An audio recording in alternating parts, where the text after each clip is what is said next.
They tried to silence us. But we will not be silenced. Bienvenidos a Scuba Sports. Me llamo Sandy Pisai. And I'm Shapalicious. Welcome to the big show. And rest in power, Pam Bondi. Start by breaking Diana Walker, Kennedy Sanders, and Jade Cook are returning to the Colorado.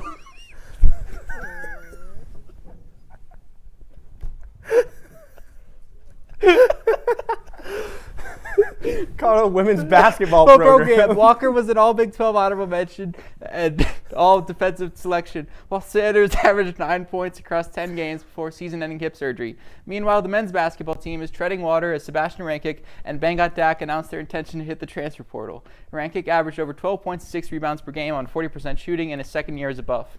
Dak also made his size felt, bringing down 6.5 rebounds per game with 11.5 points.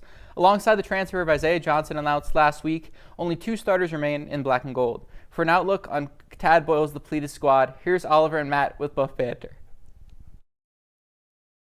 Banner, I'm Matt Spivak alongside Oliver Hayes, and today we're going to be talking about the Colorado men's basketball team and some recent news in the transfer portal, or soon to be in the transfer portal, are some of the players as they announced. Forwards Bengat Dak, Sebastian Rankic, and guard Isaiah Johnson all announced they will be entering the transfer portal. Some good news though, as guard Barrington Hargress did announce he will be staying here at Colorado for his senior season. What are your thoughts on that news, and what does Isaiah Johnson's departure really mean for this program? Well, I mean, to get into all the decisions of those 4 players, that's a whole lot. That's why we have a whole segment for that. So we get into, Bengat Dak, Rankic, Barrington Hargress, what that means for the program down the line. But focusing specifically on Isaiah, what a huge loss for the Buffs. A freshman, a young dude, the potential that he has for his collegiate career, it's insurmountable. What he showed this season as the Buffs' leading scorer, averaging nearly 17 points per game, 3 rebounds, 3 assists. Could have been better on the defensive end, but was manageable, averaged a steal a game. He was what the Buffs wanted to keep around and build around going forward into next season and potentially after that. But with a guy like Isaiah, he could have been in the NBA after next season. So, don't know how much in the future he would have stuck around, but obviously a huge hit for the Buffaloes. You have to wonder about why he would enter the transfer portal because of what he would have here in Colorado. It's hard to imagine he would find a better role than 30 minutes per game, having the ball in his hands at the end of games.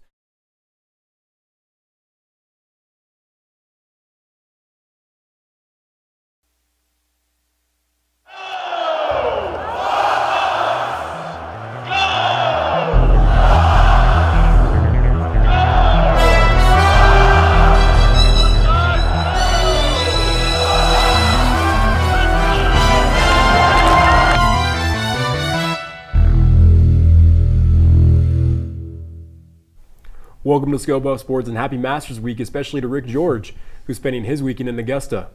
Guess he doesn't care about the Buff spring game, but honestly, who does? I'm Xavier McNevitz alongside Jake Chow. Let's jump right in. The men's basketball transfer portal opened on April 7th, and it's been a rough week for Buff fans. 8 players have entered the Buff portal so far, including guard Isaiah Johnson, forward Sebastian Rankic, Bengat Dak, and Alon McKaylee, center Fawaz Taco Iafalo, guard Felix Gasarich, guard Andrew Crawford, and guard John Manny. But Tad Boyle is building a solid foundation of returning pieces. Star guard Barrington Hargress is the anchor. Joining him are guards Josiah Sanders, Jalen Holland, and Ian Inman, all of whom announced on Friday that they're re-signed and locked in for next season. The portal didn't leave the women's team unscathed either. Freshmen Ariana Good and Issa Himalayan announced their intentions to enter the portal earlier this week. Graduate center Jojo Nawari and sophomore forward Tabitha Benson also entered the portal. The team's leading scorer Desiree Wooten will also be leaving Boulder. Those 5 players accounted for nearly a third of the Buffs' points last year. But guard Ziana Walker announced she will be staying in Boulder for her senior season. Walker averaged over 11 points per game this season and made the NCAA tournament every single year of her career. She's joined by returner Mae McErlane, who hit a big 3 in the Buffs' Big 12 tournament run. Also returning is Kennedy Sanders, who was poised for a breakout season before undergoing season-ending hip surgery. Centers Sophie Zadell and Jade Crook, also freshmen, will be back in the black and gold, anchoring down the Buffs' 5 spot. In the wake of the portal shakeup, let's take you to Mason Davis alongside me for this week's Buff Banner. Rumors and announcements are swirling. Welcome into Buff Banner, Mason Davis alongside Jake Chow. And Jake, with the Buff season now over, we're looking toward the transfer portal this offseason. What are you expecting out of the Buffs these next few weeks? Yeah, a lot of portal talk within the black and gold this year, especially around the men's basketball team. One guy that I thought brought a lot of contributions to this team and was kind of undersung to a lot of people was Bengot Dak. And so that's why when I look at who Tad Boyle and company should target, I look at a guy like Braden East out of Lamar University. He's a 6'9 sophomore, so a little bit smaller than Bengot Dak, but he kind of does what Bengot Dak does, just a little bit better. 12 points per game, 9 rebounds, and he's that kind of slam, do-it-all, high-flying, highlight reel, and I know Ken Warder back there in the booth will love that kind of play style.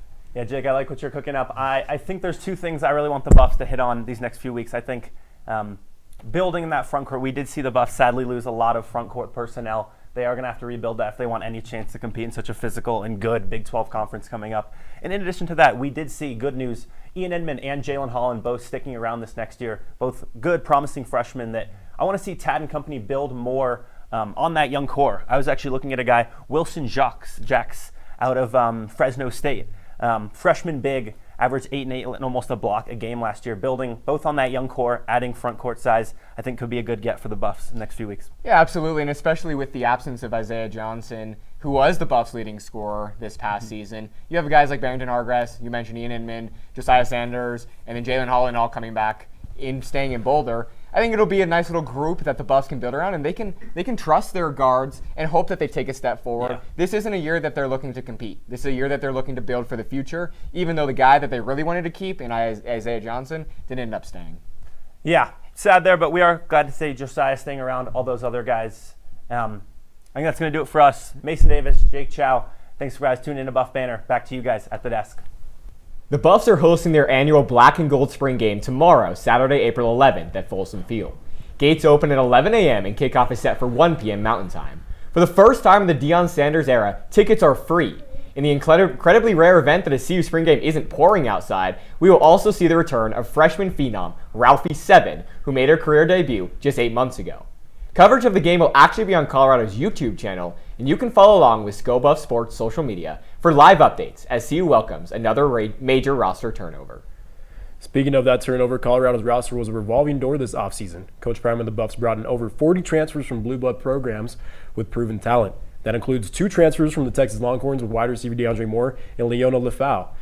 Among the programs they snagged players from are Georgia, Alabama, and a lot of Sacramento State Hornets. In fact, a lot of transfers have ties to old Hornet head coach, now Buffalo's offense coordinator, Brandon Marion.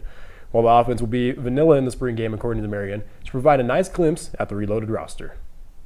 All right, Buff fans, it's trivia time, and we're getting very meta with today's question. ScoBuff Sports is sending a record number of media personnel to this year's spring game, and it has us wondering, who will be there more of at the spring game? Returning Buffs players or ScoBuff Sports members on credential? This one's a tricky one, so think on it as we await the answer later in the newscast. On Monday, an autopsy report revealed that Colorado quarterback Dominic Ponder was under the influence of alcohol when he was killed in a single car crash on March 1st. The report relayed by USA Today said that Ponder had a blood alcohol content of over twice the legal limit while driving alone into Boulder late that night. Boulder County Coroner's Office also reported that high speed contributed to the severity of his fatal injuries. Ponder's family hopes his legacy can serve a lesson about responsible decision-making for young people, saying a difficult conversation is easier than a lifetime of loss.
The number 5 ranked Florida Gators chomped away at the Buffs' late comeback attempt last weekend.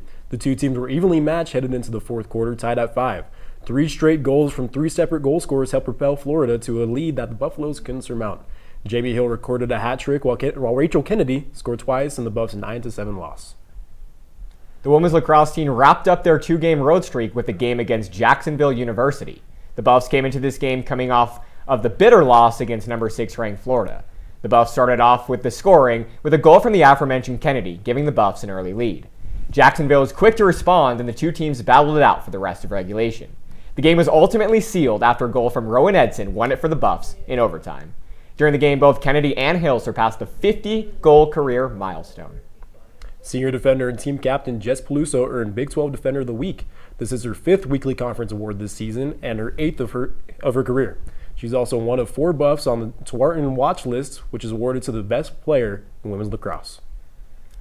On Black and Gold Day at noon, the lacrosse team will be back at home to take on Cincinnati. The Bearcats are 8-6 and 0-2 in Big 12 play, tying for last in the conference, while the Buffs are coming in hot, ranked 12th in the nation after their stretch in Florida. Be sure to catch the matchup at Kittredge Field. After Cincy, the Buffalo Stampedes Denver to take on the Pioneers. Face-off is at Wednesday at 6 p.m. and will be played in Denver. The Pios have a 2-10 record with an undefeated conference record. DU is also undefeated at home. The women's golf squad finished 4th at the Chevron Silverado Showdown on Wednesday. The Buffs sat in a tie for 8th place headed into the final round when junior Caroline Fuller put the team on her back.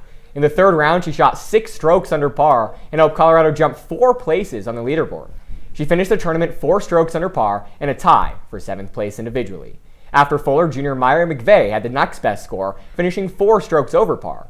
The Buffs are now done with the regular season and are gearing up for the Big 12 Championship starting on April 23rd in Dallas. The men's golf squad is currently finishing the 2nd round at the Thunderbird Intercollegiate as we speak. The 1st round was played earlier this morning with the Buffalo's quintet struggling early in Phoenix. The team combined for 11 bogeys on the front 9, yikes, but caught on fire on the back 9 to finish the round, 4 strokes under par. Junior Brandon Knight was the only team member to avoid a bogey on his front 9, finishing the first round 2 strokes under par. The last round of the tournament will be played tomorrow. The track and field team is in the middle of the Kit Mayer Classic, hosted by the School of Mines in Golden. Field events took place this Wednesday, where Amanda Opp had her best throw of the season, and Lucas Williams placed 8th. Tomorrow, Olivia Sheridan will compete in the 1,500-meter race, while Kimmy Bolto and Helen Carlson will compete in the 800-meter. Welcome to Folsom Feud. I'm your host, Colby, here with 3 contestants today, Lincoln, Balin, and Kieran. Lincoln, start us off. I'll take game day etiquette for 200. All right. This is the best way to show respect during the CU fight song. What is standing, singing loud, and raising your hand in the hook 'em horn sign? Not what we're looking for. Balin, you have an answer?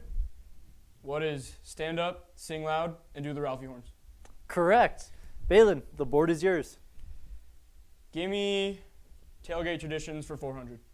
All right, here's the answer. The must-have item to wear on game day to show your buff pride. Kieran? What is black and gold? That's correct. Nothing says school spirit like those 2 colors. Choose the next one. Let's do fan etiquette for 600. Fan etiquette. The proper response when you hear someone yell, "Go Buffs." What is skull, Buffs? Skull Buffs is right. Looks like we've got some true Buffs fans here. But thank you all for tuning in. Thank you to our contestants, and see you next time. The cold streak continues for the tennis team as they lost a tough match to number 34 ranked Baylor yesterday. Tomorrow is the team's senior game where they will take on 20th ranked TCU. Before the game, seniors Anya Nelson and Rix Van Deerwerf will be celebrated. Hopefully the tennis team can use tomorrow to get some momentum going into the Big 12 Championship. The tournament starts Wednesday. Colorado has the 3rd worst conference record, so they will receive the lower seed in the tournament. But if they win the Big 12 Championship, they'll get an automatic bid to the NCAA tourney. After a series win against the Air Force Falcons last weekend, baseball plays in its biggest series of the year. The Colorado State Rams take a trip down from FOCO for a 3-game series at Scott Carpenter Park. The Buffs come into the conference matchup at 5-5 in the Midwest American play, while the Rams are still searching for their first conference win. The first game of the series is tonight at 7 p.m., and the series will end with a doubleheader on Saturday starting at 11 a.m. All 3 games can be found right here on Scope of Sports. Women's Club Lacrosse had their senior night cap off their senior this season this past weekend with the final game against the BYU Cougars. The Buffs put up a good fight, but ultimately came up short and were unable to come away with the win. This was an unfortunate way for the Buffs to end their season. The men's lacrosse team, however, had a great time on the road, sweeping both Utah State and Utah. Unfortunately, the Buffs returned home on Thursday to take on the number 2 ranked Cougars of BYU. After a heated battle, the Buffs ultimately lost by 1. The Buffs play tonight at Kitchers Field, where they take on the number 1 ranked Utah Valley Wolverines. Protect your neck, Wolverines. You're on Buff Surf now. All 4 of the CU Club volleyball teams went to Kansas City last weekend for the NCBA Nationals. The women's B team ended up winning the bronze bracket, winning their division with 5 wins and 4 losses. Congrats to the Buffs for bringing home the bronze. Hey, Buff fans, did you miss me? Oh, of course you did. If you're new here, I'm Kieran Walker, back with this week's top 5 plays in Colorado sports. My week of morning BD is over, so let's dive right in with some men's hoops. It only seems appropriate. We go way back in time, almost a week and a half to the Crown Tournament. Barrington Hargress driving up court, lays it up with the left hand. It's up and good, sending Colorado to overtime against the Oklahoma Sooners in round 1 of the Crown Tournament. That game did not end in the Buffalo's favor, but nonetheless, a great play. Let's go over to men's lax now.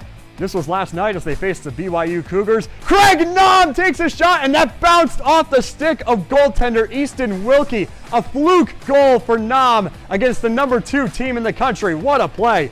We stay at that game now. It's later. It's the 4th quarter. BYU out in front. And Kyle Crump makes an incredible save for Colorado. The freshman goaltender making things happen. Now it's taken by Braden Sheehan going past midfield with speed, charging, takes a shot, but it's blocked out in front. What a series for Colorado as they try to come back in that game, falling just short. Now let's go over to that Jacksonville game. Varsity lax, Tegan Ryan takes a shot, rebound, score, ladies and gentlemen, that's Rowan Edson in overtime. The 2 Westchester, New York natives, Ryan and Edson, making it happen for Varsity lax. Not that far from where I grew up. Now for number 1, let's go back to men's lax. Graydon Easton with an incredible interception and a wide open net for Colorado. Ladies and gentlemen, that man is not human. What a grab and an interception. And Colorado back on top. That's all I've got for you this week here on SBS. I'm Kieran Walker, wishing you a wonderful weekend. Here we see Xavier McNevitz working on his reader for the live show. If we didn't have these readers done by Thursday night, chances are we would not be airing this show right now. Be like Xavier. Get your readers done. And don't forget to click save so that you don't lose any of your hard-earned work. What's up, Buff fans? I'm Jackie Rivera, and I'm bringing you this week's Rapid Fire. So let's get to it. First things first, we have club baseball tonight playing at 7 p.m., Game 1 of their 3-game series at Scott Carpenter Park, and streamed right here on Sco Buff Sports. Let's head over to Saturday. It's going to be a busy day for the Buffs. We have track and field competing in the Kittmeyer Classic all day in Golden, Colorado. Next, we have men's golf competing in the 3rd round against Arizona State University all day in Phoenix, Arizona. Last but not least, we have the Colorado Spring Game taking place at Folsom Field at 1 p.m. That's all we have for this week. Back to y'all at the desk. Thanks, Jackie. And now it's time for the much awaited answer to this week's trivia question. Earlier, we asked you, who will be there more at this year's spring game? SBS members or returning football players? And this answer may shock you. Drum roll, please. Sco Buff Sports! With over 50 new players brought in this offseason, Colorado has 15 returners on the roster. SBS, meanwhile, is sending 20 people to the spring game. Not bad for a student media group. Our tweet of the week comes from, well, us. Our exclusive interview with athletic director Fernando Lovo is out now. Over 4 months in the making, the new AD sat down with Harrison Simeon to discuss how CU is navigating a $27 million budget deficit, his dynamic with Deion Sanders, the future of non-revenue sports, and more. Check it out on our YouTube channel. If one shameless plug for the Lovo interview wasn't enough, don't forget to like and subscribe and hit that bell icon to get notified every time Sandy P. Simon's son gets a cold shoulder from Steve. I'm Jake Chow alongside Xavier McNevich, and you heard it here first.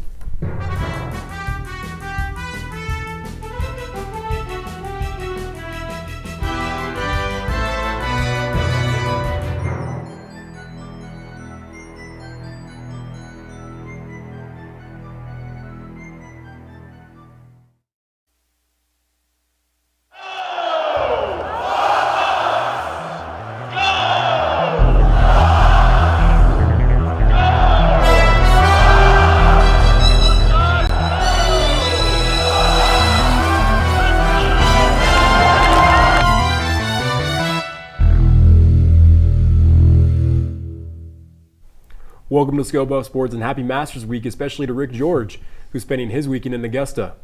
Guess he doesn't care about the Buff spring game, but honestly, who does? I'm Xavier McNevitz alongside Jake Chow. Let's jump right in. The men's basketball transfer portal opened on April 7th, and it's been a rough week for Buff fans. 8 players have entered the Buff portal so far, including guard Isaiah Johnson, forward Sebastian Ranchik, Bangat Dak, and Alon McKaylee, center Fawaz Taco Iafalo, guard Felix Kasarich, guard Andrew Crawford, and guard John Manny. But Tad Boyle is building a solid foundation of returning pieces. Star guard Barrington Hargrass is the anchor. Joining him are guards Josiah Sanders, Jalen Holland, and Ian Inman, all of whom announced on Friday that they're re-signed and locked in for next season. The portal didn't leave the women's team unscathed either. Freshmen Ariana Good and Issa Himalayan announced their intentions to enter the portal earlier this week. Graduate center Jojo Nawari and sophomore forward Tabitha Benson also entered the portal. The team's leading scorer Desiree Wooten will also be leaving Boulder. Those 5 players accounted for nearly a third of the Buffs' points last year. But guard Ziana Walker announced she will be staying in Boulder for her senior season. Walker averaged over 11 points per game this season and made the NCAA tournament every single year of her career. She's joined by returner Mae McErlane, who hit a big 3 in the Buffs' Big 12 tournament run. Also returning is Kennedy Sanders, who was poised for a breakout season before undergoing season-ending hip surgery. Centers Sophie Zadell and Jade Crook, also freshmen, will be back in the black and gold, anchoring down the Buffs' 5 spot. In the wake of the portal shakeup, let's take you to Mason Davis alongside me for this week's Buff Banner. Rumors and announcements are swirling. Welcome into Buff Banner, Mason Davis alongside Jake Chow.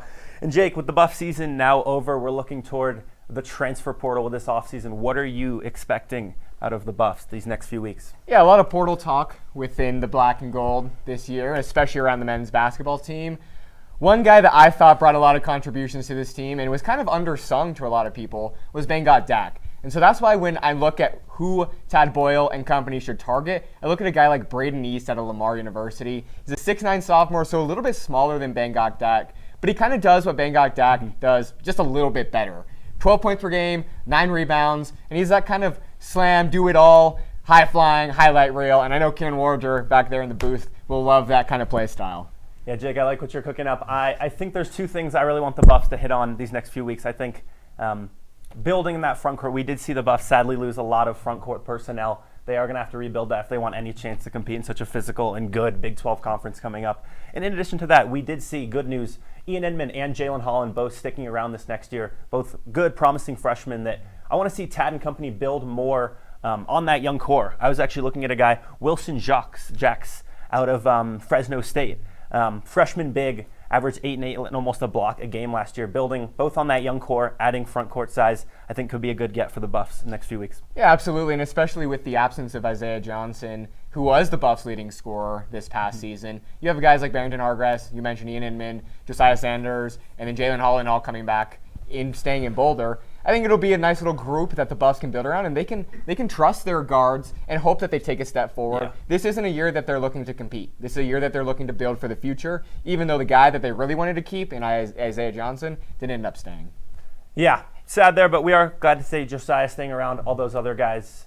I think that's going to do it for us. Mason Davis, Jake Chow, thanks for guys tuning in to Buff Banner. Back to you guys at the desk. The Buffs are hosting their annual Black and Gold Spring Game tomorrow, Saturday, April 11th at Folsom Field. Gates open at 11 a.m. and kickoff is set for 1 p.m. Mountain Time. For the first time in the Deion Sanders era, tickets are free. In the incredibly rare event that a CU Spring Game isn't pouring outside, we will also see the return of freshman phenom Ralphie Seven, who made her career debut just 8 months ago. Coverage of the game will actually be on Colorado's YouTube channel, and you can follow along with ScoBuff Sports social media for live updates as CU welcomes another major roster turnover.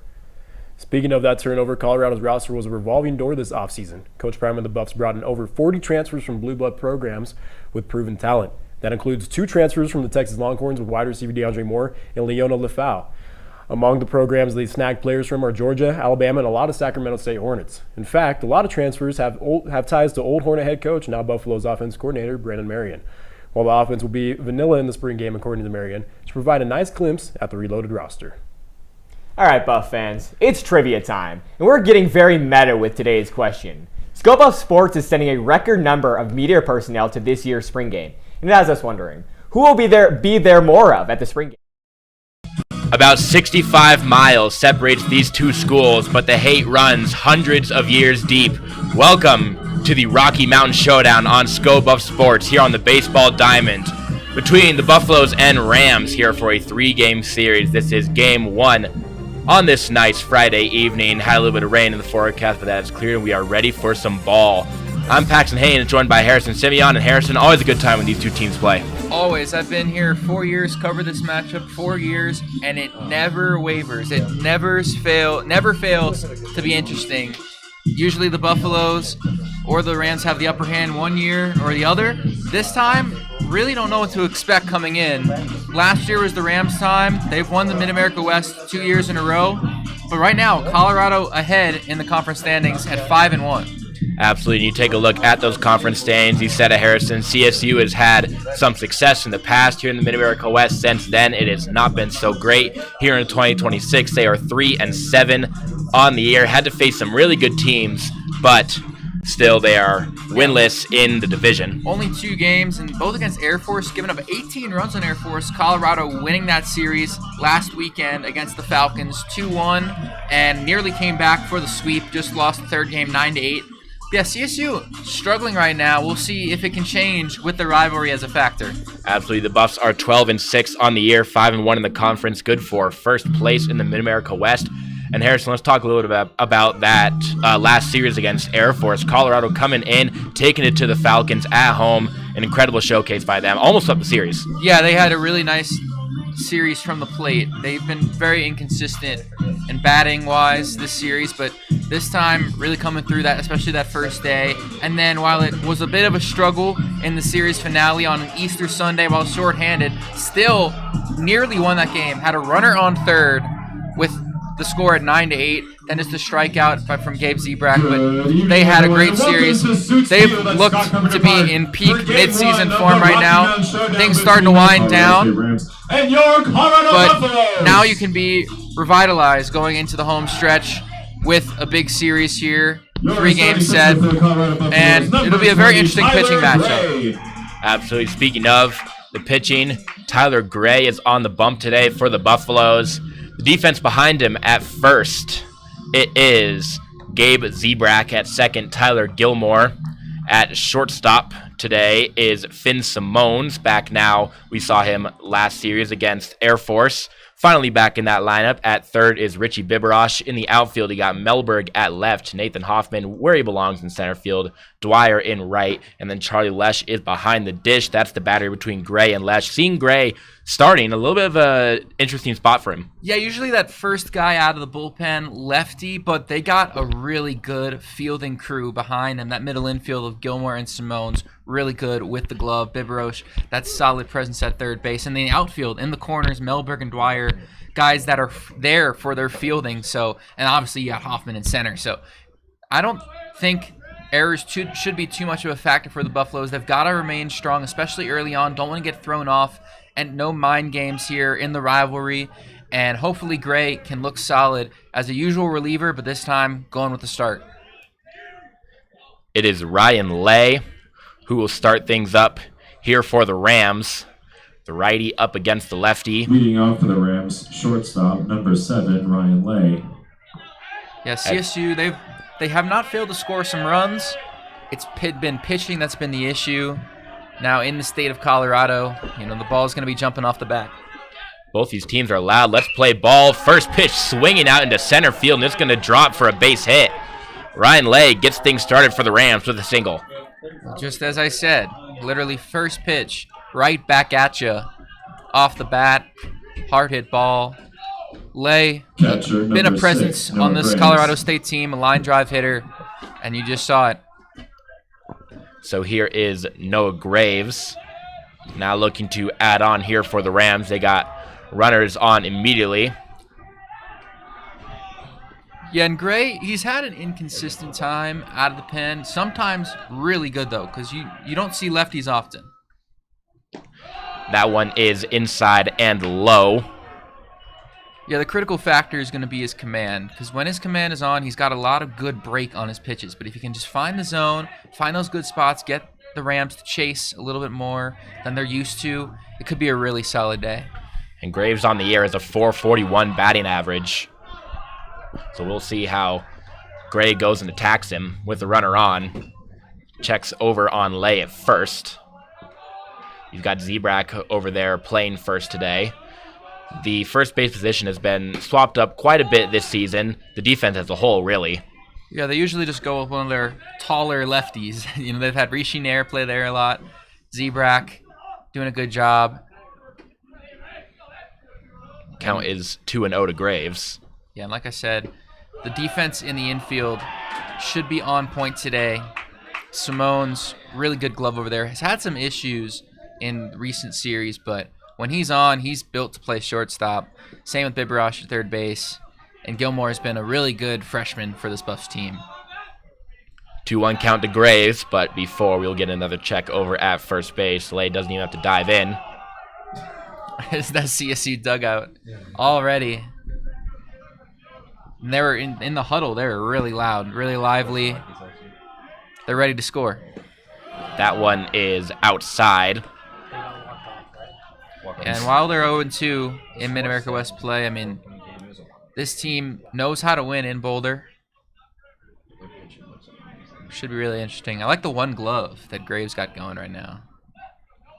He delivers. It is too short. Simone's grabbed it, a chance to turn two, and the transition cannot be made cleanly by Gilmore over at second base, so it is just out at second, and Graves will get on via fielder's choice. Yeah, Simone's played that hop well, but just tough to transfer from Gilmore. And like I said, they're going to need to avoid some errors in the infield. The fielding will be a factor with the Buffaloes. They got their best of the best out there. But Gilmore, a little bit of a freshman mistake, maybe a little skittish on the turn to first. But still, nice job for the Buffs to generate a ground ball and get out. Yeah, just got it caught in the glove a little bit there. And now here is Colin Russo, who takes a strike. Yeah, so basically, you'll start on stream soon. Yeah, Gray, really good bend on those pitches. We'll see how he can control his fastball as well. Look over at first, and then that one is outside for a ball. Russo is batting .353 on the year. Another pretty solid hitter here for these Rams. And you said it, Harrison, bats haven't been the problem for Colorado State. More so the arms have. Yeah. And Russo's got a really good open stance. Probably looking to push something, go the other way. Let it play. Make sure that he's ahead in the count 2-1. Outfield pretty deep for the Buffaloes. They're out near the warning track. So maybe looking to just drop something into right center. There's plenty of room out there for that. A fastball caught the outside edge for a strike, so it's 2-2 to Colin Russo. Graves at first, delivers, swung on. It is going to get over Simone's and into center field. 2 base hits here for the Rams, both the center in this inning, and now they've got a runner in scoring position here for the cleanup hitter in Sorber. Yeah, Russo just kind of sitting on that. Nice contact, just scooped it over into the gap. Good contact so far from the Rams. They haven't really swung and missed so far. It's been more of Gray finding the zone. So you wonder about the command there. If you can start to get some eye candy pitches, make Rams swing at what they don't want to swing at. Only one out here in the first, nothing. Sorber is going to watch the first pitch into the glove for a strike. Connor Sorber rocking the hoodie under the jersey combo. Yeah, it's a little brisker of a night. We were expecting some rain. Not so far. It might be low-key clearing up just from, I don't want to jinx us, but it started to rain, kind of drizzle, and then now looks much better. That's a good drive out to left field, giving chase is Melberg, and it's under his glove. The Rams are going to strike first here. It's going to go all the way to the wall. Coming around is Graves, and he is in. A 2-run RBI double for Connor Sorber, and the Rams are on the board first here early. Oof. Good job by the Rams playing gap to gap, but Melberg's got to take a better angle at that ball. Trying to maybe do a little bit too much, but didn't lay out for that. If you're going to make that angle and try to cut that ball off on the fly, you've got to lay out. I mean, he basically did, but kind of hesitated, didn't put in 100% on that charge, and it cost the Buffs 2 runs. It's going to go down as a double in the book, but like you said, Harrison, not the best defensive play out there. So now runner on second here for the Rams, still 1 out. Here is Roper, who is batting .400 on the year. Yeah, I mean, you look at the Rams, all up and down the lineup, it's righties. They're going to be comfortable against that left-handed pitcher. That one is flared out to center. It's going to get down as well. Hoffman cuts it off. We'll see if Sorber is going to make his way home. He is not, but moving up is going to be Roper to second base. And a little bit of an errant relay drill that time from the Buffaloes will result in a free 90 for Colorado State. Yeah, Zebrak, it was a tough hop for him to deal with on the cutoff. But again, line drive after line drive on Tyler Gray right now. He's not looking great. Like I said, with righties all up and down this lineup for the Rams, they're going to be comfortable out of the gate against a lefty like Gray. Not used to starting, not used to pitching this early in a game. More used to those high leverage spots when you're, squeezing an inning, trying to get out of an inning. But with the Buffs, just playing off a fresh start, 0-0, it's going to be difficult for a guy like Gray to deal with that. And he has some starts on this year, but not at Scott Carpenter, not against the team that can hit as well as the Rams. And so far, Colorado State jumping on the Buffs right now. After the talk at the mound to work some things out with Gray, here comes Charlie Morrissey, who is only batting 111 on the air, so you would think a little bit of a breather considering the stats of everyone who's just at the dish, but of course 2 runners on, both in scoring position, and 1 out, sacrifice fly in play. The double play is not. Yeah, you got Dwyer really still playing deep in right. When you're on stream soon/over, the fielding has not been on as point as I might have imagined. It's been the Rams that have put the ball in positions for the Buffs to make these kind of little eye blink mistakes, razor's edge type plays, and it's already 2-0. I mean, the Rams have just found these line drives, done a really good job, just getting bad on ball right now.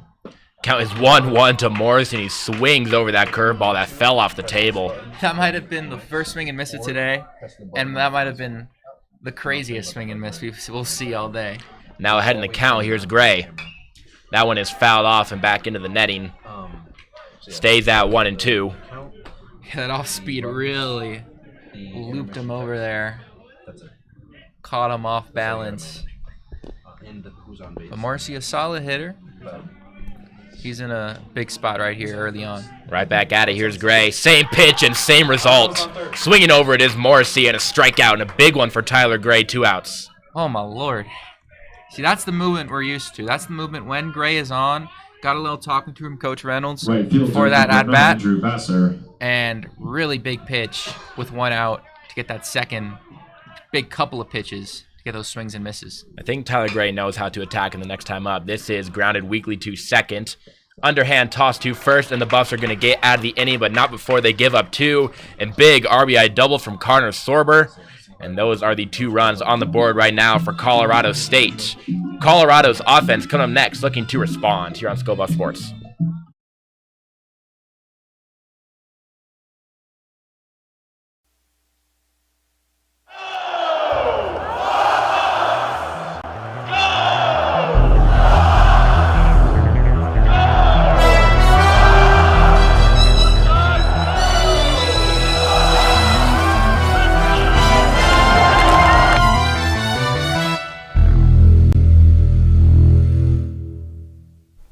Welcome to Skull Buff Sports and happy Masters Week, especially to Rick George, who's spending his weekend in Augusta. Guess he doesn't care about the Buff spring game, but honestly, who does? I'm Xavier McNevitz alongside Jake Chow. Let's jump right in.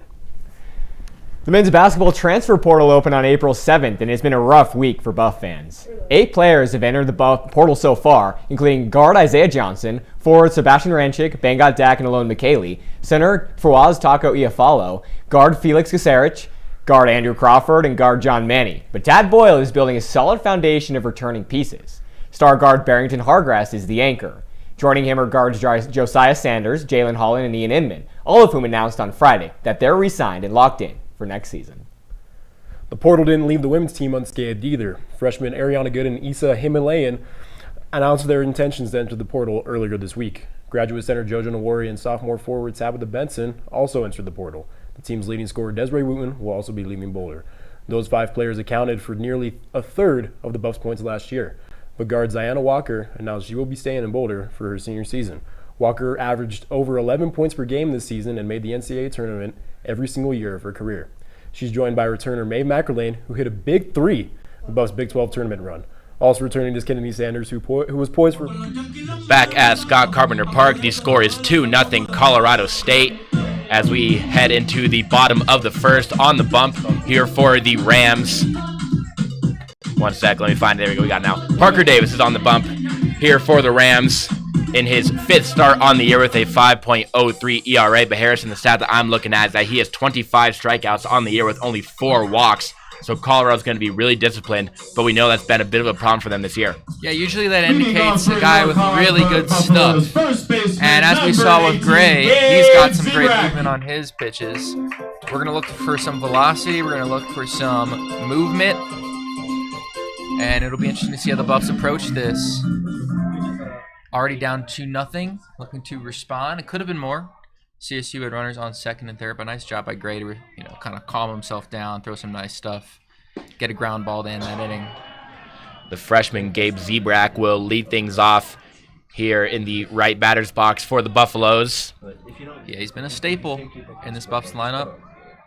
Hasn't had the most consistent year, but gets on base. Really good discipline up there. Breaking ball is fouled off into the netting, and he's quickly down 0-2.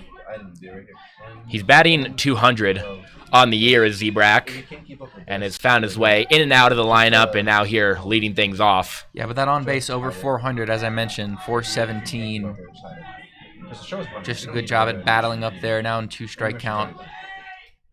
The pitch is in there for strike. Looking on Zebrak, caught the outside corner, and he is retired. Quickly went out for the Buffs. Left fielder number 1 looked a little bit low, but really nice spot. I mean, sometimes on those pitches, it looked like he may have just wanted him to go fishing on it, may have just inadvertently found the zone, but a lovely pitch from Davis. And so here is another freshman in Aiden Melberg. Melberg with an on-base percentage of .542. He has got incredible discipline at the plate. He waits for his pitch all the time, not afraid to draw a walk. So now we'll see what he can do. He's going to take the first one, but is in there for a strike. Yeah, Davis not wasting any time to settle in here. 4 straight strikes. And for the Buffs, these are the guys you want at the top of your order, the guys that get on base. Not necessarily hitting machines, but the guys that are just going to work at bats. That one's low. There goes the immaculate inning, if it had any chance. Yeah, immaculate inning, I had no idea they're more rare than no-hitters. Yeah, I think it's like 13 have ever happened ever in MLB or something like that. They're more rare than perfect games in that case. Mike Soroka had one this year. That one is killed out to center field, but is going to be right at Owen Lincoln in center field. A good piece for Melberg, but couldn't find some open grass. 2 outs.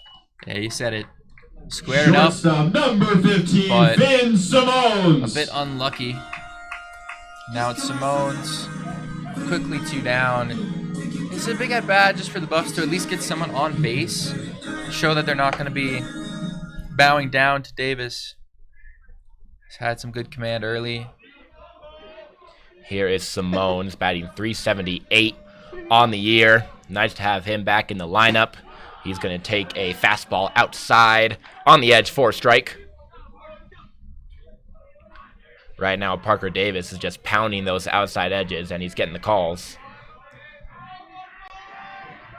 The 0-1 pitch to Simones is another one in there for a strike, down 0-2. Simones looks like he is not a fan of the call. Either that or he's not happy with himself for not swinging at it.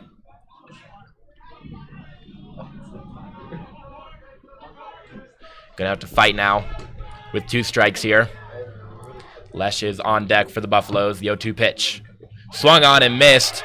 Simones is going to trot over to first base, but No problem there for the Rams. And the Buffaloes go 1-2-3 in the first inning. We stay at 2-0 in favor of the green and gold here at Scott Carpenter Park. The Buffs defense will be heading back out, looking to put up a 0.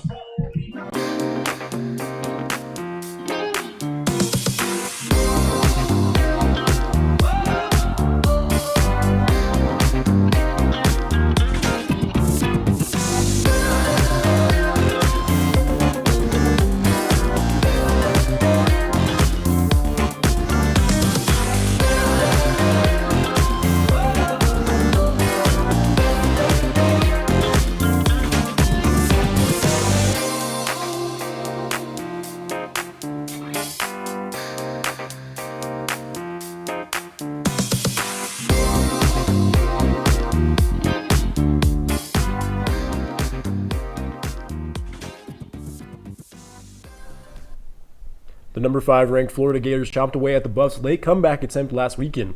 The two teams were evenly matched headed into the fourth quarter, tied at 5. 3 straight goals from 3 separate goal scorers helped propel Florida to a lead that the Buffaloes couldn't surmount. J.B. Hill recorded a hat trick while Rachel Kennedy scored twice in the Buffs' 9-7 loss.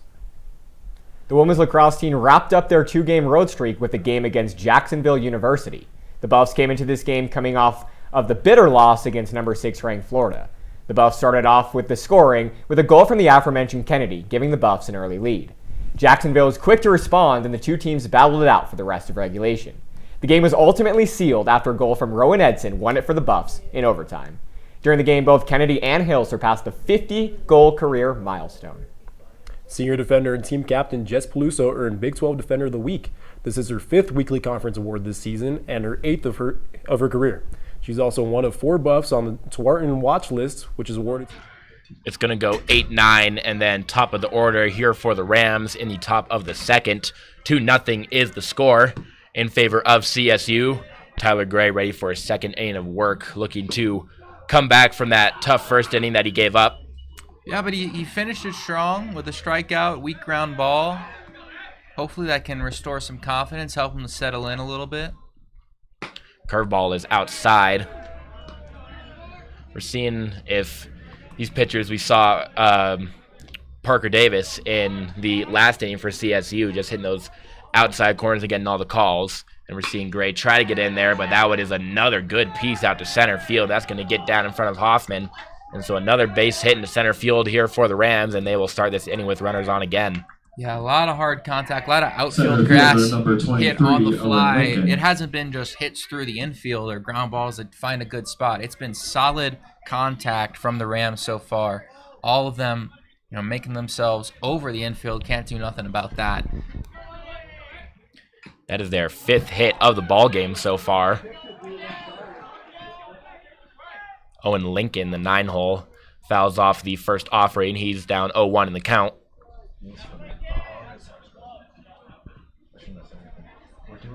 Klein over at first. CSU all righties in that lineup. Showing bunt is Lincoln. He puts down a nice one. He's going to make a play to get him out at first, and he's safe. Infield hit on the bunt for Owen Lincoln. And we got 2 on and no outs here for the Rams. That was an awesome bunt, textbook stuff. And it looked like Gray took a different route to it. Maybe would have thought it would have been pushed because of the left-handed hitter to that third base line, but it went the other way, and so we had to come back to it, and that was what made the difference in being safer out. It's interesting to see the route he took the way that Gabe Zebrak got to that ball, because when you run bunt drills, when the runner is only at first base, both the first baseman, pitcher, and third baseman should all crash within their lane of the field. And so Gray had the right idea going right down the middle, as opposed to had climbing over at second base who have gone towards third. But I'm surprised that Zebrak didn't get to that ball. Instead, he went back to first base when you would think that Gilmore would come over and cover. And so then Gray had to adjust and go back to get that ball, and then it was too late by the time he got it over to first. Now a 1-0 count. Gray is going to step off and take a look over Klein on second. We are back at the top of the order. Here is Ryan Lay, who singled into center his first time up on the first pitch. Chance to turn 2 here for the Buffs. Out at second, back at first, but not in time to the bag was Tyler Gray, and so it is a fielder's choice for the Rams. Split bases now with 1 out. Ryan Lay moves up, Klein to third. And so you've got Graves now with a sacrifice fly in play. Yeah, nice decision there from Zebrak to go to second. Nice just getting out, but still clang off the bat from Lay. Runner goes, and that one is up into the air. Lay's going to have to come back. Under it is Dwyer. Here goes Klein, home to the plate. Throw is not in time. Cut off by Zebrak by first base. And so another one on the board for the Rams. It's 3-0 Colorado State. Yeah, big by these Rams to jump out to this early lead, especially that shutdown inning from Davis in the bottom of the first. And yeah, big time by the Rams. An RBI for Noah Graves. It'll bring up Colin Russo, who is 1 for 1 with a single on the day. He has got Lay over at first.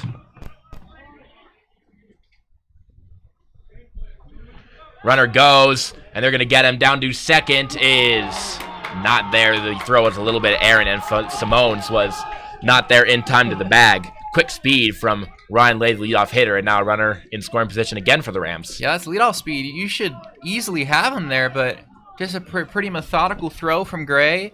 Probably should have just let him run and just made that throw to second. He was committed and just worked out. I mean, usually that should be an out in all aspects. Breaking ball is in there for a strike to Russo. 0-1 is the count. Big moment here for the Buffaloes. Can't let this game get out of hand. You have it in 3 right now, which feels like a somewhat comfortable distance. By 4, it really starts to get away from you. So big here for the Buffaloes to keep Lay at bay and get out of this inning. That one can't get the call on the outside edge. 1-1.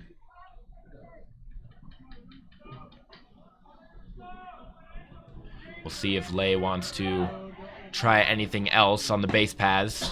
Another pitch is outside. Now ahead in the count is Russo at 2-1.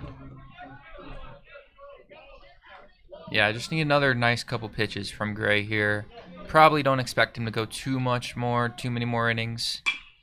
Breaking ball is out to right field. Dwyer's got to get there, but he got under it in time, and so the Buffaloes stop the bleeding. It is 3-0 after the top of the second here at Scott Carpenter Park. We'll see if the Buffaloes can get one on the board to respond here next.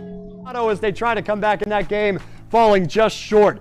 Now let's go over to that Jacksonville game. Varsity Lax, Tegan Ryan takes a shot, rebound, score, ladies and gentlemen. That's Rowan Edson in overtime. The 2 Westchester, New York natives, Ryan and Edson, making it happen for Varsity Lax. Not that far from where I grew up. Now for number 1, let's go back to men's Lax. Graydon Easton with an incredible interception and a wide open net for Colorado. Ladies and gentlemen, that man is not human. What a grab and an interception, and Colorado back on top. That's all I've got for you this week here on SBS. I'm Kieran Walker, wishing you a wonderful weekend.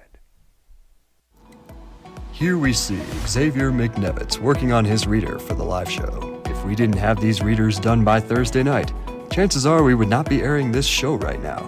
Be like Xavier. Get your readers done. And don't forget to click save so that you don't lose any of your hard-earned work. What's up, Buff fans? I'm Jackie Rivera, and I'm bringing you this week's Rapid Fire. So let's get to it. First things first, we have club baseball tonight playing at 7 p.m., Game 1 of their 3-game series at Scott Carpenter Park, and streamed right here on ScoBuff Sports. Let's head over to Saturday. It's going to be a busy day for the Buffs. We have track and field competing in the Kittmeyer Classic all day in Golden, Colorado. Next, we have men's golf competing in the 3rd round against Arizona State University all day in Phoenix, Arizona. Last but not least, we have the Colorado Spring Game taking place at Folsom Field at 1 p.m. That's all we have for this week. Back to y'all at the desk. Thanks, Jackie. And now it's time for the much-awaited answer to this week's trivia question. Earlier, we asked you, who will be there more at this year's spring game? SBS members or returning... Charlie Lesh will look to start things up here for the Buffaloes in the 4-hole and behind the dish. Lesh has had a pretty solid year so far, and now he's going to need to get things going here for the Buffaloes to chip back into that lead. Yeah, it's going to be big for the Buffs. First time through the order to get something going, find some source of offense. Davis looked really sharp in that first frame. And 9 innings, got plenty of time. No real worry, got all night. But Rams looking like the more aggressive team that wanted it more. And that's what you got in the rivalry game. Those are the teams that win. The teams that just brings a little bit more of that edge. Parker Davis made quick work of that first inning. Only threw the ball 9 times and had 2 strikeouts. But now he is down 2-0 in the count here to Lesh after that breaking ball went above Lesh's head. Yeah, that's how you can start it. Just work a good at bat, make him work a little bit harder, make him sweat out there. Swung on and fouled off into the street behind us, 2-1. Yeah, Lesh, he's needed a big hit.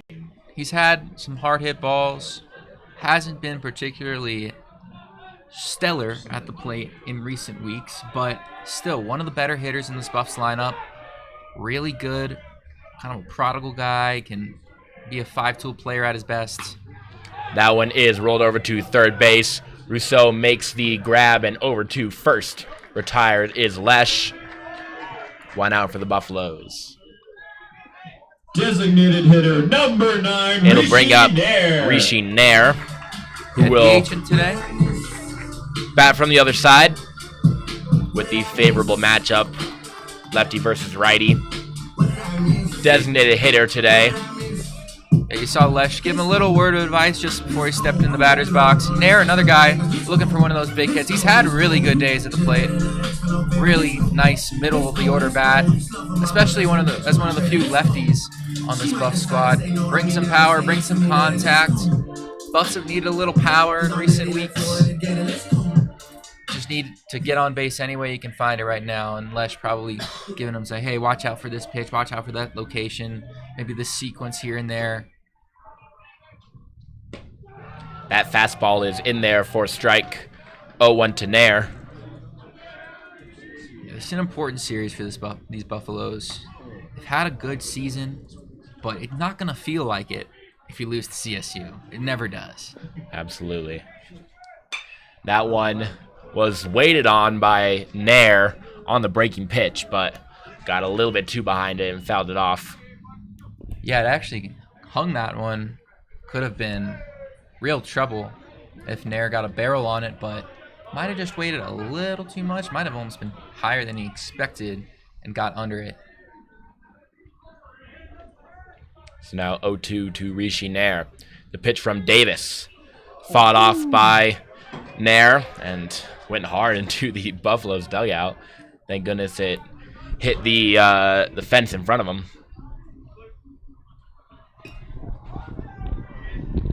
Fresh new ball here for the Rams. Or I guess not. They'll stick with it. Interesting. I always find it amusing how they are going to go new ball. I always find it amusing how in the MLB they immediately discard a baseball if it even hits the dirt. Well, I think it really started when, they'd be like, the pitchers would just kind of scuff them the whole game and try to get a different bend on things. I remember Greg Maddox once talked about how there sometimes would be a hole in the ball, like an entire, literal hole through into the, the weaving and everything. And so he could just use that to bend things like he wanted. So, to give pitchers less of a chance. And there's also, the whole sticky stuff debate. Of course. So want to go through as many as possible nowadays. 1-2 to Nair. Swung on and missed over the fastball. And that is the third strikeout of the day so far for Davis, continuing to build on his impressive strikeout to walk ratio. And Nair is retired. 2 outs for the Buffs. Yeah, just sped him up. Went with some off speed earlier in the at bat and just ran it up there. Challenged him, but Nair did not meet the challenge that time. So here is Nathan Hoffman, who has had a bit of a weird year at the dish. Was the oh wow, that pitch is called a strike on the inside. Oh, hold on. And the umpire has got something to say to the Colorado dugout and their coaching staff. I mean, the Buffs dugout, it's at its usual energy. I don't know. Maybe he's pointing someone out in particular? Oh, the fan. It seems to be a fan, potentially. You can hear the third base coach just repeatedly say, "Not my job," when I believe the umpire is telling him to keep his fans in check, which, of course, that is not his job. And Yeah, they're going to that's continue almost- to get into it. That's I don't know if that's ever really happened. I know we're at a game between Ralston Valley and Boulder High where an entire section of Fairview High School students was kicked out of Scott Carpenter Park because of the commotion and everything. I haven't heard anything in particular that a fan has been said. I mean, that's obviously blurred out by a lot of what the dugout goes into. I'm not even sure how we can really hear it over how active the Buffs dugout always is, but clearly in some sort of concern about, I mean, not even going over to the fan, just taking it up with the Buffs coach. I don't really know why he doesn't just go over and talk to the fan. I was shocked by how quickly the home plate umpire immediately threw his hands up and went to. This first base umpire's incensed too. Yeah, now he's pressing him. Oh, can we get a zoom in on that? Oh my god. This is a pretty serious altercation we got going on right now with the Buffs third base coach. Well, that's Coach Colin Reynolds. That's Is it? the Yes. head coach. Apologies. I can't say I recognize the Buffs coaching staff by face. I mean, it's a rivalry. Things are going to get intense. Things are going to be said. That was obviously a bit of a rough call in my estimate. That was pretty inside, but I think if we had ABS here especially at this early NCBA, on, I mean, nipping something in the bud is one thing. This seems to be a whole nother level of the umpire chewing out Coach Reynolds. it really is the umpire chewing out the coach. That's something you never see. Yeah, I'm not sure. I mean, it really, there must be something to this. More than what we can tell. I mean, wish we had a mic. The problematic fans are now at the dugout. You see them? They're at the door. Oh, yeah, no, it looks like there might be some fans. I don't know if those are the fans he's talking about, but they were right by the dugout. In which case, not a great look for CU if they are actively if they're interacting with the Buffalo's players. I mean, still, they're fans. Are they not? They're not in the dugout. Yeah. Maybe they know they're friends with the team. That's common. Sure. They're not wearing CU gear. Yeah, they're not part of the team. I mean, it's the equivalent of. I'm sure there's stuff been said by the dugout as well. That's stuff that's been said by fans. I really don't know. There has to be something that we don't know. Yeah, absolutely, because this field umpire's got a lot to say right now. He and Coach Reynolds have been having a long conversation at this point. It has been all umpire talking right now. It's been mostly the first base coach. Past couple of minutes. Well, yeah, field umpire, yes. And then a final shake of the hand there. Oh, it looks like Reynolds is gonna have a talk. He tells the fans, "Please keep me in this game." So apparently, you can get ejected for things you don't even do nowadays. Absolutely. And now the Colorado State coaching staff is gonna check in, make sure everything is okay, and that he gets the scoop on what's going down. So we are still gonna delay the Hoffman at bat here. Gosh, this has been so like much shows 5 that Parker minutes. Davis is gonna get in warm-up pitches. Yeah, I hate to be like the ump's making it all about himself guy, but there's no way it could have been that bad. I mean, it's hard to. People heckle in baseball all the time. Yeah, Yeah, it's the second inning, and we just had a 5-minute at least umpire delay about a fan. Not even about a player or coach, about something the fans were saying. Anyway, the count is 0-1 to Nathan Hoffman. I completely forgot that. How many outs are there? 2. And so we have got to resume baseball again after the he said, she said moment of the game here. Another pitch is in there for a strike. Now Hoffman is down 0-2.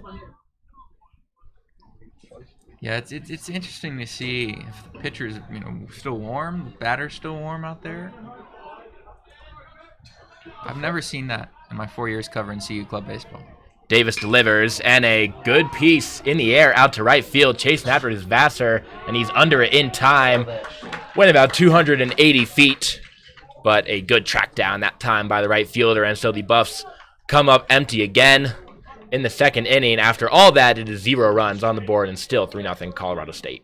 Earlier this morning with the Buffalo's quintet struggling early in Phoenix. The team combined for 11 bogeys on the front 9. Yikes. But caught on fire on the back 9 to finish the round, 4 strokes under par. Junior Brandon Knight was the only team member to avoid a bogey on his front 9, finishing the first round 2 strokes under par. The last round of the tournament will be played tomorrow. The track and field team is in the middle of the Kip Mayer Classic, hosted by the School of Mines in Golden. Field events took place this Wednesday, where Amanda Opp had her best throw of the season, and Lucas Williams placed 8th. Tomorrow, Olivia Sheridan will compete in the 1,500-meter race, while Kimmy Bolto and Helen Carlson will compete in the 800-meter. Welcome to Folsom Feud. I'm your host, Colby, here with 3 contestants today, Lincoln, Balin, and Kieran. Lincoln, start us off. I'll take game day etiquette for 200. All right. This is the best way to show respect during the CU fight song. What is standing, singing loud, and raising your hand in the hook 'em horn sign? Not what we're looking for. Balin, you have an answer? What is stand up, sing loud, and do the Ralphie horns? Correct. Balin, the board is yours. Give me tailgate traditions for 400. All right, here's the answer. The must-have item to wear on game day to show your Buff pride. Kieran? What is black and gold? That's correct. Nothing says school spirit like those 2 colors. Choose the next one. Let's do fan etiquette for 600. Fan etiquette. The proper response when you hear someone yell, "Go Buffs." What is skull? Top of the third here at Scott Carpenter Park. It is 3-0 Rams over the Buffaloes right now. And now we've got Noah Bushke joining us here in the broadcast booth on color commentary. Noah, how you doing? I'm doing pretty good, Paxton. A pretty cloudy night, I would say, but definitely a good night for baseball. I think it's the perfect weather for baseball. Honestly, this is all you could ask for, and we got a little bit of drama last inning, but looking from the sidelines. But the Colorado Buffaloes need to get a nice inning here on defense, and then hopefully can strike back in order to get back into this game. So here is Connor Sorber, who will lead things off for the Rams in the 4-hole. Last inning, he had that 2 RBI double that got under the glove of Melberg and started the scoring here for the Rams in the first. Good piece of hitting there, and now looking to follow it up here in the third. It is a new arm on the bump for the Buffaloes, replacing Tyler Gray. It is Chase Ambuel in relief here for the Buffaloes.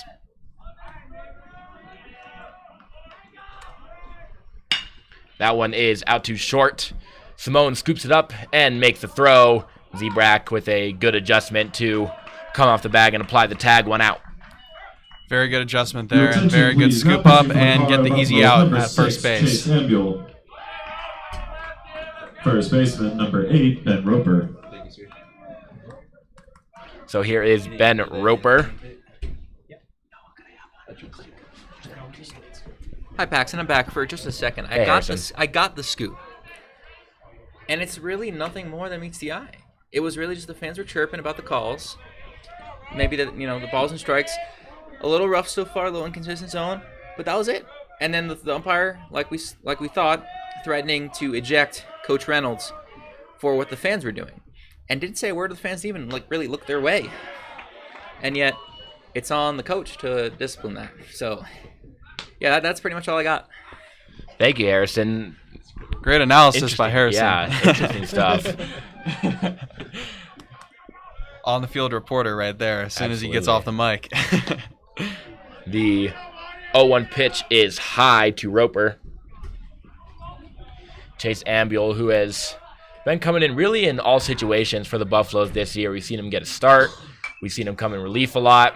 And now he's going to have to do a little damage control here for the Buffaloes and stop the bleeding as they are down 3-0 in this Rocky Mountain Showdown, the first game of 3 over the weekend. We've got a doubleheader tomorrow right back here at this field. 1-2 count. Has a pretty good start so far getting that first out. That is drilled out to left center field. Hoffman is under it, and he makes the grab. I thought I almost jinxed it, but looks like he got a little under that ball, and a nice play by the center fielder to get the out. That is Nathan Hoffman. Had a really good sound and a promising launch angle, but just kind of died not that much further in depth than where Hoffman is standing in his natural position in center field. And so Roper is retired, and for the first time this game, the Buffaloes get the first couple of guys out in an inning. We'll see if they can finish it off here with Morrissey at the dish, who is over 1 with a K today. The only strikeout so far today by the Rams. Ambiel puts a fastball in there for a strike. Chase Ambiel's got a little more velocity on those pitches than Tyler Gray does, so it's going to have to be an adjustment for the Rams. And another fastball swung under it by Morrissey. Looked like deja vu all over again on that one. That was a big swing and miss. If you ask me, I think he does the same thing, but a little higher. Goes shoulder width on this pitch here. We'll see what Ambiel does. Get it up. No, he goes under with the breaking ball, and he got the swing and a miss. Charlie Morrissey is quickly retired. Great pitching that time from Chase Ambiel. The Rams go 1-2-3, and we'll see if that momentum can result in some offensive generation for the Buffaloes when they need 3 runs here coming up. All day in Golden, Colorado. Next, we have men's golf competing in the 3rd round against Arizona State University, all day in Phoenix, Arizona. Last but not least, we have the Colorado Spring Game taking place at Folsom Field at 1 p.m. That's all we have for this week. Back to y'all at the desk. Thanks, Jackie. And now it's time for the much awaited answer to this week's trivia question. Earlier, we asked you, who will be there more at this year's spring game? SBS members or returning football players? And this answer may shock you. Drum roll, please. Scope of Sports! With over 50 new players brought in this offseason, Colorado has 15 returners on the roster. SBS, meanwhile, is sending 20 people to the spring game. Not bad for a student media group. Our tweet of the week comes from, well, us. Our exclusive interview with Athletic Director Fernando Lobo is out now. Over 4 months in the making, the new AD sat down with Harrison Simeon to discuss how CU is navigating a $27 million budget deficit, his dynamic with Deion Sanders, the future of non-revenue sports, and more. Check it out on our YouTube channel. If one shameless plug for the Lovo interview wasn't enough, don't forget to like and subscribe and hit that bell icon to get notified every time Sandy P. Sime's son gets a cold shoulder from Steve. I'm Jake Chow alongside Xavier McNevich, and you heard it here first.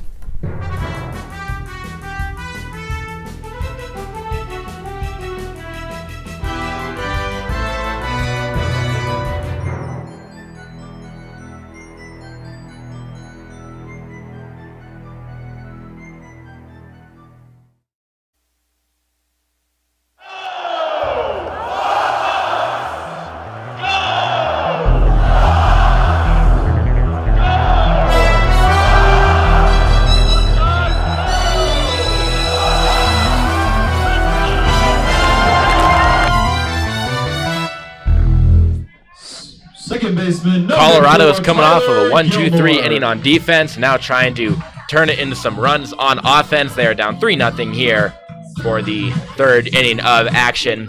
Is going to still be Parker Davis on the bump for the Rams for his 3rd inning of work. He's got 3 strikeouts and no walks so far with no earned runs. Buffaloes need to get something going. I believe they do not have a hit yet, so maybe they can spark something here. You're correct. They've gone 1-2-3 in both innings so far. Here is the 7-hole Tyler Gilmore playing second base today. Takes the first pitch on the outside edge for a strike. That outside edge is just gonna continue to be given here to Parker Davis.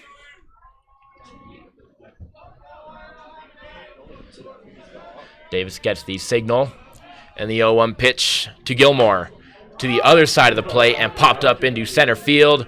Under it is Owen Lincoln. No problem for the first out. They've had some good hits into the outfield. It's just they keep on getting under, and that makes easy plays for the center fielder and as well as the left fielder for the Colorado Rams.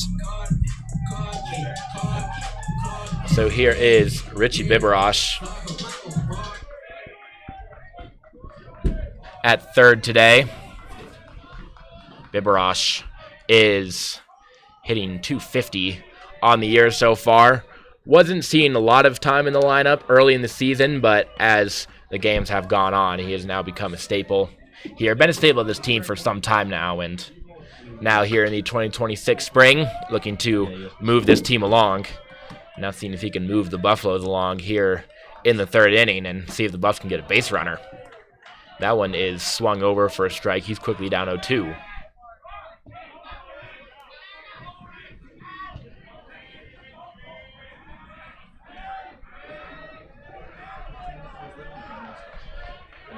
Davis delivers. That one is just low. Very close pitch there. Got a good eye on that one, though. See if he can come back in this count. He's still down 1-2 here. Good hold off on that last pitch by Biberosh. We'll see what Davis wants to go with here. Goes breaking ball, and he gets the swing and a miss. That is his fourth strikeout. He has got one so far in every inning. Right fielder number 25, Colin Dwyer. And it has been 8 up, 8 down for the Rams. Yeah, just got him chasing on that one, and most of his strikeouts have been on the Buffaloes chasing on some breaking balls, and very good pitching start so far. So up comes Colin Dwyer, who has only had 14 at-bats so far this year, but of the at-bats, I'm sure he's hoping for a little bit better year at the dish. He's batting .143 and only has a .250 on-base percentage.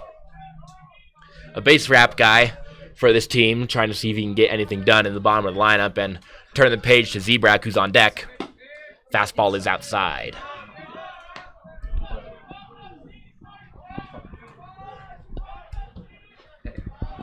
Oh, 1 count to Dwyer. The Buffaloes have not started a lot of counts ahead, but that is not the case here. Davis delivers, and that one sounded like it clipped him, and it did. So the Buffs will get their first base runner of the game. Is Colin Dwyer, who got hit by a pitch.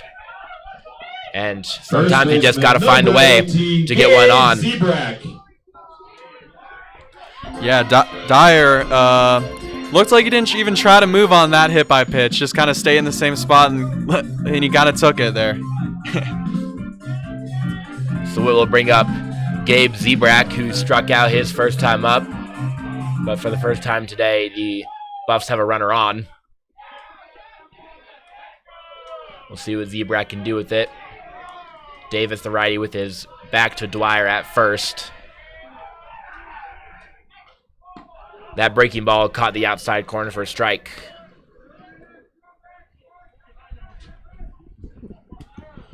Oh, 1 to Zebrak, who went down pretty easily his first time up. Check over at first base, and no problem is Dwyer. 2 outs here in this 3-0 game, the first of a 3-game series in the Rocky Mountain Showdown. If I were Davis here, I would continue to get the outside corner. Runner goes, and there's going to be no throw down to second base. The transition from Noah Graves, he couldn't get that ball in his hand, and so the Buffs have a runner in scoring position off the stolen base by Dwyer. Good chance here for the Buffaloes to chip back in and get one on the board. 1-1 count to Zebrak. I think that last pitch, had it not been a stealing opportunity for the Buffaloes and Graves didn't stand up, it could have been called for a strike, but instead it was a ball, and now with that breaking ball that was too high, it's now a hitter's count for Gabe Zebrak, 2-1. This is where right here they can turn the game upside down here and try to get some runs on the board. The 2-1 pitch is called a balk. And so Dwyer is going to move up to third base. Wow. A free 90 for the Buffaloes. And now he's only 90 feet away from the first run of the game.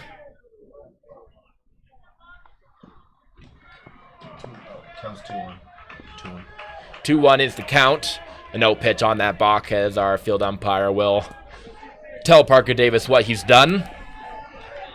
Of course, anytime as a pitcher you get called for a balk, it's just in your head for the rest of your outing, thinking about what can and can't I do. Absolutely.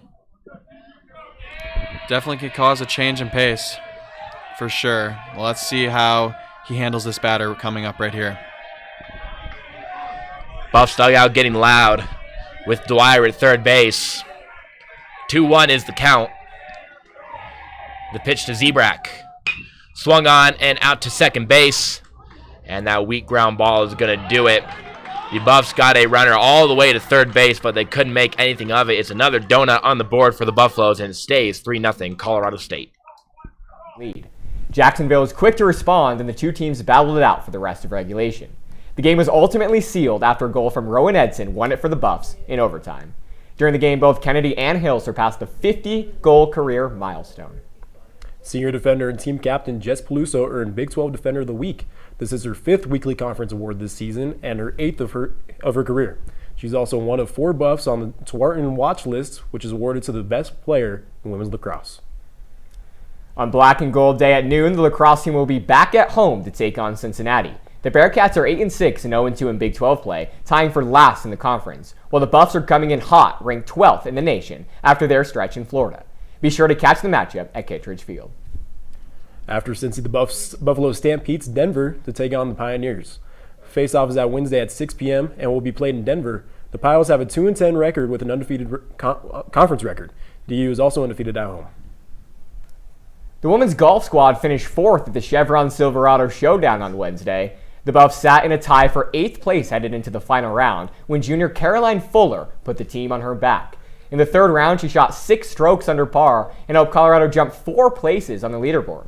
She finished the tournament 4 strokes under par and a tie for 7th place individually. After Fuller, junior Myra McVeigh had the next best score, finishing 4 strokes over par. The Buffs are now done with the regular season and are gearing up for the Big 12 Championship starting on April 23rd in Dallas. The men's golf squad is currently finishing the 2nd round at the Thunderbird Intercollegiate as we speak. The 1st round was played earlier this morning with the Buffalo's quintet struggling early in Phoenix. The team combined for 11 bogeys on the front 9, yikes, but caught in the back 9. Right fielder number 9, Drew Vassar. Oh, shit.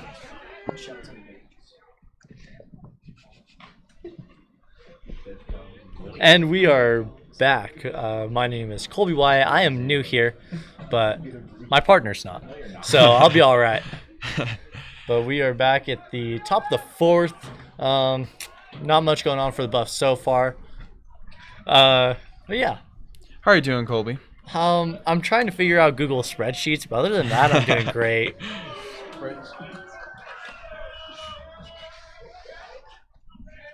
You got a 60-year-old in the press box. Believe it or not, outside of CU club baseball, my life doesn't really require spreadsheets, as that is fouled off. Hey, I figured it out.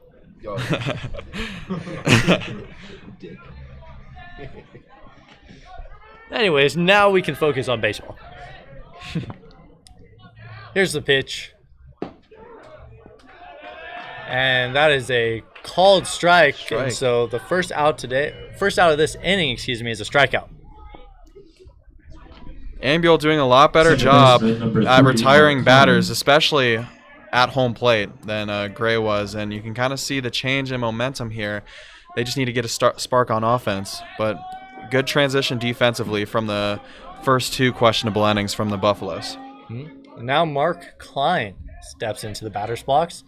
He'll see a ball.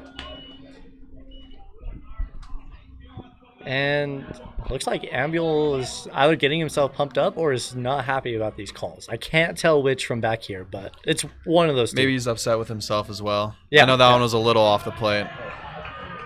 Hey, he got that one, though. That evens up the count, 1-1. That one's very close as well. It was just at the corner, which has been called a lot tonight. And a good placement there from Amhill. 1-1 pitch. That one's at the head for a ball.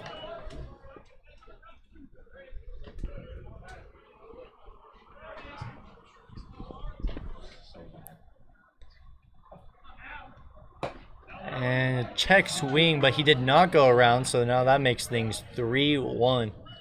A very friendly count right here for Klein, as he can keep the Rams humming here.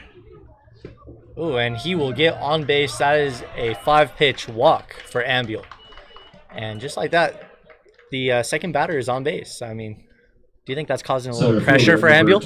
Definitely. I mean, we saw it with Gray early on, and he never really got back. And a leadoff walk is definitely not something that a pitcher wants, and that can cause some trouble in an inning.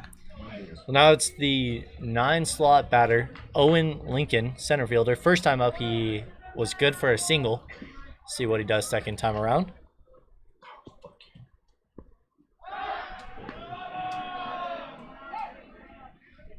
Tried to keep the runner honest there, but everyone's safe. The bottom of the order between the 8 and 9 batter for the Buffaloes the Rams have been. The runner goes, and he is going to be safe at second. A very good throw there from Lesh, but just unable to catch the fast runner, which is Klein. But as I was going to say, the 8 and 9 batters have been very good for the Rams, as they have caused some of these runs to come in for the Rams. So let's see if they can continue this streak. And the base running has been aggressive.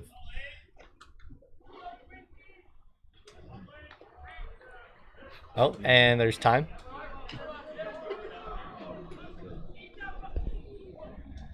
Everyone's going to think this over. Big at bat here.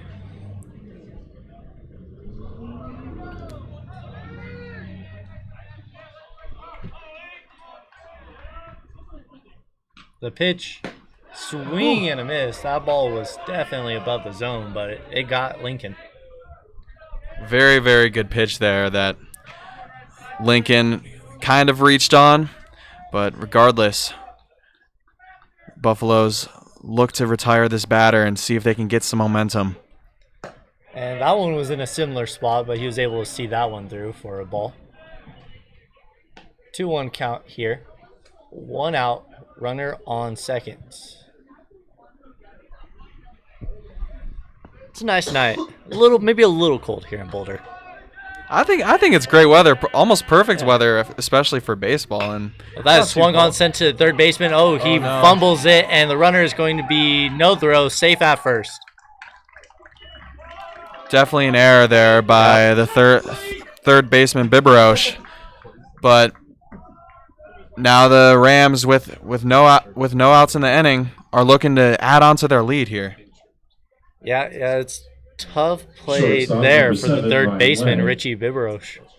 But, man, he's got to recover. Got to, turn around. Have a short memory, I feel like. Yeah, and with the top of the order coming up here, they're definitely going to have their best shot at doing it, as Lay is coming up here to bat for the third time this game. Yep, fourth inning, third time at the plate, and he will... Just shows how good their offense has been.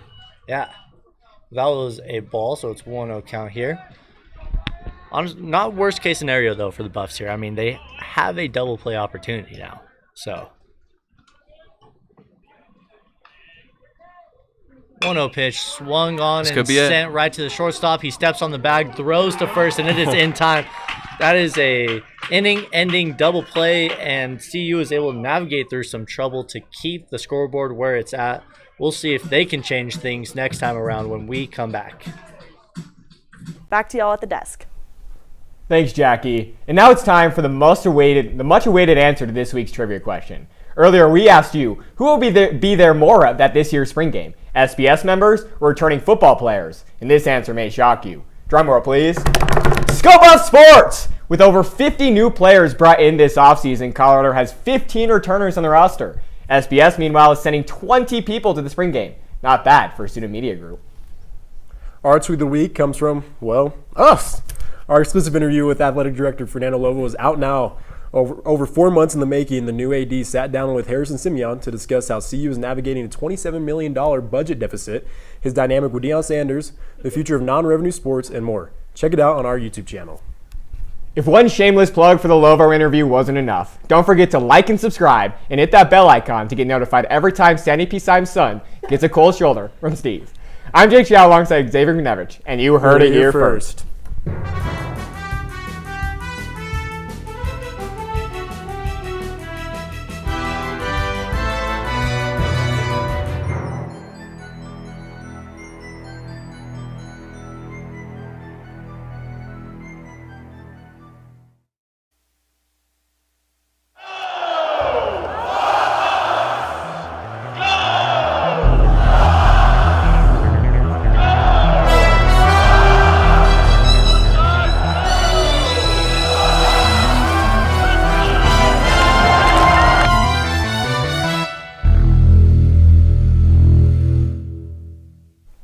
Welcome to Scope Up Sports and happy Masters Week, especially to Rick George, who's spending his weekend in Augusta. Guess he doesn't care about the Buff Spring game, but honestly, who does? I'm Xavier McNevitz alongside Jake Chow. Let's jump right in. The men's basketball transfer portal opened on April 7th, and it's been a rough week for Buff fans. 8 players have entered the Buff portal so far, including guard Isaiah Johnson, forward Sebastian Ranchik, Bangat Dak, and Alon McKaylee, center Fawaz Taco Iafalo, guard Felix Kasarich, guard Andrew Crawford, and guard John Manny. But Welcome back to Scott Carpenter Park here at CU Boulder. CU Boulder is playing the Colorado Rams, and the Colorado Rams are currently up 3-0 as we're heading into the bottom of the 4th inning here at Scott Carpenter Park, as we have Aiden Melberg coming up to bat. He is averaging 154 on the year, and that one's fouled off into the parking lot. Oh, it hit off a car, I think. Is that what you saw?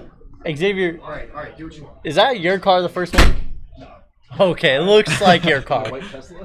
No. The No, I had a parking lot across. All right, nice. So good news is everybody here in the booth, their car, we're all safe. We're all safe. We don't know about anybody else, though. Yeah. And I mean, it's a relatively packed house tonight here at Scott Carpenter Park. That one got the outside edge for a strike. Kind of questionable there. The Buffaloes have 2 freshmen starting off the lineup, as the second half of that lineup is up to bat in Melberg at left field. He's 0 for 1 on the day. And here's the pitch. Almost hit him. It was outside for a ball. Well, the pitcher doesn't quite, despite the count, he doesn't quite have the strike zone right now. So it was good on Melberg to kind of really, stay in his shoes and see it in. Davis has had a very good start so far. 4 Ks and 0 runs allowed, as that ball is just a little bit high. And you're right.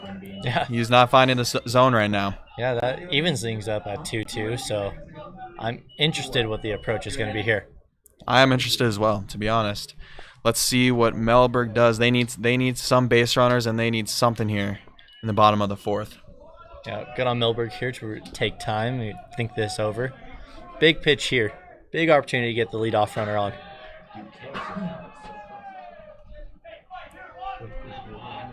Davis's pitch. That is a ground ball, headed straight to first. It's going to be a toss over to the pitcher for the first out.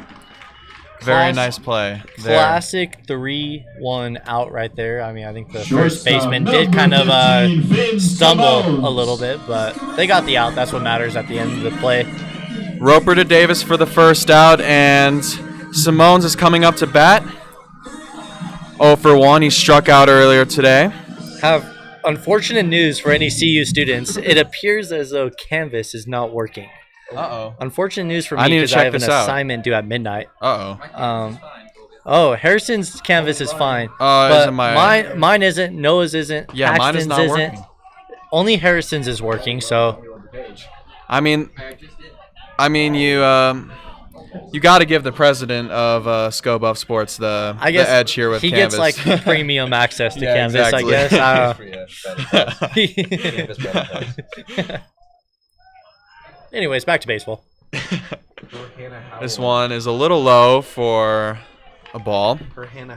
Apparently, Hannah's Canvas is working too. Maybe it's a Boulder Access Wi-Fi thing. I'm not sure. I'm not sure. Who knows? Colby's lying. They just want to make me a liar. That's fine. Here is a ball hit, line drive into left field, and that is going to be a single for the first hit of the day for the Colorado Buffaloes and Simones. And A great way to start off this inning if you're the Buffaloes. If there's a good pitch to hit, it's that one. It was right at the top of the zone, not too high up there, but it was also, not that fast. It was supposed to be an off-speed pitch. He just left it hanging. Great contact. Yeah, great contact there for Simones, who's from Bend, Oregon, which is, I think, is the #1 city and like the most weird name for any city in the United States. I believe that's correct. Bend, Oregon? Yep. That's interesting. I can't say I'm familiar with that part of the country. I can't say I'm familiar with that either. I think it's like a rural town in Oregon, but I'm not sure. I can't say I'm familiar with Bradenton, Florida either, which is where Charlie Lesh is from. Trying to pick off at first base. Unsuccessful attempt there from Davis. That's where ING is. Lesh is at the plate to bat. The catcher, who is 0 for 1 on the day.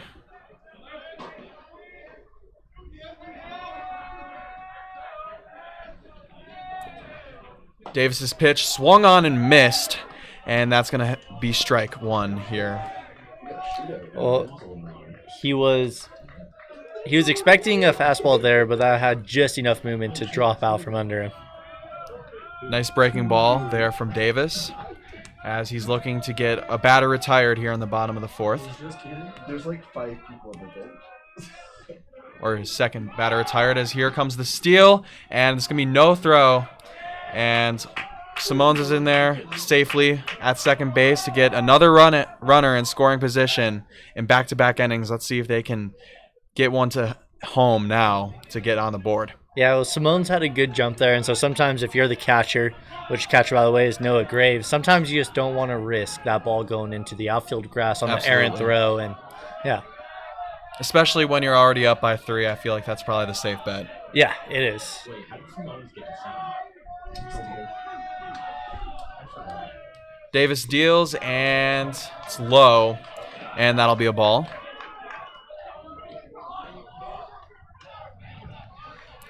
Good on Graves again to really keep that one in front of him. That ball bounced off the dirt, but no trouble for him.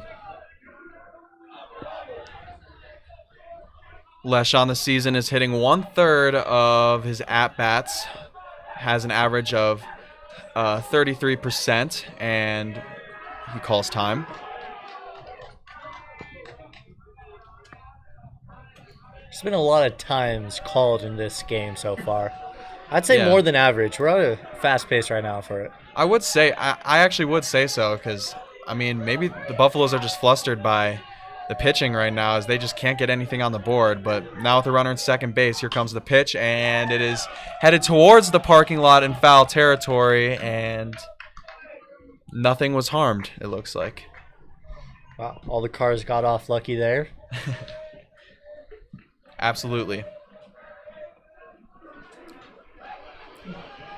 Lesh, a sophomore from Branderton, Florida, and 27 at-bats on the season, trying to get another hit to add to his very good average, I would say.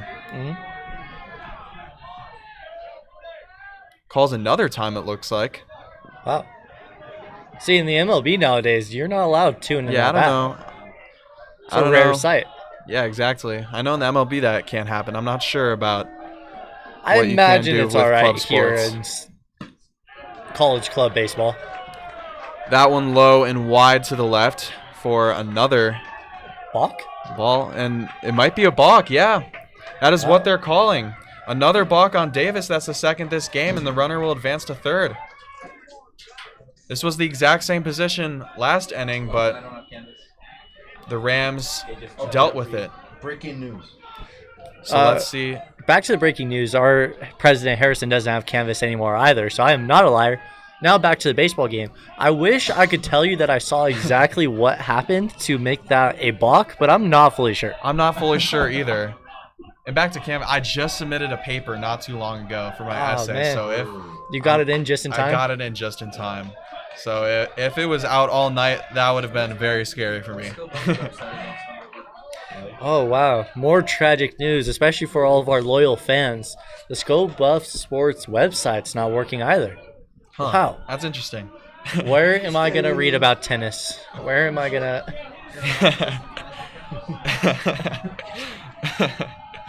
Yeah, tennis is going to be popping for sure. Davis trying not to get another block here. He has to be more careful. Deals and almost hit him. I thought it hit him, but he must have moved out of the way. Just in time, he moved out of the way. It almost hit him in the face right there. Very fast ball coming to you near the face. It's definitely a very scary scene to see. Yeah. Now there's a lot of pressure. It's a full count, runner on third, and only 1 out. Looking to get the ball in play here to potentially score the run. Here's the pitch, and it's fouled off. We went behind the radio booth, and it will remain full count. Yeah, I mean, this has been a really long at-bat for Charlie Lesh. Really long. I'd say maybe over 10 pitches at this point. So long at-bats definitely benefit the batter. The pitcher definitely gets frustrated, and the arm could get tired and loose, and he could potentially leave one hanging at the plate. Yeah, I would agree. I agree that, long at-bats, they help the batter a little more. Oh, there's a conversation going on here. A lot of conversations tonight between the umps and coaches. 3-2. Well, it looks like the CSU coach was just humbled there. It looks like they were trying to see if the count was wrong, but it is 3-2. And it looks like the pitcher will have continued conversations with the umpire here.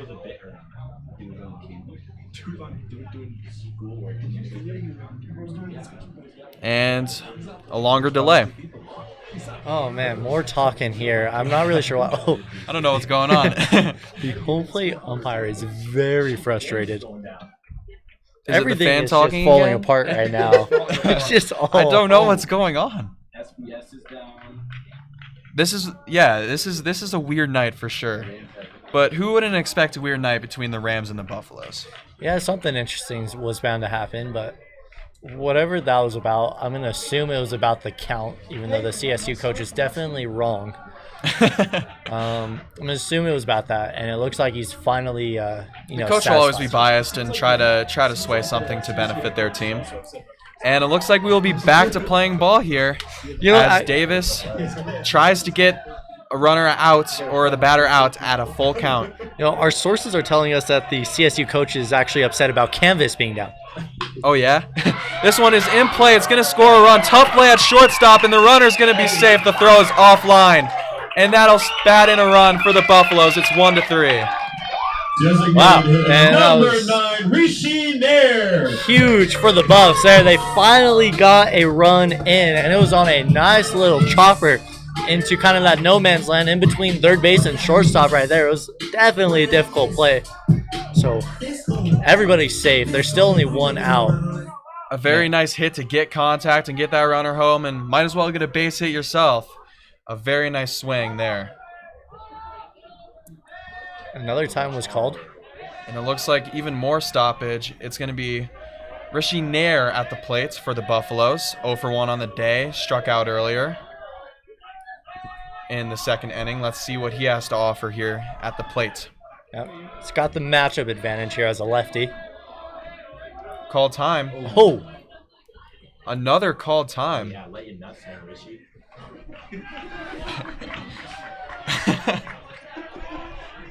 That was. I do not want to repeat what was said in the studio, but the mic might have picked it up. But anyways, yeah, that was definitely kind of a psychological move, I'd say, from Rishi to call it last second. It might have been, honestly. That's actually a good call.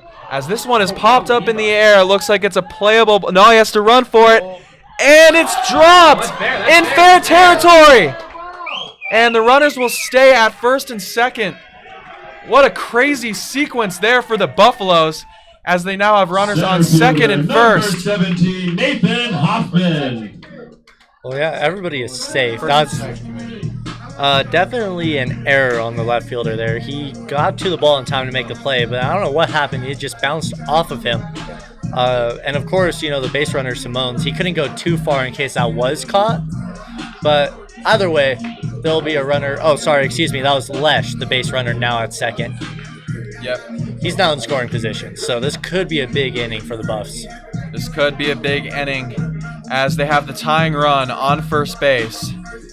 And it is going to be Nathan Hoffman coming up, who is batting 179 on the year, looking to get that up here with his at-bat. Flight out to the right fielder first time around. So at least he's making contact here. He just needs to find some grass.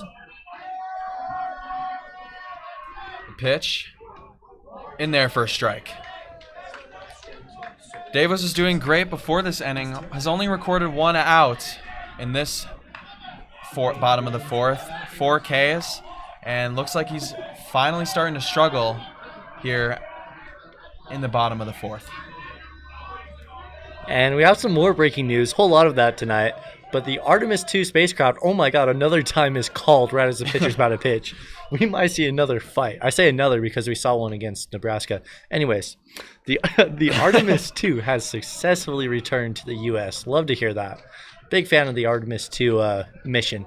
The whole Artemis, franchise of missions. I'm excited for the sequel. Do you want to explain what that is for me? So the Artemis 2 is the Artemis missions, pretty much.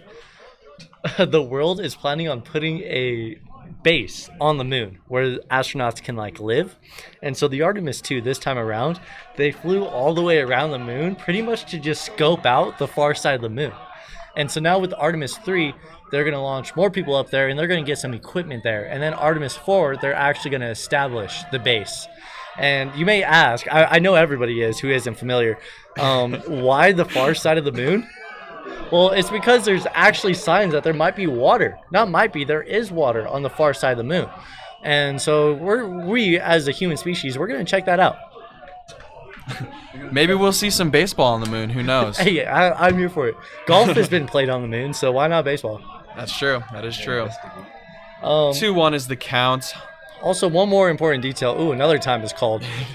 The last important detail is that the moon base is going to be used for expeditions to Mars in the future.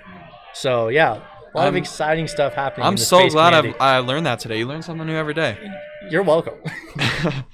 This pitch is dropped in center, and it is caught, and the second base runner will advance to third. It'll be runners on the corners, 2 outs with a fly ball there from Gilmore. Yeah. I'm sorry, that is Hoffman. Charlie Lesh did good there to show his patience and just tag up when the ball was caught. He had plenty of time to get over to third. Yep. A very high flying ball that was just short, and he just got under it. And now we'll see Gilmore coming up to bat, the second baseman who's 0 for 1 on the day. And now with 2 outs, this puts a lot of pressure on Gilmore here, who wants to keep things rolling for this Colorado team. Absolutely. Potentially get another run in to make it 3-2 to make the deficit a little bit more reachable. As Davis is just trying to get out of this inning as he's had a rough one. That one outside for a ball. Yeah, Davis, so he's 0 for 1 today, but he's batting .360 on the year. So if I'm a CU fan, I'm feeling good about him up to the plate right now. Still batting kind of lower in the lineup at number 7 to kind of get some runs here if he's able to increase his average. This ball's in there for a strike. It looked like it was on the bottom corner as the count is now 1-1. Must have just clipped that bottom away corner there. A lot of movement on that. Probably a slider. That would be my guess as well. Maybe a sweeper. I don't know if sweepers have made their way to a CU club ball yet. Looks like very close play at first, safe. But it was called safe. As the inning continues, and Buffalo's still trying to get another run on the board. Yep, that was the closest attempt we've seen tonight at a pickoff. Definitely.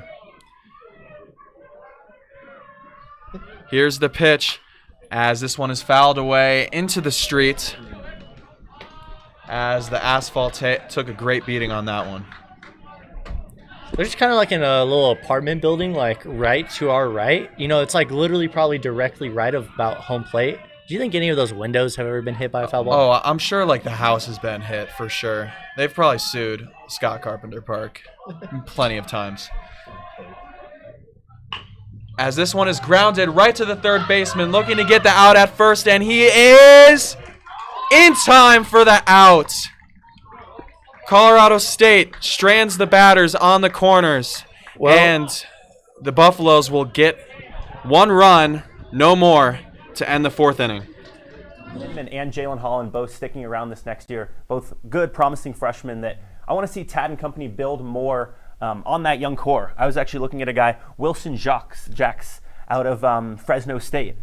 Freshman big, averaged 8 and 8 and almost a block a game last year. Building both on that young core, adding front court size, I think could be a good get for the Buffs in the next few weeks. Yeah, absolutely, and especially with the absence of Isaiah Johnson, who was the Buffs' leading scorer this past season. You have guys like Barrington Hargress, you mentioned Ian Inman, Josiah Sanders, and then Jalen Holland all coming back staying in Boulder. I think it'll be a nice little group that the Buffs can build around, and they can trust their guards and hope that they take a step forward. Yeah. This isn't a year that they're looking to compete. This is a year that they're looking to build for the future, even though the guy that they really wanted to keep, in Isaiah Johnson, didn't end up staying.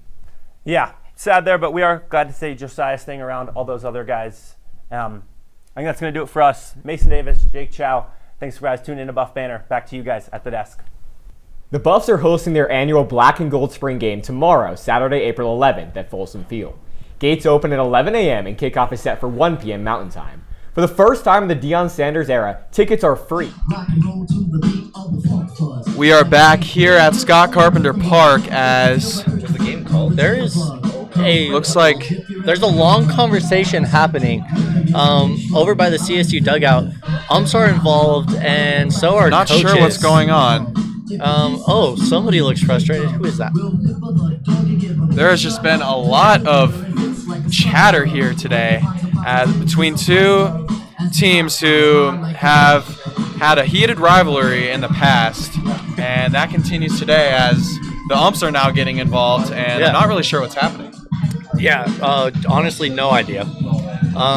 Maybe. Oh wait, it is not over. Oh no, we're back. They called it safe. Safe first. Oh my goodness. That is. What a turn of events here. Yeah, that's a run. Safe at first, a run scores. They're calling it safe at first when they called the inning. So the Colorado State Rams will stay on defense as they still have to get one more out. It kind of looks like from this angle that the runner was safe. Oh, okay. I thought he was safe. Okay. It was a very close play, though. It was a very, very close play. But yeah, Noah, let me tell you, I've never seen this before. I don't think I've ever seen this before either. I've never seen the umpires, reverse a decision after that long of a. Are they redoing the bat? Oh, I think they're redoing the bat. Okay, so apparently they're redoing the batter. It looks like, and okay, so it's Gilmore staying. So they're redoing the at bat. Reasons are unknown why. Listen. Okay.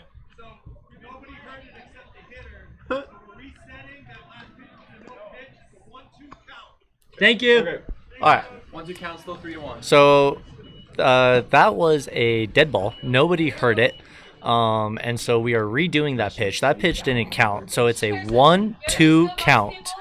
And there are runners at the corners. All right. That clears things up as we are underway, still in the bottom of the 4th inning. Yep. And there's still more conversations this time between the umpire and the Colorado Buffaloes coach. Yeah. Let's see if we will see some action here at Scott Carpenter Park in this. So there's still some conversation.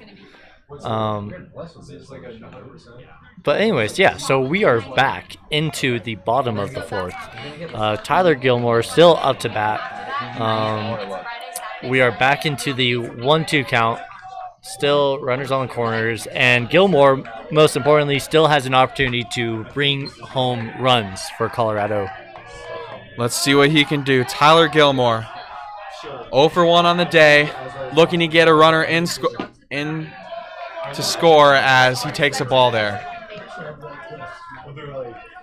2-2 is the count.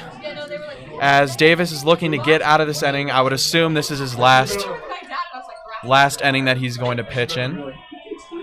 I'd have to say, if anyone is upset with all this confusion, it's probably Parker Davis, a CSU pitcher. I mean, he thought he was off scot-free. The runner's trying to steal, and this one is fouled off. That was a pretty decent jump. He probably would have been safe at second, but he'll have to try again. Absolutely. The Buffaloes down 2 here in the bottom of the 4th. Davis nods the head. Here's the pitch, and it's down too low and off to the side for ball 3. It is a full count here. Wow. For Tyler Gilmore. Probably in the biggest situation of the game right now for the Buffaloes. Yeah, this definitely is. This is huge for Colorado. And, I mean, the CSU bullpen is now active. They are moving around. They are fully pitching. So the runner goes, and this one is at the top of the zone. Wow. Davis walks him. Great discipline to, bring that at-bat back and then force a walk from Tyler Gilmore. So now the bases are loaded. Bases are loaded for Richie Bibarash, who is batting .250 right now, hitting 1/4 of the time and getting on base a good margin as well at .400.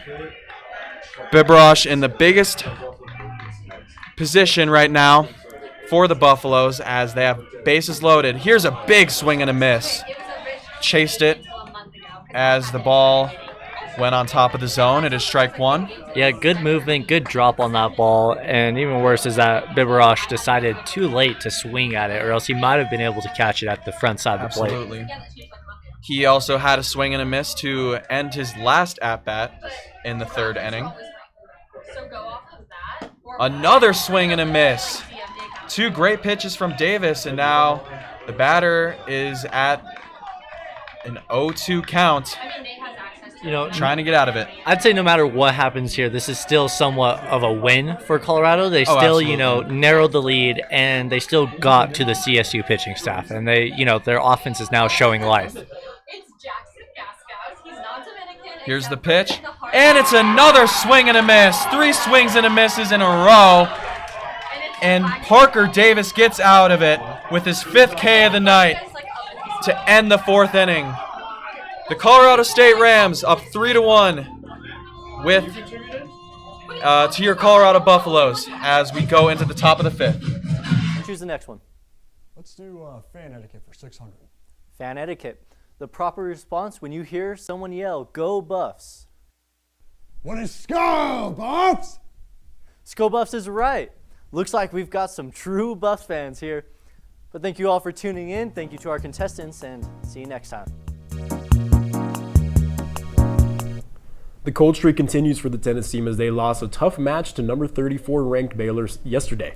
Tomorrow is the team's senior game where they will take on 20th ranked TCU. Before the game, seniors Anya Nelson and Rix Van Deerwerf will be celebrated. Hopefully the tennis team can use tomorrow to get some momentum going into the Big 12 championship. The tournament starts Wednesday. Colorado has the 3rd worst conference record, so they will receive the lower seed in the tournament. But if they win the Big 12 championship, they'll get an automatic bid to the NCAA tournament. After a series win against the Air Force Falcons last weekend, baseball plays in its biggest series of the year. The Colorado State Rams take a trip down from FOCO for a 3-game series at Scott Carpenter Park. The Buffs come into the conference matchup 5-5 in the Midwest American play, while the Rams are still searching for their first conference win. The first game of the series is tonight at 7 p.m., and the series will end with a doubleheader on Saturday starting at 11 a.m. All 3 games can be found right here on Scope of Sports. Women's Club Lacrosse had their senior night cap off their senior this season this past weekend with the final game against the BYU Cougars. The Buffs put up a good fight but ultimately came up short and were unable to come away with the win. This was an unfortunate way for the Buffs to end their season. The men's lacrosse team, however, had a great time on the road, sweeping both Utah State and Utah. Welcome back to Scott Carpenter Park as the Colorado Rams are leading the Colorado Buffaloes 3-1 as we head into the top of the 5th. Colorado State Rams. Oh, Colorado State Rams. Excuse me. Gosh. Catcher number 6, Noah Graves. Otherwise, two teams would be from the same university. That's my apologies. Colorado State Rams against the Colorado Buffaloes. Well, now it's Noah Graves up to bat here. He digs in. And that one is too low. That's a ball. It feels like it's been a long time since CSU's been up to bat, so we'll see if they're a little cold. I'd be more worried about the Colorado pitcher, being cold. He probably had to do a lot of work to really stay warm. Absolutely. Let's see what Ambuel can do here as he's trying to get another 0 on the board for the Buffaloes. It'll be a tough job, though, against Noah Graves, who's batting .441. As I say that, he gets a base hit into right field. And the Colorado State Rams with a good start here in the top of the 5th. Well, as I said, it's been a while since Ambuel has pitched, so he's probably a little cold, probably still getting into, swing of things, pun intended. Yeah, definitely needs to warm up that arm for sure. Especially against a guy, Colin Russo, who already has a hit in this game. And he is averaging .353 on the year. A lot of these players for the Rams have better averages than the Buffaloes. Let's see, as chaos on the base, and it will be nothing happening as Noah Graves got back to first base. Yeah, well, Colin Russo, big opportunity here to keep things going. I'm sure CSU is adamant here to, tax them on the scoreboard with the life that Colorado, the Buffs, showed last inning. Absolutely. Ambuel's pitch was right down the middle for the first strike. It is 1-1. Here's the pitch, and this one is lined right to the second base. The first out of the inning is caught by Gilmore, and Graves will stay at first. That pitch, it kind of caught him on the hands a little bit. It did not hit the barrel of the bat, so it didn't, really find any legs. Didn't even make it out of the infield dirt. Just a nice little line drive to the second baseman. Yep. Ambuel has already pitched more than Tyler Gray. Doing a better job as the runner takes off, and he is going to be safe. What a great read there by Graves as he caught Ambuel not even looking at him. And that is a successful stolen base without a throw from the pitcher. That was, and stay with me here, that was a really goofy stolen base. I mean, he took off, he realized that the pitcher wasn't actually pitching yet, stopped for a second, and then just continued running. And Ambuel was none the wiser on the mound until it was too late. So, yeah, I mean, Graves kind of lucked out there. Absolutely. Runner in scoring position for CSU as this one is fouled off. If that netting wasn't there, it would have probably hit us. Yeah, thank God for netting. Greatest invention since sliced bread. Actually, I'd be interested to know which one came first. That would be actually a good fact to look up. Let's find out. Actually, I'll get our fact checkers in the booth on that. There, great. Because I would like to know. That would be interesting. A throw from the catcher to the second baseman, but Graves was able to get back in time. It is ball 1. CSU has a better logo and a better. Also, Nick, wearing green in this game is very controversial. I almost bought it actually. It's like $2 at Dick's Sporting Goods. Ambuel deals, and this one is off the plate again. That is ball 2. Wasn't able to catch that outside corner. So netting has been around for a lot longer than sliced bread. That's what I figured. Yeah, because I mean they used it back in the Stone Age. Yeah. Sliced bread was more like the 1920s. Oh wow. At the very least, was that late? Sliced bread was that late? I'd say probably more like sliced bread as we know it. Okay. In which case you might say this is unfair because we should be also looking up the netting as we know it. Used at a baseball game. In baseball, yeah. But I don't know how to get that information. So. This one is a nice catch there by the shortstop, but everybody's going to be safe. Yeah, I mean, Simone's was good to just keep it, in the infield. I would have scored a run if it got past him. So good work to get that little sliding grab. Great hit there by Sorber. who is now on first base with the single, as it will be Ben Roper coming up to deal 1-for-1, as he had a single in the first inning. Well, you know, obviously CU needs to get out of this inning first, but I'm interested to see if we'll see a substitution at pitcher. First baseman Gabriel Zebrak tripped over the runner, but the runner is safe. As I was saying, I'm interested to see if we'll see a substitution on the mound for CSU when they're back up in the field. I'm sure we will. That was a little bit of a rough inning there for Parker Davis. That pitch is a ball. 1-0 is the count here on Roper.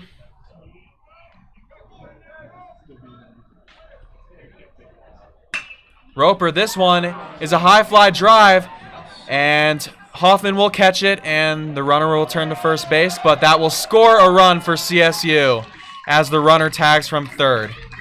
That is Graves who scores, and it is 4-1 Rams. That's my man. Well, yeah, when there's a runner on third and only one out, all you're trying to do is just hit it high into the outfield, and that's exactly what Roper did there. So good on him. Didn't do too much, didn't try to do too much, which is more important. Just did what he had to. Did exactly what he needed to. That is exactly correct.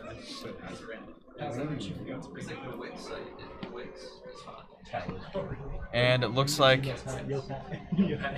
this will be... Is that number 10? It looks like if that's number 10, it's a substitution batter. Because it is not on my sheet. That is number 10. I don't know what his name is. I do not know what his name is. We will have to update it on the sheet. We got Charlie Morrison is Charlie up Morrison. to bat. No, but he's number 25. Anyway,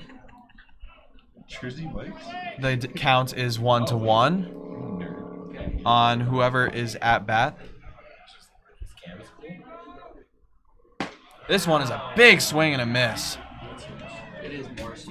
It is Morrissey? Okay. I wasn't sure because it says 25 on here. But we got it correct. It is Charlie Morrissey to bat. He is 0 for 2 today, 2 Ks, and he's already down 1-2 with Amhill to deal here. We are Charlie Morrissey. And time is called. Good take. CSU giving CU a little taste of their own medicine with a last-second called time right there. I wonder how many times you get during a plate, as the pitch is too low for a ball. Well, the count is 2-2. I'll have to refer to my scorebook, but as far as I know, in the CU or in the college club baseball scene, there is no limit to how many times you can call time. Oh, interesting. Yeah, but We go by NCBA. Amhill deals, and this one is swung on and fouled off. Man, that one was way in, right on the hands. I'm surprised it didn't hit his hand when he tried to swing at that. I think it did. Looked like it hit his right hand, potentially,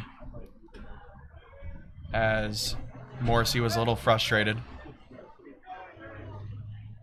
Amhill looking to get out of this inning with only 1 run. Here's the pitch, and it's too high. 3-2, full count here on Morrissey. Morrissey, who is averaging 1-1-1, trying to get that higher and potentially get another run on the board for the Rams. The runner goes. Here's the pitch, and it is popped up, and it will be behind the field. And that one, it looks like it hit the top of the press box. I think it did. So, yeah, we could hear that. But it was a loud thud on the roof. You know, Ambuel right here in this situation, he just needs to stay calm. You know, I mean, there's 2 outs. He really wants to get out of this inning. He just needs to take a deep breath and just focus on this pitch. Amhill trying to pick off the runner at first. He's unable to. Well, he did not take my advice, but that's all right. Amhill needs to concentrate on the batter here, which is Morrissey, and potentially strike him out for the 3rd time tonight. Here's the pitch, and this one is strike 3 called. The Buffaloes get out of the inning with only 1 run scored as we head into the bottom of the 5th, where the Colorado Buffaloes are looking to get back into this game. Boulder late that night. Boulder County Coroner's Office also reported that high speed contributed to the severity of his fatal injuries. Ponder's family hopes his legacy can serve a lesson about responsible decision making for young people, saying a difficult conversation is easier than a lifetime of loss.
The number 5 ranked Florida Gators chomped away at the Buffs' late comeback attempt last weekend.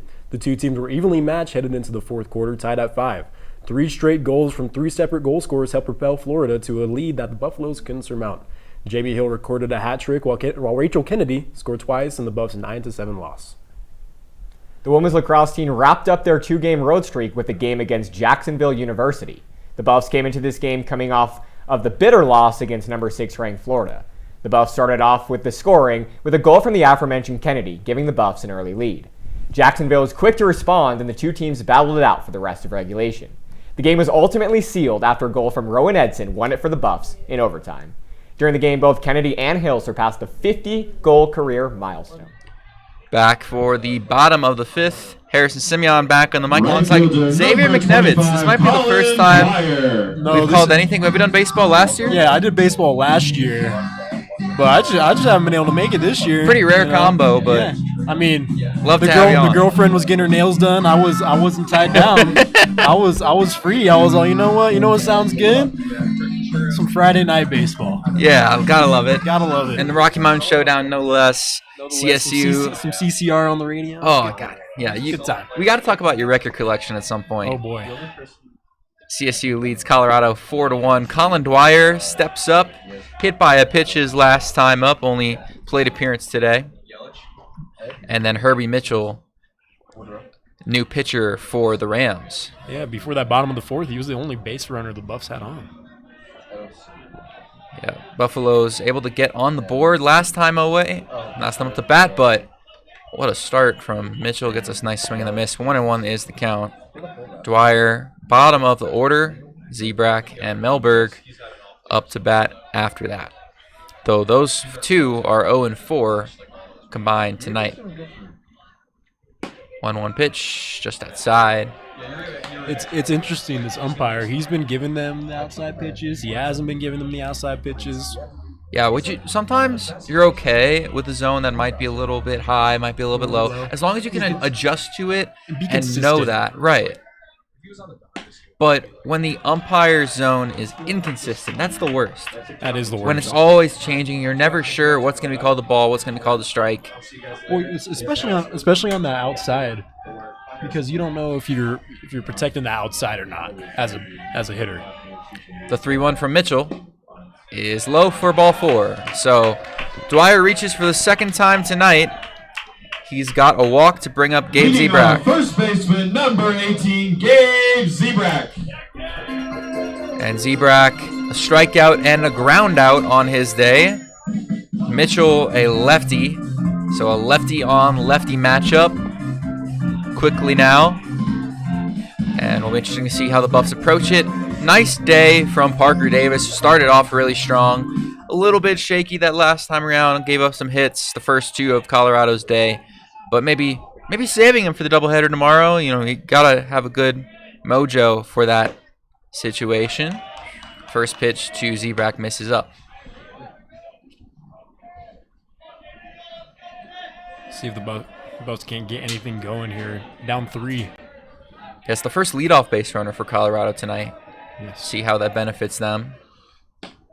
That's also high. So Mitchell out of the pen a little bit wild, and looks like Colorado State's coaching is noticing that. So they'll converge on the mound. But while we have a moment, I wanted to talk about your record collection, because you were talking about CCR, and you are one of the biggest music heads I know in terms of your taste. You're all over the place. You love your oldies. Can you talk a little bit about your record collection, how it started? You know, I'm almost interviewing here now on the air. Talk about your record collection. Yeah, I have 250 records. 250 records. I have a lot of rock, a lot of soul, R&B, some jazz, all over the place. You know, I started collecting records my senior year, like senior year of high school. My senior year, my newspaper teacher, who got me into writing, doing journalism in the first place, got me also into record collecting. So, well, you know, the cornerstones of my life. I had a bit of a record collection, not nearly 250, but biggest proponent of that, actually the guy that did my haircuts. Oh, wow. My barber was a good friend of my dad's as well. Yeah. So got a little discount. That was nice. That was nice. And so I also, every once in a while, he'd let me bring home one of his countless records. He just had a whole wall of them, just probably 4 levels of shelves as the runner goes, hit and run, but just foul down the right field line. Good contact, got out in front, was Zebrak. Just barely avoided what would have been a really nice play for the Buffaloes, likely to score a run. Count is 2-2. As doesn't seem like they can find the ball right now. Now they can. Get a new one for Mitchell. But like I said, I had my fair share. I had my record players, but then I lost the needle and then just never wanted to replace it. So, well, and then I went off to college. It was like kind of that last summer before I went off, lost the needle. I'm like, I don't play records that much. It's nice to have them around, you know. Right. The 2-2. Swung on, hit well out to right center. Right fielder's under it. Vassar makes the catch. Out number 1. Nobody moves. 1 down, and that brings up Aiden Melberg. So Zebrak now 0 for 3. Melberg 0 for 2. Grounded out to the pitcher. Or actually, it was a chopper to the first baseman that the pitcher covered first for. And then had a line out. Good contact up the middle, squared it up, but could not find grass. Simones, who had Colorado's first hit, would be on deck. So 1 out, runner on first. Buffalo's looking to make this a ball game again after it looked like they might have had the bases loaded. Full count, and that one gets away, so Dwyer takes second. Coasts a little bit off of it just to make sure that Noah Graves can find it. So now a runner in scoring position. 1 out, takes away the double play possibility, and they're going to go over once again to Mitchell to check on him here. Yeah, I was about to say, Mitchell starting to find the zone after the mound visit, but catcher giving him some, hey, let's get it going. Now the Buffs now have a runner in scoring position. Yeah, that's a big opportunity. Obviously, a lot of really good hitters for the Buffs due up this frame. And in a bit of a tipping point, the 5th inning, kind of that crux of the game where teams still have time to generate some momentum. Only a 3-run game. 4-1 our score. CSU leading, but Colorado with a little bit of momentum as that ball towering and will veer foul. All cars remain unscathed. I was thinking about parking in that lot, and then I was all, you know what? Maybe I shouldn't. There's a plenty good lot. I'm over there. I just parked in over the center field fence. Kind of by somebody's house. Yeah. Yeah. You know, it's Boulder. It's a closer walk. Parking here is a hellscape, I've learned in my 4 years. I mean, it is a lot of different places. They don't want to. But Boulder in particular, sometimes not the best. They don't want to know about me and Colby Wyatt's apartment complex parking, because I'll tell you what. 1-1 pitch in there. So 1-2 on Melberg. And you're in not Boulder. Yeah, look, like Superior. Superior. Superior, Broomfield. Same thing. Kind of on the edge right there. But my goodness gracious. You know, I might have to get Colby on the mic just to corroborate. I think I've been in that area when we came back from Kansas City. Awful. Doesn't look the best. This is 1-2 pitch is Just outside. like the Buffalo's bats tonight. Yeah, it could be better. Starting to generate a little momentum. Have had some well hit balls. Now a runner in scoring position. Big spot for Melberg in a 2-strike count. He's got 2 balls as well. Holds the bat out for quite a while. Methodical approach from the left fielder. Mitchell sets and fires. Swung on, foul.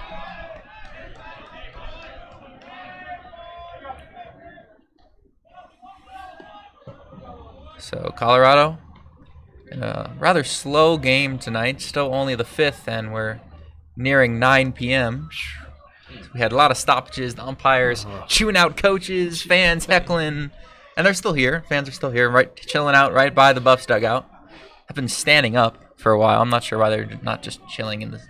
I'd rather be in the bleachers, but maybe it's a little cold. They got their hands in their pockets. Yeah, a lot of conversation going on tonight between the umps and the head coaches. I don't know what is going on. The 2-2 once more is low. Full count. Good take from Melberg. What's funny is I talk about this umpire being inconsistent. He's been pretty good this inning. This inning in particular, yeah, it's been pretty solid. It's been solid. Ump zone been a little bit tighter, I guess, if you're a pitcher. Got to work a little bit harder for that 3rd strike. So Mitchell grips the ball, and a big 3-2 pitch. Runner thought about going, and now it's a line drive to right, and the catch is made. Dwyer will tag and head to 3rd. So a productive out, but another line drive from Melberg that just can't find the grass. Had a good at-bat. Shortstop number 15. But now Ben 2 are down. Simones. Simones is up with a runner 90 feet away from scoring. Yeah, Buffs making good contact today. Just have not been able to find grass at all. You know, besides that bottom of the 4th inning there. But now you got a runner 90 feet away from being a 2-run game. Xavier, what you know about Bend, Oregon? I can't say I know a lot about Bend, Oregon. A mid-sized town, 100,000 people in Oregon.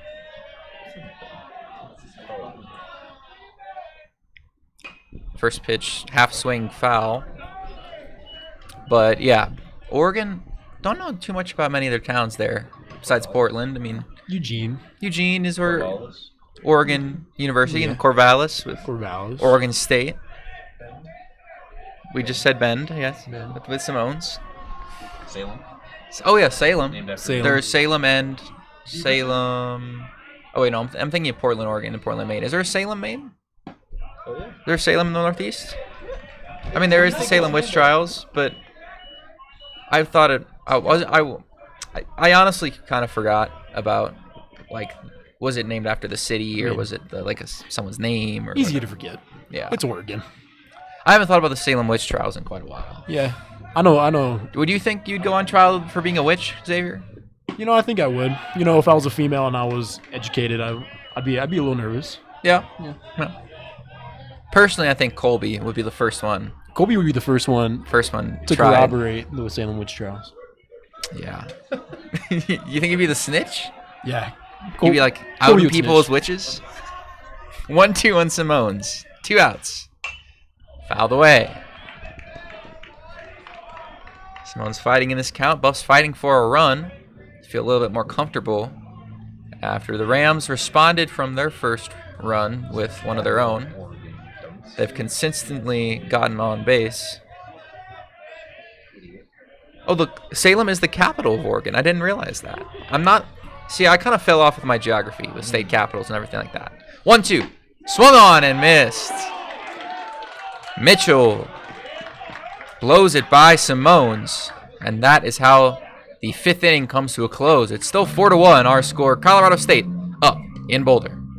Last year, building both on that young core, adding front court size, I think could be a good get for the Buffs in the next few weeks. Yeah, absolutely, and especially with the absence of Isaiah Johnson who was the Buffs' leading scorer this past season. You have guys like Barrington Hargress, you mentioned Ian Inman, Josiah Sanders, and then Jalen Holland all coming back staying in Boulder. I think it'll be a nice little group that the Buffs can build around, and they can trust their guards and hope that they take a step forward. Yeah. This isn't a year that they're looking to compete. This is a year that they're looking to build for the future, even though the guy that they really wanted to keep, in Isaiah Johnson, didn't end up staying. Yeah, sad there, but we are glad to see Josiah staying around, all those other guys. I think that's going to do it for us. Mason Davis, Jake Chow, thanks for guys tuning in to Buff Banner. Back to you guys at the desk. The Buffs are hosting their annual Black and Gold Spring Game tomorrow, Saturday, April 11th at Folsom Field. Gates open at 11 a.m. and kickoff is set for 1 p.m. Mountain Time. For the first time in the Deion Sanders era, tickets are free. In the incredibly rare event that a CU Spring Game isn't pouring outside, we will also see the return of freshman phenom Ralphie Seven, who made her career debut just 8 months ago. Coverage of the game will actually be on Colorado's YouTube channel, and you can follow along with ScoBuff Sports social media for live updates as CU welcomes another major roster turnover. Speaking of that turnover, Colorado's roster was a revolving door this offseason. Coach Prime and the Buffs brought in over 40 transfers from Blue Blood programs with proven talent. That includes 2 transfers from the Texas Longhorns with wide receiver DeAndre Moore and Leona Lefau. Among the programs they snagged players from are Georgia, Alabama, and a lot of Sacramento State Hornets. In fact, a lot of transfers have ties to old Hornet head coach, now Buffalo's offense coordinator, Brandon Marion. While the offense will be vanilla in the spring game, according to Marion, to provide a nice glimpse at the reloaded roster. All right, Buff fans, it's trivia time, and we're getting very meta with today's question. ScoBuff Sports is sending a record number of media personnel to this year's spring game, and it has us wondering, who will be there more of at the spring game? Returning Buffs players or ScoBuff Sports members on credential? This one's a tricky one, so think on it as we await the answer later in the 4-1 ball game with Colorado State in front of Colorado as we head to the top half of the 6th. And for the Rams, it's losing the roster sheet here, but for the Rams, it will be Drew Vassar to lead off.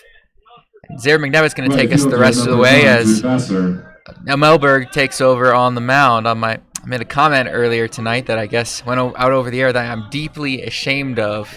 If I hurt any Colby Wyatts out there, I can't tell you how much I want to say from the bottom of my heart, I'm so very, very sorry. I pride myself and think of myself as a man of faith, as there's a deep drive foul by Vassar.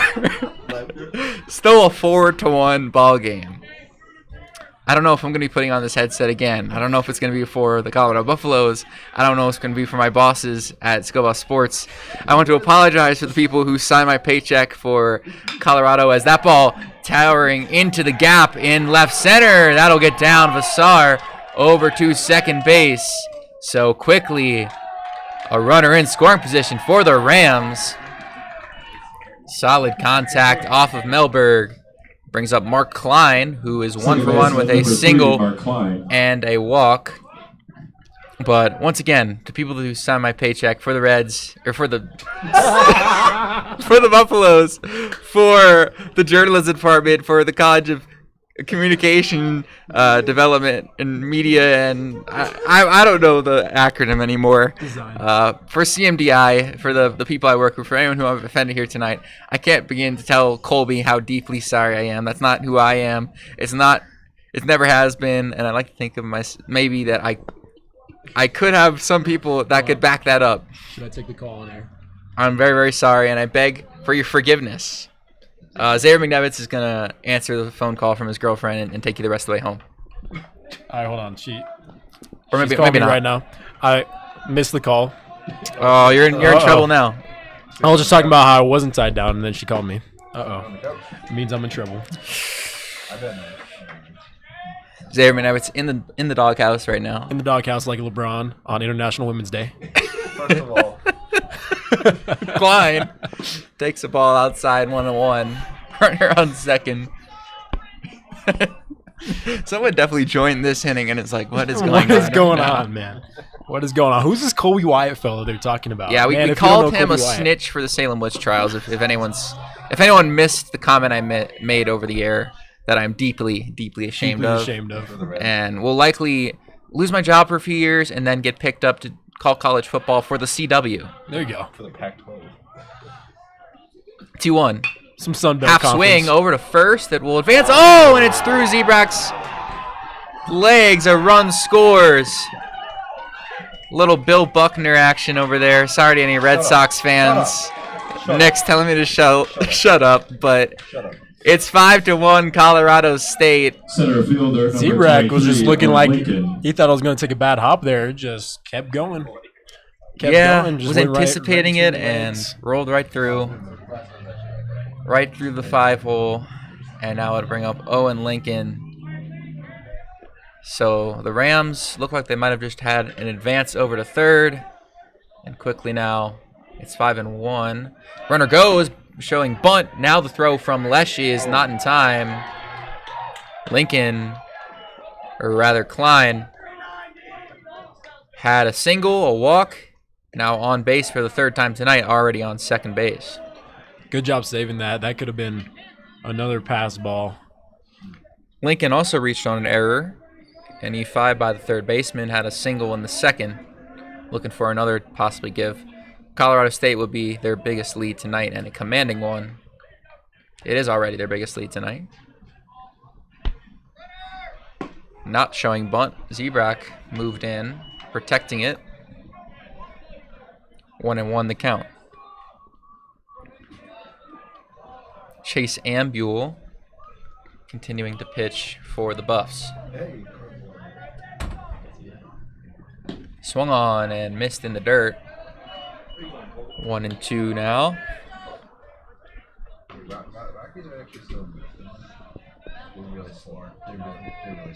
As I got sick of that joke, the Thom Brenneman Castellanos. Yeah.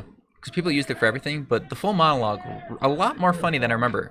Yeah, 100%. You know, he talks about how he's a man of faith in there, and then just Nick Castellanos. Didn't say a very accepting term to have to cause that apology. Nope. So not a good representative of people of faith.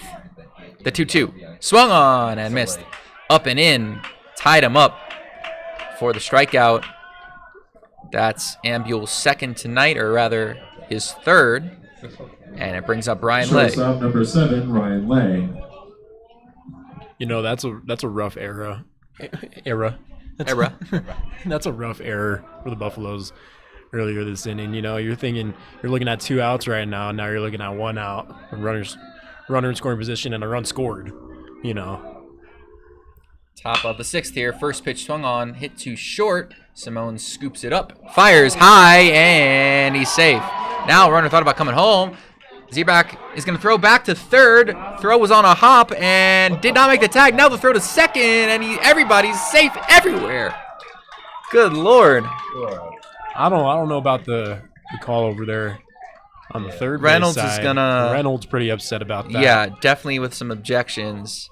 I mean, he wasn't even close to the bag, and he was tagged. So I don't know if they thought the tag missed. Well, maybe that's what I'm thinking. From my angle, tag might have missed. It was a tough one to apply. Well, it's also rough from the position that the field judge is in to make that call because he can't see the tag. You know, so honestly, if we want to blame it on anybody, we're going to blame it on the lack of umpires. Yeah, Reynolds frustrated. Everybody's safe. Runners now on second and third after what might have been the end of the inning. So some sloppy fielding keeps it alive. Zerback didn't need to throw it over to the third baseman. So actually, rather, there's 1 out. So Lay stands at second. And Lincoln at third.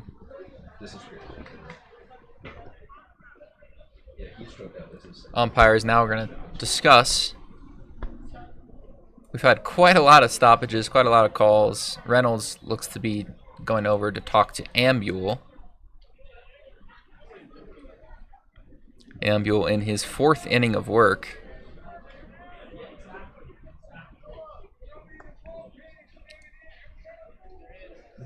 So, just a quick talking to. Simone's, his throw is high, and that initiated the base running fiasco we had. More of a fielding fiasco, as everybody was safe, great base running, heads up, aggressive from Colorado State. And they've been the more aggressive team. That's what has them ahead 5-1 right now. Brings up Noah Graves. Sacrifice fly and an RBI tonight, along with a single and back in the 5th. First pitch, it misses high. Just a lot of hoopla going on tonight. Yeah, a lot of hoopla. That's a good word. It's a good word. A lot of shenanigans. Shenanigans. Hoopla. Happenstance. Happenstance. You know, it's just a happenstance type of game. You know.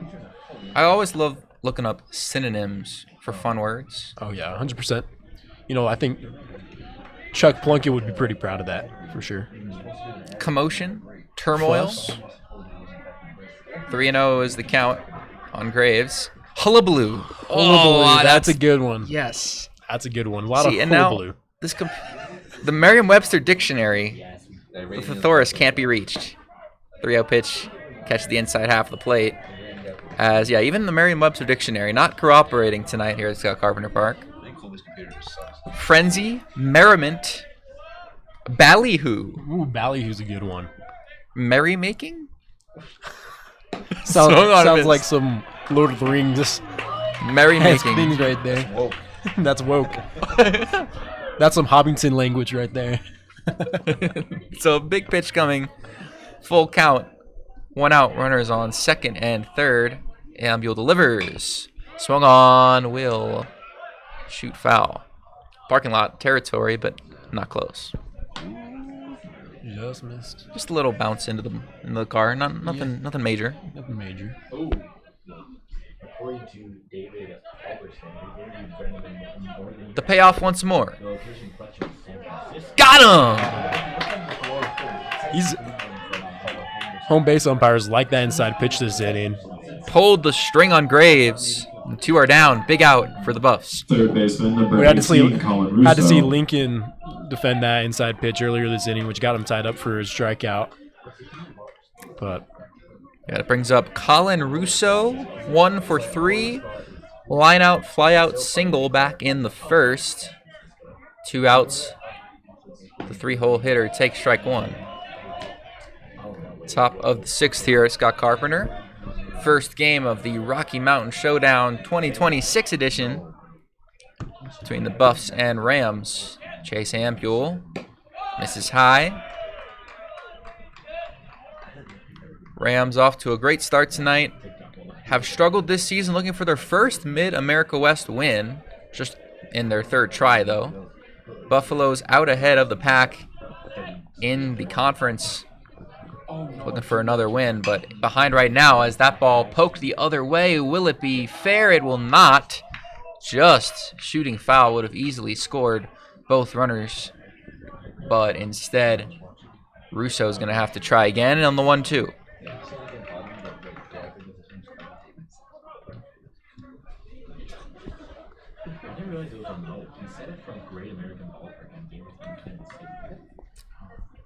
Russo, the 3rd baseman tonight. Solid night so far. A lot of contributions from different people in the Rams lineup. All but one batters right now have a hit. That ball hit to short, rolled over. Simone's double pumps and gets the out. Close one there. Yeah, a little bit of trouble on the transfer, but able to make the play. And the Buffs will escape the inning with just 1 run scored. And that comes on the error by Gabe Zebrak. So 5-1. We'll head to the bottom of the 6th here from Boulder. Transfer portal opened on April 7th, and it's been a rough week for Buff fans. 8 players have entered the Buff portal so far, including guard Isaiah Johnson, forward Sebastian Ranchik, Bangat Dak, and Alon McKaylee, center Fawaz Taco Iafalo, guard Felix Kasarich, guard Andrew Crawford, and guard John Manny. But Tad Boyle is building a solid foundation of returning pieces. Star guard Barrington Hargrass is the anchor. Joining him are guards Josiah Sanders, Jalen Holland, and Ian Inman, all of whom announced on Friday that they're re-signed and locked in for next season. The portal didn't leave the women's team unscathed either. Freshmen Ariana Good and Issa Himalayan announced their intentions to enter the portal earlier this week. Graduate center Jojo Nawari and sophomore forward Tabitha Benson also entered the portal. The team's leading scorer Desiree Wooten will also be leaving Boulder. Those 5 players accounted for nearly a third of the Buffs' points last year. But guard Ziana Walker announced she will be staying in Boulder for her senior season, Walker averaged over 11 points per game this season and made the NCAA tournament every single year of her career. She's joined by returner Mae McErlane, who hit a big three in the Buffs Big 12 tournament run. Also returning is Kennedy Sanders, who was poised for a breakout season before undergoing season-ending hip surgery. Centers Sophie Zadell and Jade Crook, also freshmen, will be back in the black and gold, anchoring down the Buffs' 5 spot. In the wake of the portal shakeup, let's take you to Mason Davis alongside me for this week's Buff Banner. Rumors and announcements are swirling. Welcome into Buff Banner, Mason Davis alongside Jake Chow. And Jake, with the Buff season now over, we're looking toward the transfer portal this offseason. What are you expecting out of the Buffs these next few weeks? Yeah, a lot of portal talk within the black and gold this year, especially around the men's basketball team. One guy that I thought brought a lot of contributions to this team and was kind of undersung to a lot of people was Bengat Dak. And so that's why when I look at who Tad Boyle and company should target, I look at a guy like Braden East out of Lamar. To Charlie Lesh. Scott Carpenter Park, welcome back. Bottom of the 6th. I'm Harrison Simeon, joined by resident Salem witch expert Colby Wyatt. Did you ever have to read The Crucible in high school? I did. That was the last time I think I thought about the Salem witch trials. Really? And I saw the movie too. They showed it to us. Wow, Pretty disturbing stuff. I think about the Salem witch trials every now and then. And also McCarthyism. I'm a big McCarthyism fan. You know, matter of fact, I think Xavier McNevitz might be a communist. Whoa. Yeah. So resident McCarthyist over here. Yeah. While wearing red. Oh no. Yeah, I don't know about that, buddy. This isn't red. This is like a nice pink. We got the Cardinals jersey on as Charlie Lesh steps in, swings and loops this one into shallow right center. Right fielder makes the catch. Vassar, nice range out there and right for the first out. Number 9, Rishi Nair. Brings up Rishi Nair. Buffalo still trailing 5-1. Still struggling to wake up at the plate. Yeah, he just thought that ball was going to drop, but it didn't. It stayed right up at the top of the zone, so he got under it. Easy out for the right fielder. Lesh had the RBI infield single his last time up. Now Nair, who reached on an error, takes the first pitch for a strike. But you're also a resident track rider? Resident tennis rider? Yeah, which, I mean, you know, I'm making a really big sacrifice. Tomorrow, to bring all of you fans the doubleheader tomorrow, I am missing the tennis game. That is true. Yeah. Or not the tennis game, the baseball. Or you're skipping the tennis game. I'm skipping the tennis game My bad. to bring I everybody. misheard you. No worries, no worries. But yes, it'll be the Colby Wyatt show tomorrow from Scott Carpenter. I look forward to it. 0-2 on Nair. Herbie Mitchell in his second inning for the Rams. Looking to keep CSU on top. 0-2 pitch, fouled away. Nair reached out and got it, but not enough to keep it fair. Yeah, it's a good sign, though. He's just trying to time these up. That one was almost like a last-second swing. Like, he barely made his mind up in time to make contact. Yeah, might be looking to turn on something after he struck out on a fast pitch his first at-bat. Fouled off again. Just got under it. Now down 0-2, he has to play some defense here. Anything that's even close to the zone, he's got to swing at. Well, that's what he's been doing. Yeah. It was the fourth pitch. Yeah. Just exactly. Working hard. Not trying to avoid his second strikeout today. There. Swings and misses. Cannot avoid it. Second strikeout tonight. Brings up Hoffman with 2 outs. 17, Nathan Hoffman.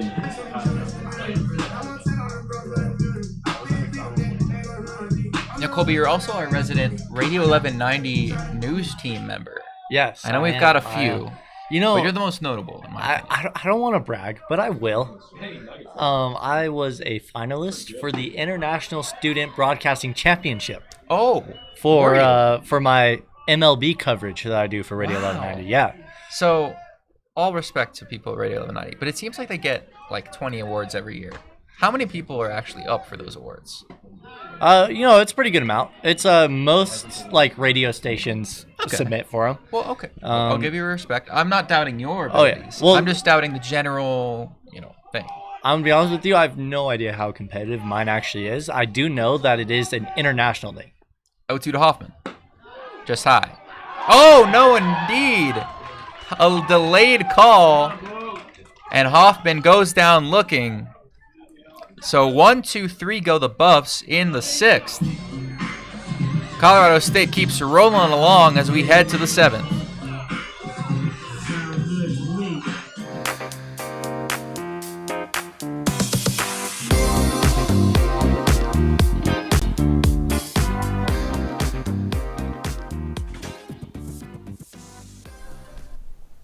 The number 5 ranked Florida Gators chomped away at the Buffs' late comeback attempt last weekend.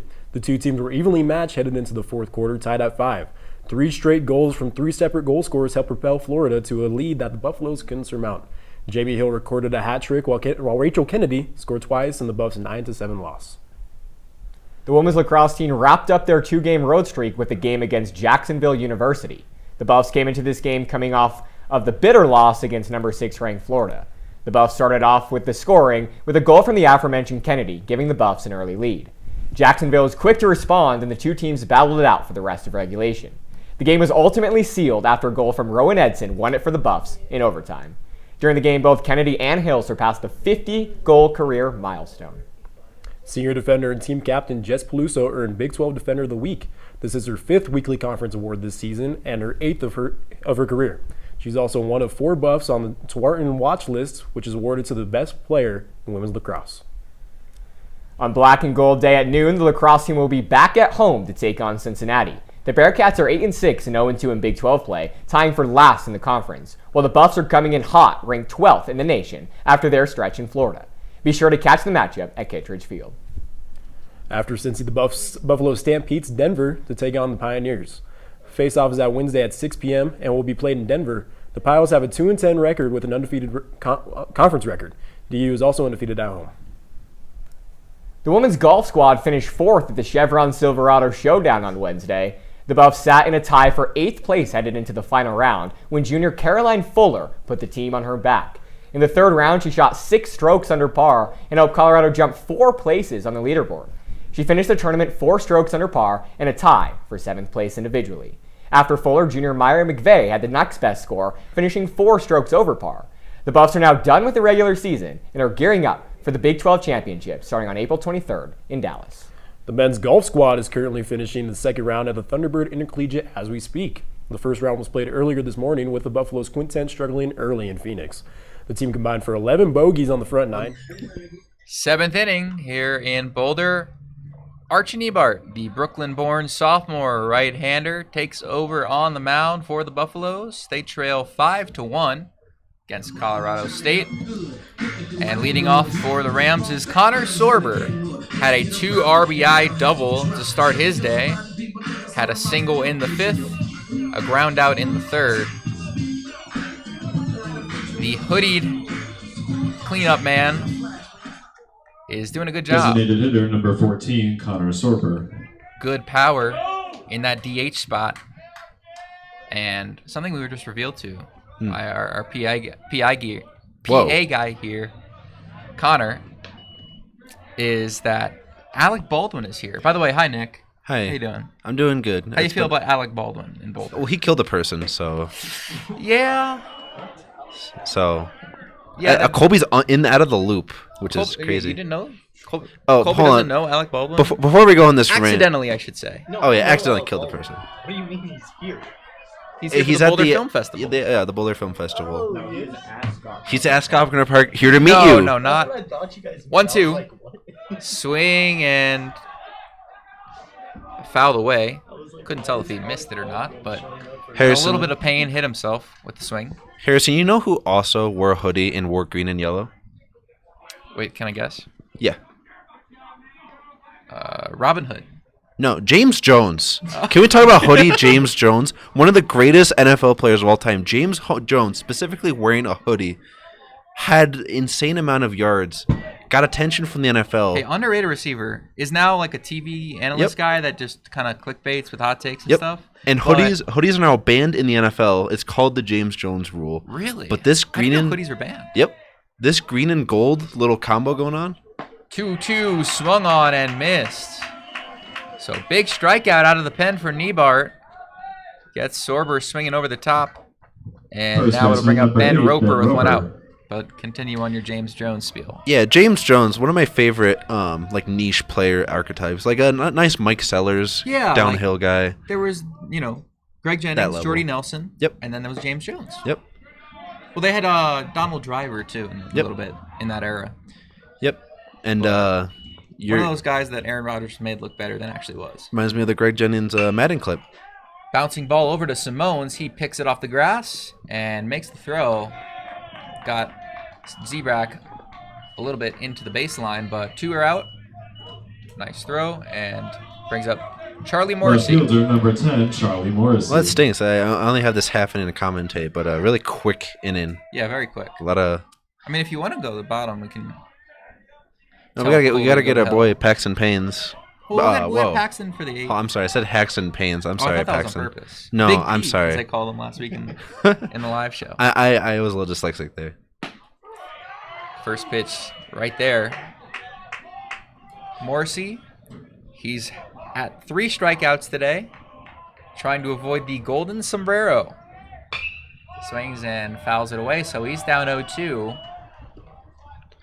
Almost makes you think that Niebart should have come in sooner. I mean, he's got a really nice little off-speed fastball combo going on. Really piecing up this team right now. Well, the Buffs would have been behind this entire game after CSU scored 2 in the top of the first. CU still hasn't reached 2. He can still get a save though. I mean, 7, 8, 9 if he gets the full inning. That should. Oh no, he's. Well, it would depend. He's losing. Definitely would need. Yeah, definitely would need CU to score for that to be the case. I forgot. The 1-2 outside. Completely get him forgot. fishing with the off speed. I'm not used to CU losing here at home. They've been on a pretty good tear at home this season. So. Yeah, they won the series with Air Force. Yep. Last weekend. Now the 2-2 from Niebart. Hold it again. So it's now 3-2. Morrissey in a nice little battle. Well, now he's pulling the pitches. At first he was really slicing them, getting them inside. Now he's pulling them. So payoff with 2 outs. Buffalo's looking for a shutdown inning. They've had only 1-2-3 inning today. And did he go around? He did not. I don't think they went into appeal to the first base umpire, but a check swing. And from 0-2, Morrissey works it back to ball 4. Brings up Drew Vassar. I think we needed like the MLB, like their Google StatCast, where they can show the plane that the bat crossed. See, I saw this yesterday. I know they have the ABS now. Was I throw over? Not in time. They have the ABS now for the pitches. Yep. Why don't they do the ABS for the check swings? They do. You didn't see it? Well, it's not a review. It's just like a supplemental for the broadcast. Right, but they don't do it. No, it's not make under the correction. Yeah. Because wasn't there like a really tough 0-0 and Zebak drops it, so it could have been an out at first, but instead it's not. But there was a kind of bad check swing call I can remember from the World Baseball Classic semifinal between the U.S. and the Dominican Republic that ended the game, I believe. Yeah, it's not. Was it Juan Soto? It's not. I don't. I think remember. it was one of those when they were a stacked team. Earlier, yeah. That pitch through the right side. Morrissey's going to be chugging for third. Here's a throw from Dwyer. It's cut off, so a single from Vassar, his second of the day after a double in the 6th. Second baseman, puts number runners 3, on Mark the corners. A little 2-out rally brewing for the Rams. Yeah, that's what was I gonna say? That's I think it's not readily available to all broadcasts. Like ABS alone is a huge challenge. Hawkeye having I think 22 cameras at every MLB stadium. Yeah, that's pretty crazy. Having a check swing. First of all, there's 2 different better angles to take. It's just hard to implement across 30. I saw a video and I might have been being misled. I don't know if it actually existed, but in the minors, it looked like they did do some form of ABS to review a check swing, so they're testing it out. Yeah. I love and I think minor league baseball for that, like testing out the little quirks that they want to test out in the MLB. But then the call actually in the minor league game confused me because it looked like he went around, but the ABS call said he didn't. I did notice on the simulations it's a little generous, the angle. Like the plane looked a lot further. I think realistically, if I saw the bat that far out, any umpire would call that a swing, whereas the review would call it a he pulled back, which I don't agree with. But it's a fun in it. 2-0 on Mark Klein. He's 1 for 2 today. Has a walk and a single. Struck out his last inning. Or last at bat in the last inning. In a big spot here. 5-1 our score. Rams looking for more. Niebart. Runner goes. Pitch is high. Throw down. Not in time. Now runner's coming home, and the throw is even more high. So maybe a bad decision by aggression. Oh my goodness, he's falling apart here. Ooh. Didn't even need to make the throw to third, and just like that, the Rams have scored 2 more. They still got that hitters count too. It's still a 2-0 on Klein. They didn't even need to make that first throw. It's I thought you could have. There are 2 outs. I mean, you get the force at second, maybe. You gotta figure with the person on third. With just some. You gotta just concede that. You gotta concede the second base. He took that base fair and square. Even if you could have gotten him there on that force out, it's not worth risking throwing it over, which has happened several times today. And then Simone's throws have been hot all night. Yep. He's missed the first baseman high a couple times, forced him to kind of move out of the way. He isn't the most accurate thrower. And CSU's not afraid to steal because of it. Right. And so, big heads-up play from Morrissey as he came home, and just like that, after 2 quick outs for Colorado, you can't even Rams talk get to 2 runs. You can't even talk to Niebart on that. None of that was on him. Not his fault. I mean, you got to maybe talk to Lesh a little bit about just give them theirs. If the throw isn't there, don't try to do too much. And just absolutely atrocious defensive play for the Buffaloes there, and now the Rams in complete control of this ball game. And then the third one too. I mean, you saw right there. Already took third base, still threw anyway. What was going to happen there? Was he going to hope he didn't touch the base? I mean, so they went from runners on the corners to both of them coming around to score, just like that. Ugh. 3-1, misses low. Nope. Instead, it's a strike, actually. So Klein will step back in on a 3-2 count. Wish he could tap the helmet there, I bet. Payoff from Niebart. Up the middle, and it will get to Simone's. Throw is in time. So shows the arm there, but some Fans, it is now time incredibly for the 7th stretch. not good fielding for the Buffaloes. Allow the Rams to score 2 more. It's 7-1. Let's stretch here at Go Buff Sports.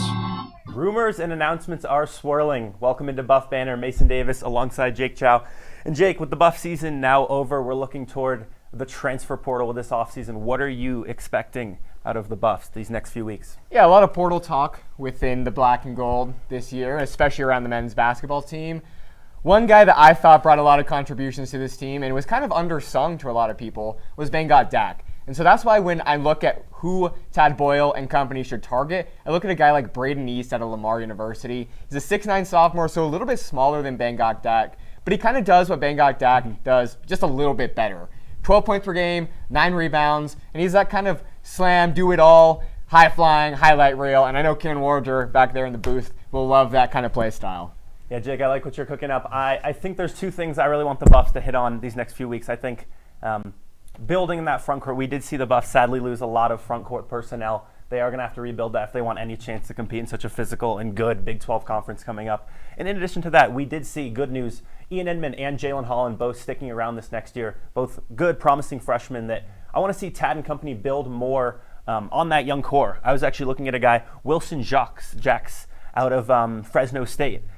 Freshman big, averaged 8 and 8 and almost a block a game last year, building both on that young core, adding front court size. Gilmore. Bottom of the 7th. Rams are starting to pull away here. They have scored the last 4 runs. It's 7-1. Buffaloes struggling at the plate tonight. Now joined by Paxton Haynes. I'm Harrison Semyon as Gilmore swings at the first pitch, and it jumps off the bat for a single into left. Buffaloes need something, and he ambushed it. Third baseman, number 3, Yeah, excellent job Josh. by Gilmore there, getting in front of that pitch and getting around, pushing to left field after that abysmal inning by the Buffaloes defense. Just letting Colorado State run away with this thing and doing it themselves. They have got, if I'm not mistaken, let me look at my sheet here. They have, that is 4 errors in the last 2 innings. Oh, gosh. And probably you could argue 3 on one play. Maybe not 3 errors, but at least 3 bad decisions. Bad decisions to throw cost the Buffaloes 2 runs in one play alone. Yeah. So brings up Max McGinnis, a pinch hitter here. Runner on first. Gilmore did a good job. Some good contact from the freshie. Now brings up McGinnis. Biberosh's day is done at third base. Yeah, that Biberosh, a day that he would probably like to forget. 0 for 2 at the dish with 2 Ks and had a rough moment over at third base. As that one goes off the lights, McGinnis goes the natural. That was, not something you see every day. Off the pole, I was starting to look towards the parking lot to see where the foul ball would end up, but deflects right back off the pole. Yeah, a few more feet up. That's the natural right there with CU alum Robert Redford. Is it really? Yeah, you didn't know that? I did not know that. We just recently passed, but yeah, All the President's Men. Great actor. I can't say I'm much of I'm not a cinephile, if you will, like our guy Colby is here in the booth. Colby, please. I actually just watched All the President's Men for the first time this past week. Great movie. The movie turned 50 years old 2 days ago. Wow, the movie is officially 50 years old. Thank you, Nick, for that information. As of 2 days ago. It's a fun movie. It's fun in relative terms. Swung on down the left field line into the corner. McGinnis has a double. And they're going to hold Gilmore at third. Buffs bats are coming alive here. Is it too little, too late? We'll see. Number 25, but Dwyer. CU's needed it all night. And we'll have runners on second and third with nobody out for Colin Dwyer. Another great piece of hitting by the Buffaloes. McGinnis getting in front of that one. It looks like Mitchell is a couple ticks behind on his velocity, and the Buffs are all over it as Colby is breathing down my neck. He's got more things to say. Dustin Hoffman, the co-star of All the President's Men, he actually has a new movie coming out this year, and it premiered at the Boulder International Film Festival today. It doesn't officially come out until the end of May. Did he pay you to say that, Colby? I wish. That sounded like a promo. First pitch swung on to first. Run will score. First baseman beats Dwyer to the bag, but Colorado gets a run. They've needed one, haven't scored since the fourth, but now it is 7-2. Still with a runner on third. First baseman, one out number for 18, the top of the order. Zebrak. Zebrak steps in. And that's just what Dwyer needed to do. Don't make things complicated. Don't have to get the big hit right here. Just piece runs together. Sacrifices are cool. Good job there, hopping on it early. Don't want to get late in the count there and let Mitchell start to work in some breaking pitches. Just get bat on ball as soon as possible, which he did. Gets the sacrifice and the RBI. Buffs are back on the board. Yeah, Mitchell's been working. This is his third inning. Had a really good start, but Buffs have been aggressive, swinging early in counts. And it's worked out pretty well so far. Zebrak takes a strike. Just a Rockies update. Just tied the game with Padres top of the eighth, 2-2. Was it that hit him? That clipped him inside. Catcher might have disagreed at first, but yeah, I heard it from up here. Zebrak, I could hear the padding kind of clipped off the shoulder a little bit. So runners on the corners, and they'll call time. Talk to Mitchell. Middle infielders will come in on the whole infield now. So Buffaloes starting to piece together a little bit of a comeback. Have a big few at-bats up now. It'll be Aiden Melberg, 0 for 3, but can change his fortunes in short order. The Rams have got Caleb Ing in the bullpen right now, but he is yet to throw actual pitches. He's still just warming up the arm. Oh, now he's dusting off the rubber, looking to start actually warming up the arm with some pitching. But got to start thinking about Mitchell's spot in this game and when it's time to pull the plug on him and think about, 3-game series, of course, doubleheader tomorrow, how you want to reserve arms and see how you can squeeze as much juice out of Mitchell as possible. First pitch, and it will be off the glove of the left fielder. It's down. One run scores, another to third, and Aiden Melberg comes through. It's 7-3. Again, hopping on pitches early. Mitchell just offering a lot. He's throwing those fastballs right over the plate. And like I said, it looks like he's a couple ticks behind here in his third inning of work. And the Buffaloes, hitting is contagious right now. And good on them for getting on it right away. We've seen problems with the Buffaloes in past games where they just have that bat resting on their shoulder early in counts and they fall behind. So really good on the Buffaloes for getting after it early, and it's contagious right now. All the Buffs are swinging early in counts. Morrissey almost made a spectacular catch out and left. Made a full extension, but just a little bit over diving it. Melberg with a big hit to keep the bats hot in this inning. 2 so far, 2 runs, still 4 to go. But brings up Finn Simones, who has a hit tonight. 2 strikeouts, but in a big spot once again. Fouls it away, 1-1. Really, really important spot for him here for Finn Simones, batting .378 on the year. Got a hit today, like you said, a good matchup for him against the lefty. Runners on, this is the kind of spot that you expect Finn Simones to find himself in the 3 spot, the kind of guy who can deliver for you. And we'll see what he has in store for us to see if the Buffs can chip even a little more into this lead. Mitchell fires high. Catcher keeping an eye on the Buffs runners. Colorado looking for some aggression to get back in this game. Bats are finally coming alive. We talked about how Colorado State's pitching has struggled this year. And they've been good tonight, but now a little bit of cracks in the armor. Then it might be the end of the road for Herbie Mitchell. Yeah, Caleb Ing is over there in the bullpen. He only got a few pitches in. And we'll see if it's time to pull Mitchell. But like you were saying, Harrison, they would mid at bat. Mid at bat would be very interesting. That if they were to do that.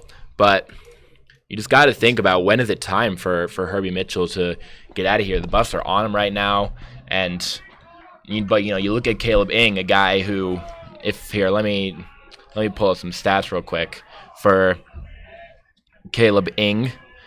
He's got a 7.19 ERA. So it's a game here between a little bit of a coaching battle right here for how long do you want to keep trying to squeeze anything you can out of Herbie Mitchell, knowing you got a guy coming up who maybe you have a little less confidence in, and it's just where does your confidence lie? In Herbie Mitchell, who, is getting lit up right now, or in Caleb Ing, who is a guy who has proven that maybe this isn't, a perfect spot for him.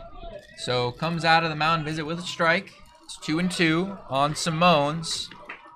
Runners on the corners. Buffs down 7-3 here in the bottom of the 7th. 9-inning game. 2-2 is fouled. The line clangs by the CSU dugout. They're unfazed. Interesting to see Simones behind that one. Looks like he's expecting the breaking ball and then catching up to the fastball. Yeah, they've really run Mitchell thin. That was his 75th pitch, or 57th pitch. 2-2 once more on Simones. He waits. And Mitchell kicks deals. Swing and a miss. His second strikeout of Simones. Catcher number 2, CSU's fired up after it. Will bring up Lesh. That's Simone's 3rd strikeout of the day, but 2nd by Mitchell. Yeah, that's a enormous strikeout that time by Mitchell. Now you're feeling pretty good. You got Ing, who is now coming out of the bullpen, ready to go at any moment. But with 2 outs, you're feeling a lot safer. Still a 4-run game here for the Rams. And you can expect that Mitchell will ride this thing out should things really get out of hand here. Now it'll be Charlie Lesh. He's struggled a little bit today, but has an RBI. Can make up for the errors he had last inning. The one in particular sailed over the third baseman's head. But now in a big spot, has a run 90 feet away, has another standing at first base. Can make this game very interesting with a well-placed hit. The 0-1. Swung on and missed. So Lesh with 2 quick strikes, whiffing on both. 2 outs. Big spot for the Buffaloes. Not too many more outs to play with. Down to the last 7. Yeah, and Mitchell's looking a lot more comfortable there on the mound after that strikeout. I think he goes breaking ball here again on Lesh. Lesh. Foul. Might be foul. No, it's fair! Down the right field line, and the Buffs will score a run. Zebrak holds at third. Melberg holds at third. And just off the end of the bat, poke the other way. Lesh has his redemption. It's 7-4. That's incredible two-strike hitting there by Charlie Lesh. He did go breaking ball, but Lesh sat back. He looked silly the first time it was offered. That time, sits back, pokes it to the opposite field. That is textbook stuff right there with runners on, just trying to put anything out there when you're down 2 strikes and down 2 outs. And that's going to yank Mitchell out of the game. Excellent stop that time by Charlie Lesh, keeping this inning alive for the Buffaloes. Mitchell's day is done. They're going to pinch run Lesh over at first. His day's done. Looks like Cole Wayne will take over at catcher for the Buffaloes. And it'll be a pinch hitter up next for the Buffaloes in the form of Elon Schwartz. He represents the tying run here in the bottom of the 7th. A pitching change for the Rams. We'll be back in just a moment.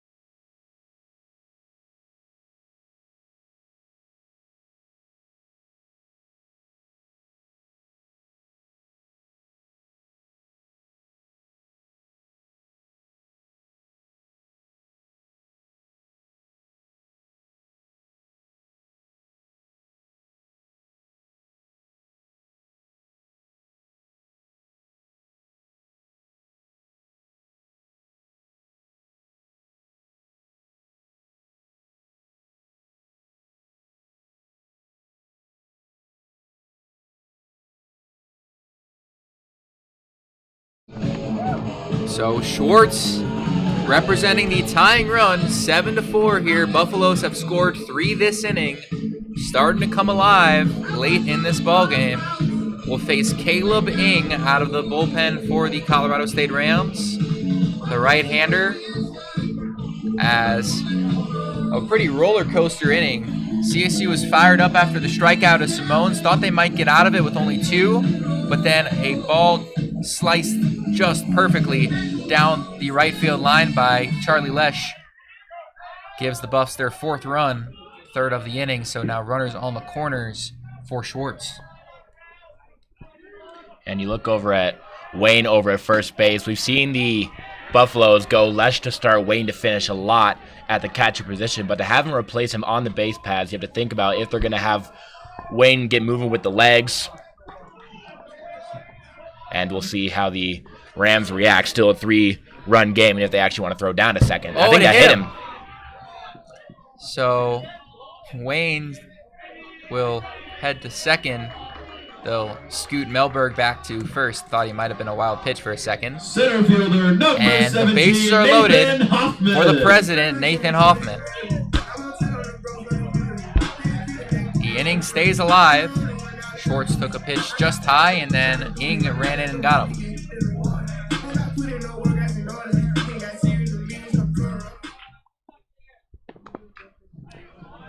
Okay. About as big a spot as you could dream up for Hoffman. Bases loaded, down 3. First pitch, breaking ball, misses high. Hoffman in a huge spot here. In a 1-0 count, Ng delivers. That finds the zone. A bender. Hoffman, 0 for 2 today. Or rather, 0 for 3.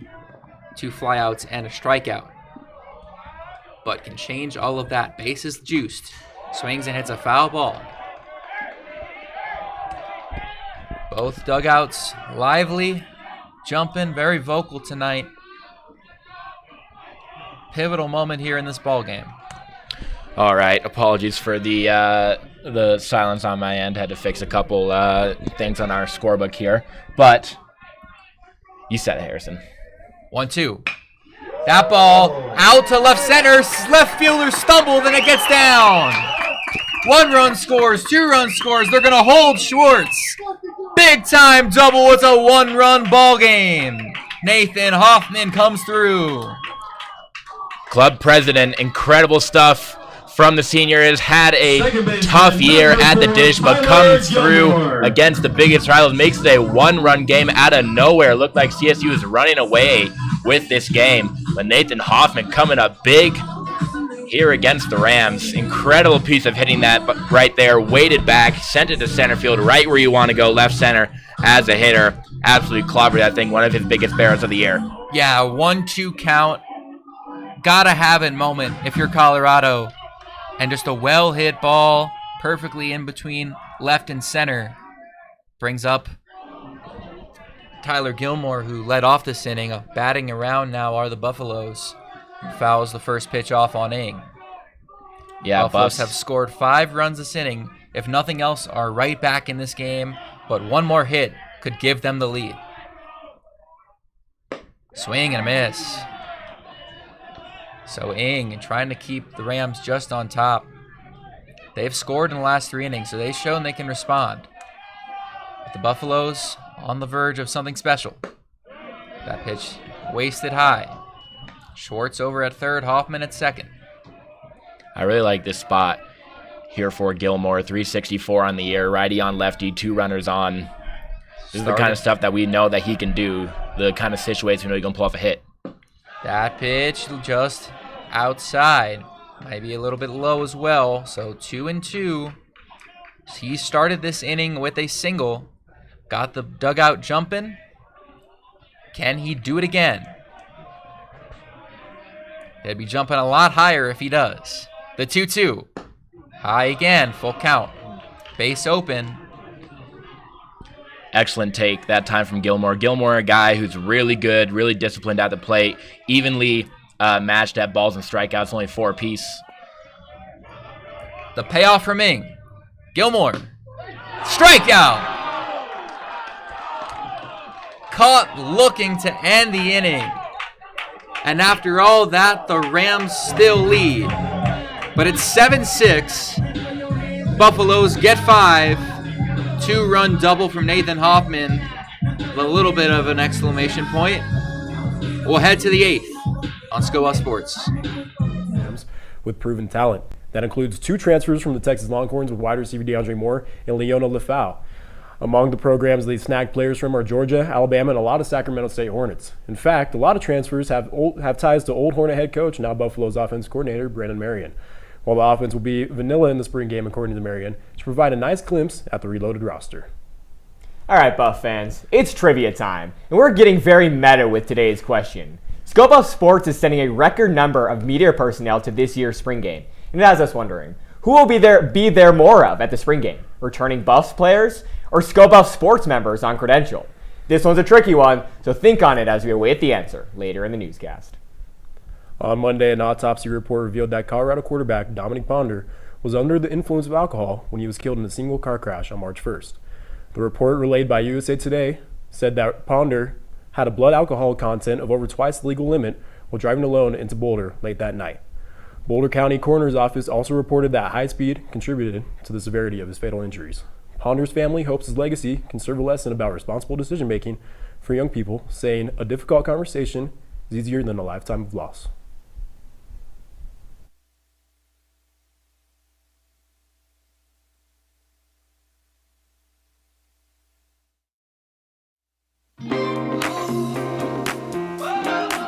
Number 23. Back in Boulder, all of a sudden we have got a ball game. It is 7-6 Rams here in the top of the 8th. Archie Niebart getting ready for his second inning of action. Had a strikeout in his first inning of work.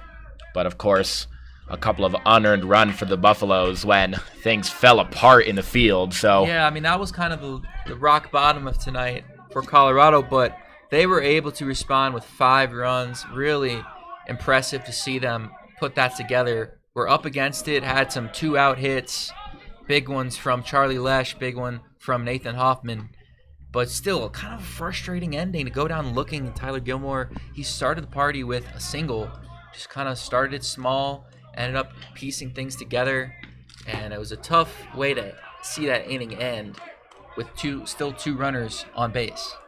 A couple of defensive changes for the Buffaloes. It is Cole Wayne behind the dish. catching the pitches from Niebar, and then over at third, it is McGinnis. That one is into center. Hoffman makes the grab.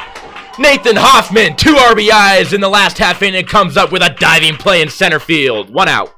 Shortstop, number 7, Ryan Lay. What is there left to say about Hoffman's fielding abilities? I think that's maybe we're nearing double digits on the number of diving catches I've seen from Nathan Hoffman.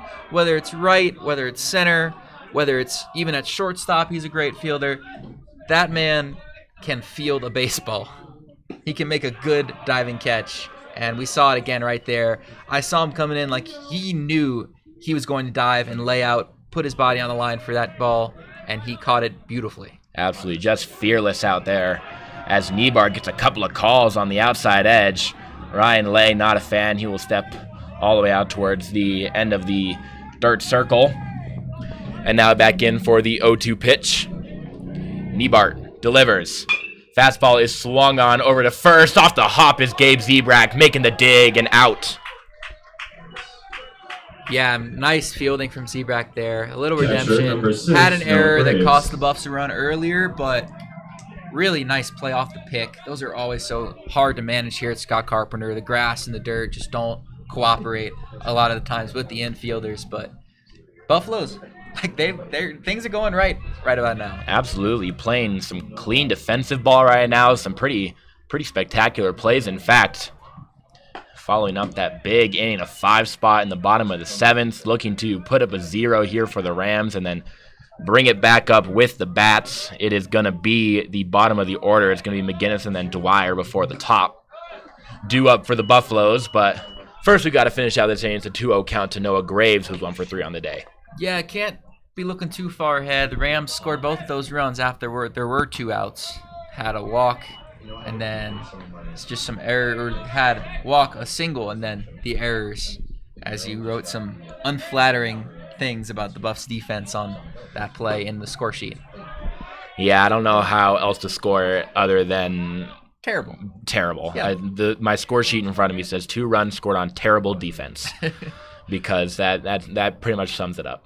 Good on the Buffaloes to respond from it, though. I mean, that was pretty demoralizing up here in the press box just to watch the entire dugout deflate. They've been pretty quiet these last few innings, but really got it working and made this a really good ball game. 3-2 pitches outside. Archie Niebart had a 3-0 count and then worked it all the way back to full. But that pitch was well outside, and so that is a base on balls there to Noah Graves. It'll bring up Russo in the 3-hole, who's 1 for 4 on the day. Had a single in the first and has since gone out. Yeah, we'll see what they can do. Another 2-out walk. We had that last time. 2-out walk worked against the Buffs in the last frame. Niebart looked solid and then just had that little, the idea in his head of the runner on, then gave up a hit. So we'll see what happens now with the Rams 3-hole. That pitch is driven out to center field. Backing up a little bit is Hoffman, but he was in perfect position for it, right out to dead center, and that is going to do it. The Rams go 1-2-3. Buffs with some outstanding defense, and now they're only down 1 run here in the bottom of the 8th. Coming up. Not quite 1-2-3, but quietly. Yeah, almost. Yeah. 1-2-3. You're right. I did forget about that walk. You're fine. The cold streak continues for the tennis team as they lost a tough match to number 34 ranked Baylor yesterday. Tomorrow is the team's senior game where they will take on 20th ranked TCU. Before the game, seniors Anya Nelson and Rix Van Deerwerf will be celebrated. Hopefully the tennis team can use tomorrow to get some momentum going into the Big 12 championship. The tournament starts Wednesday. Colorado has the 3rd worst conference record, so they will receive the lower seed in the tournament. But if they win the Big 12 championship, they'll get an automatic bid to the NCAA tournament. After a series win against the Air Force Falcons last weekend, baseball plays in its biggest series of the year. The Colorado State Rams take a trip down from FOCO for a 3-game series at Scott Carpenter Park. The Buffs come into the conference matchup 5-5 in the Midwest American play, while the Rams are still searching for their first conference win. The first game of the series is tonight at 7 p.m., and the series will end with a doubleheader on Saturday starting at 11 a.m. All 3 games can be found right here on Scope of Sports. Women's Club Lacrosse had their senior night cap off their senior this season this past weekend with the final game against the BYU Cougars. The Buffs put up a good fight, but ultimately came up short and were unable to come away with the win. This was an unfortunate way for the Buffs to end their season. The men's lacrosse team, however, had a great time on the road, sweeping both Utah State and Utah. Unfortunately, the Buffs returned home on Thursday to take on the number 2 ranked Cougars of BYU. After a heated battle, the Buffs ultimately lost by 1. The Buffs play tonight at Kitchers Field where they take on the number 1 ranked. Number 13, Max McGinnis. It's going to be Max McGinnis, followed by Colin Dwyer and Gabe Zebrak, barring any pinch hitters. Here in the bottom of the 8th for the Buffaloes. Down 1 run to the Colorado State Rams. Their in-state rivals. Been a heated game. Lots of high intensity in this one. That is sent, and it will just get out of play into the parking lot. 0 for 1's the count. Yeah, the Buffs are a runaway train right now, still trailing, but have all the momentum they need to take the lead right here, at least tie this game up. McGinnis with a really hard-hit single in his first at-bat. That one, thought it might have clipped him. I heard it from up here, but I didn't see it. Yeah, we're just going to move on. It's a ball anyway, inside. 1-1 is the count. That one was across the plate, and McGinnis swung under it. Still, McGinnis putting some pretty good swings on right now. Hasn't swung and missed. And then just nice cling off the bat, making good contact, probably looking to pull something again. Just got to sit on the right pitch. McGinnis came in as a pinch hitter in the very last inning and hit a double. That one is fouled off. He stays alive again under that ball. Oh, I stand corrected. He did hit a double. That's my bad. I said it was a single. He went 180 feet, I believe. Yeah. If I'm not mistaken. You're correct. 1-2 is the count to him. The pitch from Caleb Ing is rolled over to third base, scooped up, and the toss to first is in time. McGinnis is retired. A bit of a interesting running motion on his way down and touching the base, but he is retired. Yeah, I'm pretty sure he was the one who, Colin Dwyer. when he struck out, ball went to the backstop, easy toss to first from the catcher, but he waved his hands in the air, tried to throw error just to do any form of distraction to cause an error throw, but once again unsuccessful. 0 for 2 in that effort. And tough one from him. He kind of, I don't know if he hesitated on the swing. I wouldn't say. He just swung a little bit slow. Here is Colin Dwyer, who swings sharply and fouls it off. I didn't know the Buffs dugout had a choir. They were loving I Want to Know Have You Ever Seen the Rain? CCR. You and Xavier were just talking about some CCR. I love me some CCR. That one of my first kind of favorite songs that when I was starting to listen to, like when my dad listened to, he had that on the radio. Loved it. Another sharp swing and a miss there from Dwyer. He's got a quick cut with that bat. Yeah. He's got some good bat speed, but hasn't found a hit today. Yet to do so. He is 0 for 2 so far, but does have an RBI. Fouling that one off to stay alive when he's down in the count 0-2. Has reached twice, hit by pitch and a walk, but the Buffs have been swinging freely these last few innings. It's worked out for him. So far this inning, just the 1 out, so to be determined. But 0-2 count. Wouldn't be surprised to see another couple foul balls. 0-2 pitch, breaking ball is high. Good spit that time from Dwyer. Yeah, you got to stay measured. I'm talking about their aggression, but got to just take those pitches when you can. Make the pitcher sweat. Ing's thrown a lot of pitches just for coming in pretty recently. Ing goes back to the fastball, and it gets fought off again by Dwyer. Buffs have been making some good contact. Had a lot of strikeouts throughout this game, but just recently really doing a good job of putting bat on ball, and that's all they need to do to get back in this game. All they need to do to be successful all season. And for the Rams, it's been tough, but they've still been clinging on to this lead. Interested to see the pitch selection here. It's going to be breaking ball, and a good poke out to center field is going to get down for a single. Excellent piece of hitting. Fighting down 2 strikes was Colin Dwyer, and he gets a base hit out of it. Something about Tyler Gilmore, that hit last inning, really woke him up. Gabe Zebrak. And that's all it needs is a single. There's another one there. Buffs have a runner on the tire. They've got to get it soon.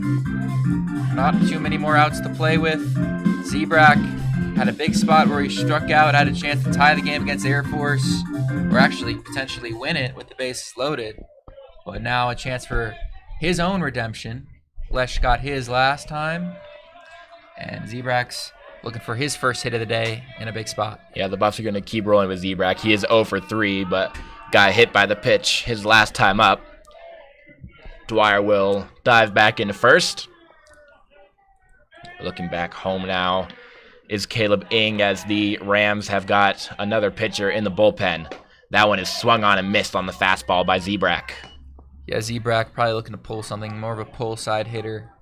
Had one down the first base line, rather, in the series against Air Force that he legged up into a triple. Wouldn't be surprised to see him try to get another line drive, put in a spot where the infielders can't get it. Breaking ball was in the zone. A good pitch that time, falling off the table and right in there for a strike. 0-2. Yeah, Ing kind of smirked before that one. Must have liked how it felt off his hands. Was wanting to pull it out in a big spot. Check over at first base, and behind the play, in the bullpen, the throw back to it's so interesting moment here in the bullpen that's been on my brain. Number 22 right now is warming up in the pen right now. Number 22 is also Parker Davis's number, who started the game for the Rams. As the runner goes and the throw down is not on target, and so Dwyer is going to steal second.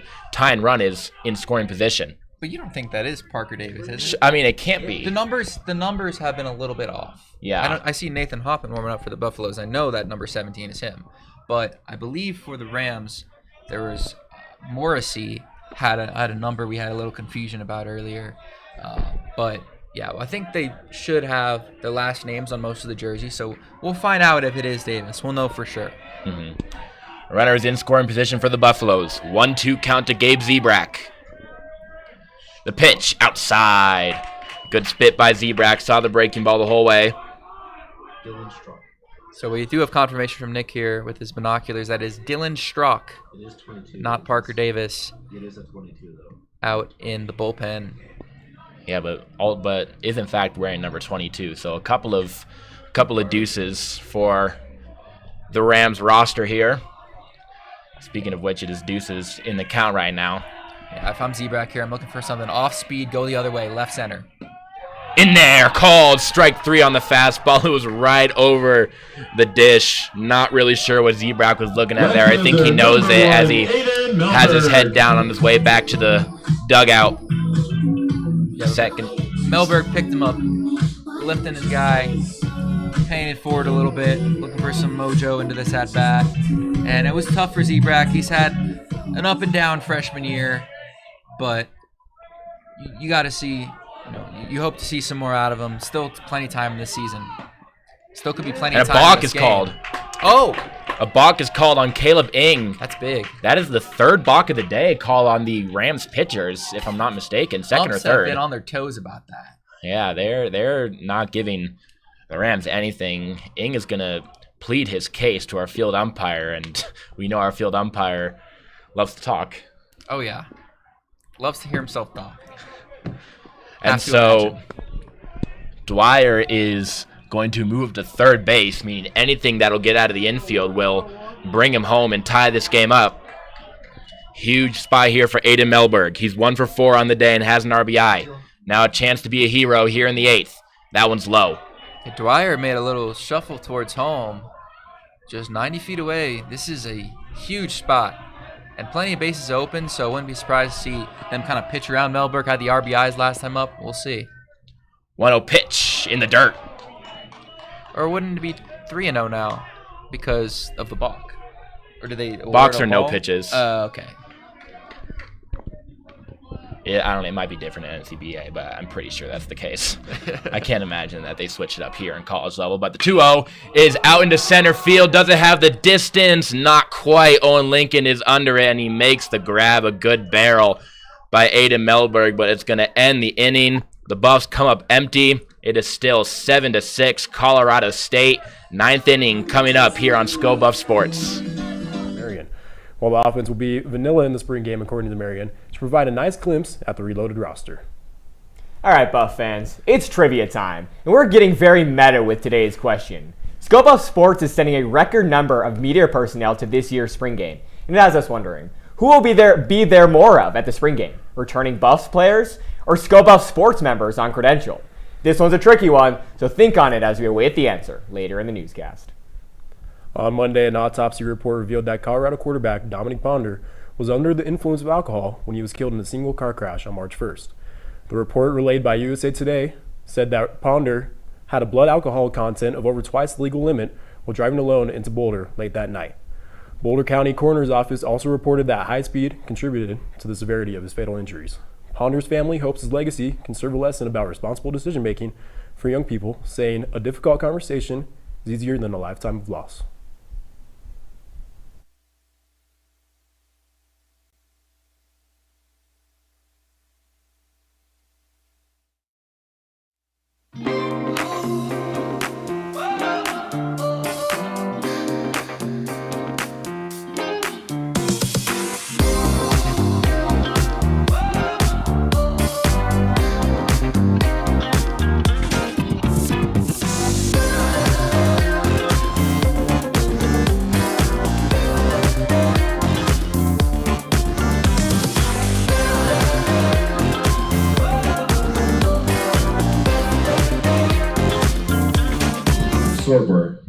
Top of the ninth here in the Rocky Mountain Showdown. It is Niebart still on the bump for the Buffaloes. Looking to hold this thing at a one-run game while I must have missed something. Everyone else in the booth is cracking up. There's some just funny chats. That one is going to be an infield single. An excuse me swing by Sorber is going to end up getting across for a one-bagger. First base, yeah, that's number 8, Ben Roper. One of the funnier swings I've seen in a while. But it found a hit.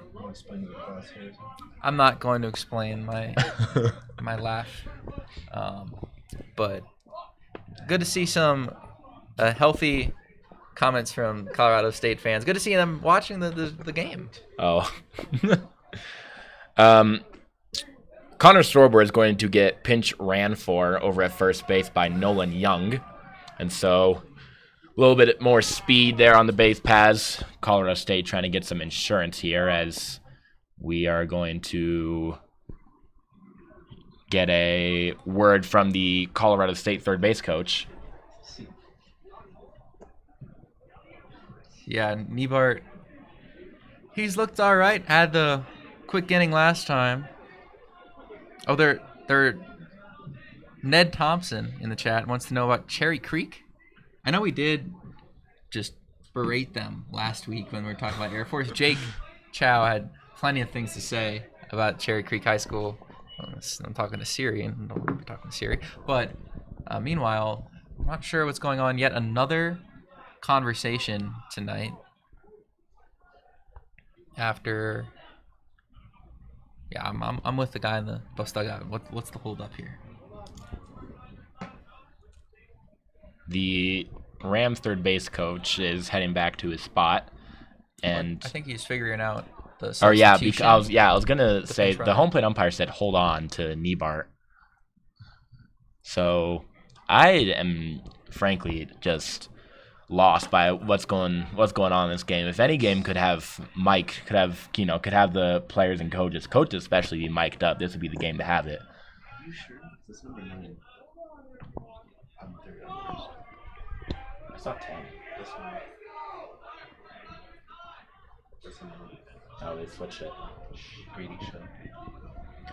So, excuse me, is going to be Grady Shell at first base, replacing Connor Sorber. I swear I saw number 10, but it's actually number 10 on deck. There have been a fair amount of quick innings tonight, but oh yeah, they're swapping jerseys now. Okay, so maybe it's not me.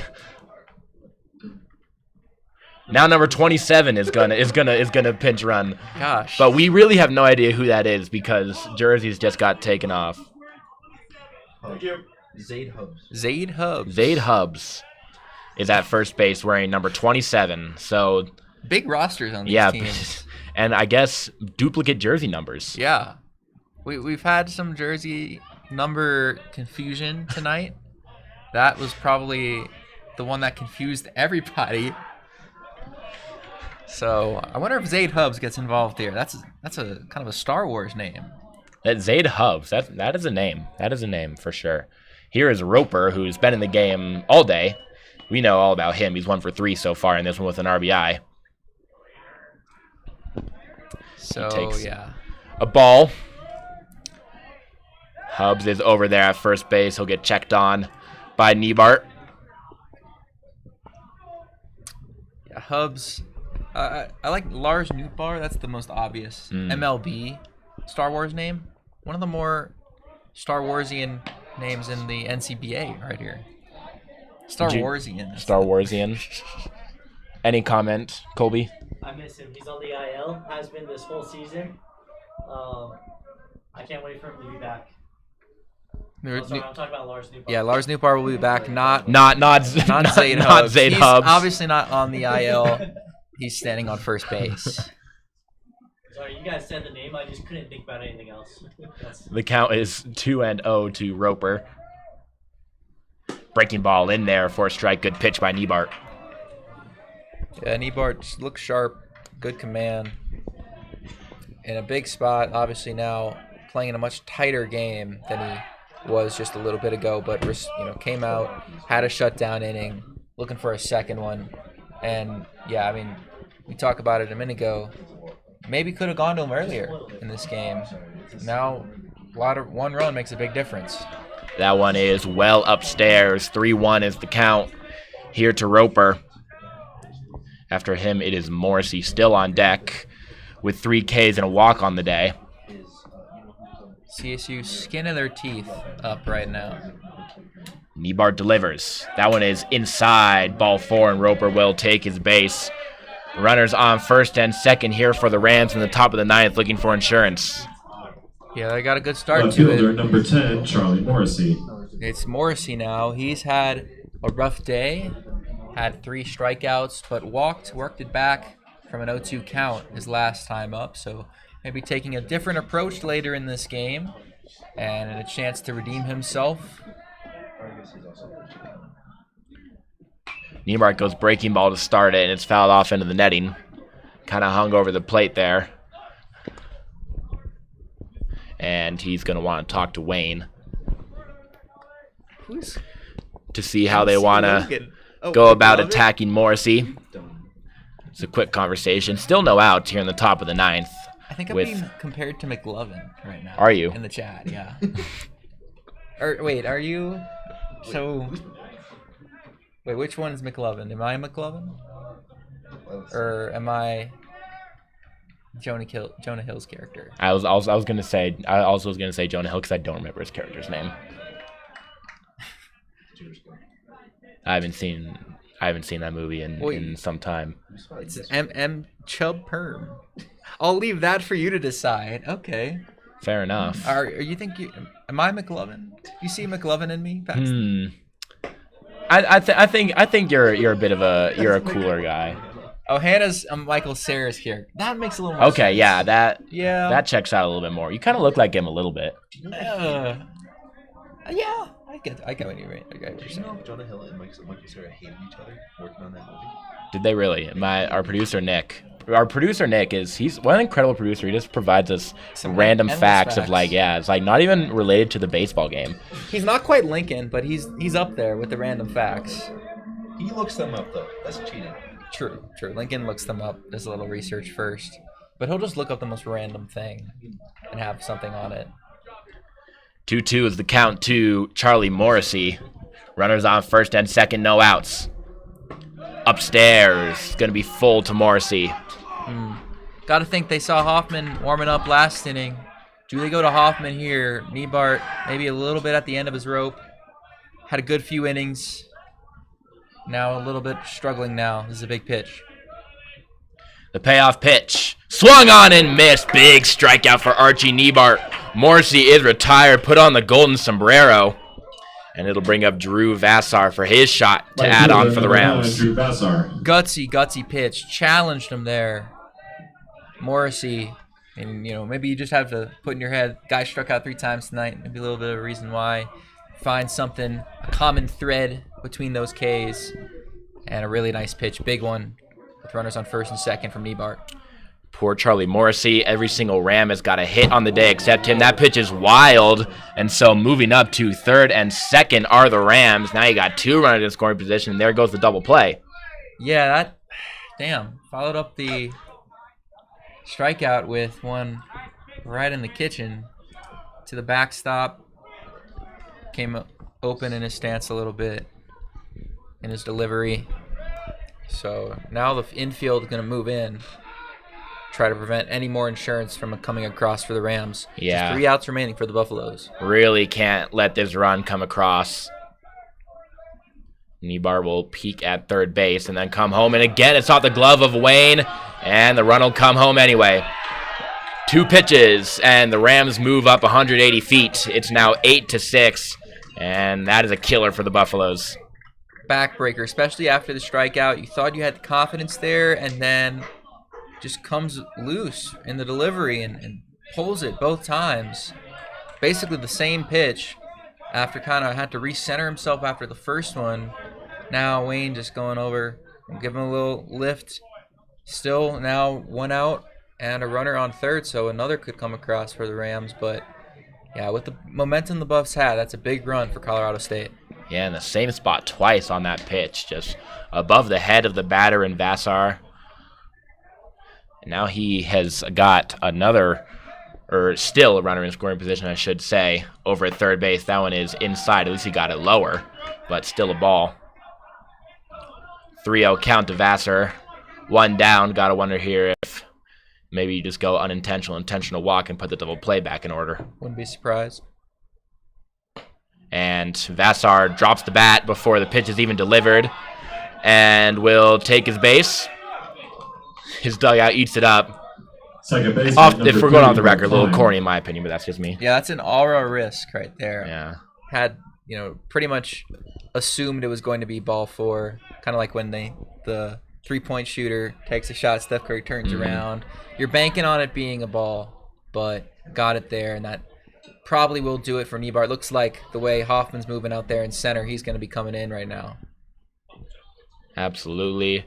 And replacing him, it looks like Rowan Hobson is going to head into center field. We'll see if they're going to keep him in center field. He's more of a left fielder. But it is, in fact, going to be Nathan Hoffman looking to keep the Wolves at bay. The Rams at bay, I should say. In an 8-6 ball games. CSU Pueblo is the Thunder Wolves. Yeah. Yes, we are. Shout out Colby Wyatt, who from threw his Pueblo. arms up in the air when CSU Pueblo got mentioned. I actually mentioned you quite a lot because I had to write an article today about Shelomai Sanders going to. I was like, why are you mentioning? Oh, not Colby, but Pueblo, the city. Yeah. As in Colorado State Pueblo. Yeah. It's a city. It's a D2 school. Yep. Hopefully Shelomai can get some more run there than at Your Alabama attention, please. Now A&M pitching or for the Colorado Buffaloes, number or 17, Jackson State. Nathan But Hoffman. The campus, it's like a desert. Yeah, the CSUP campus is just like a desert. The buildings are all kind of spread out. Takes up a lot of area. Not as compact as CU campus. A little more comparable to CSU, I'd say. But more deserty, as I already said. Nice library, though. The student center has some nice pool tables. And, yeah, that's really all you need to know. Did you almost go there? No. Was it ever really an option, or was it like, get me out of Pueblo? Even when I was little, one of my friends said they wanted to go to CSUP, and I was like, why? Love it though. Shout out CSUP. You love it, but you question why anyone would ever go there. It's just not for me, but it's a great school. It's a great business school. They have a radio station too, except it's not as good as our radio station, but it's a radio station. Yeah, absolutely. Shout out 1190, our friends. KVCU.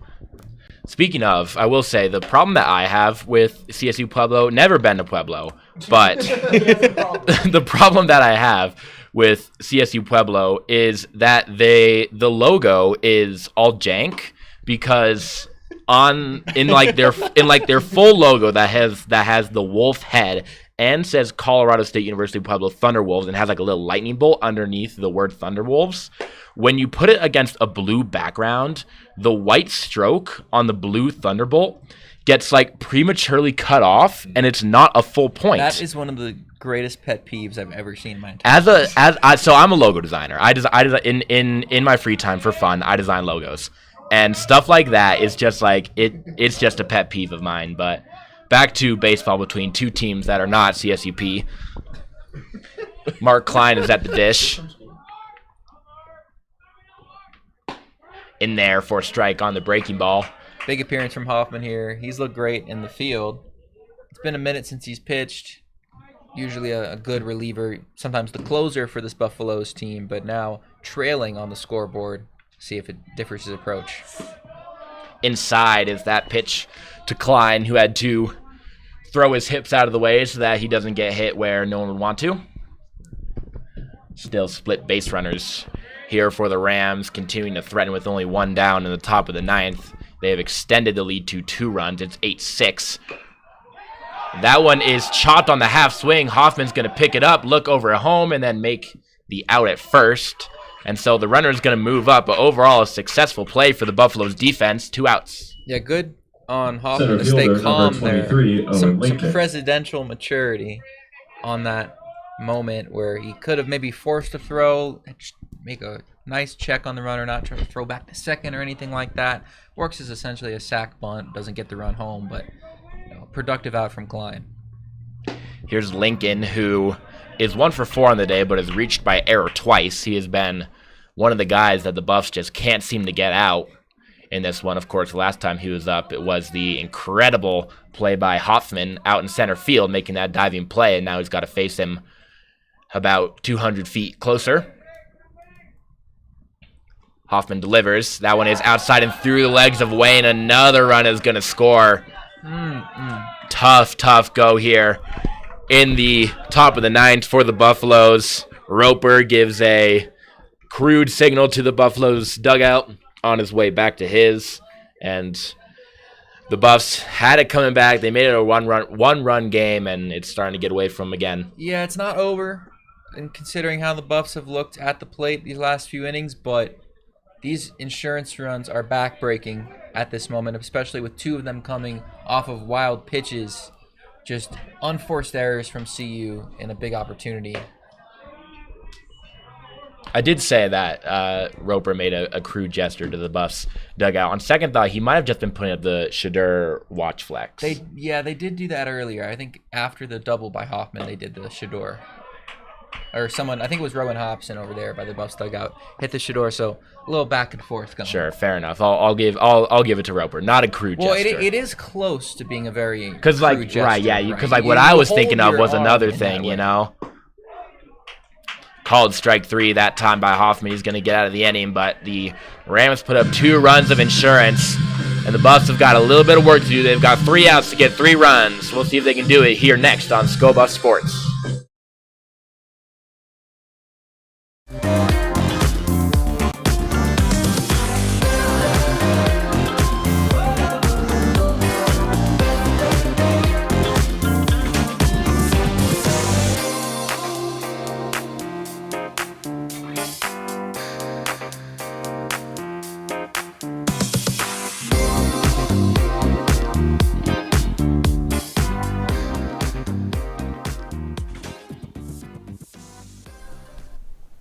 The number 5 ranked Florida Gators chomped away at the Buffs' late comeback attempt last weekend. The 2 teams were evenly matched headed into the 4th quarter, tied at 5. 3 straight goals from 3 separate goal scorers helped propel Florida to a lead that the Buffaloes couldn't surmount. J.B. Hill recorded a hat trick while Rachel Kennedy scored twice in the Buffs' 9-7 loss. The women's lacrosse team wrapped up their 2-game road streak with a game against Jacksonville University. The Buffs came into this game coming off of the bitter loss against number 6 ranked Florida. The Buffs started off with the scoring with a goal from the aforementioned Kennedy, giving the Buffs an early lead.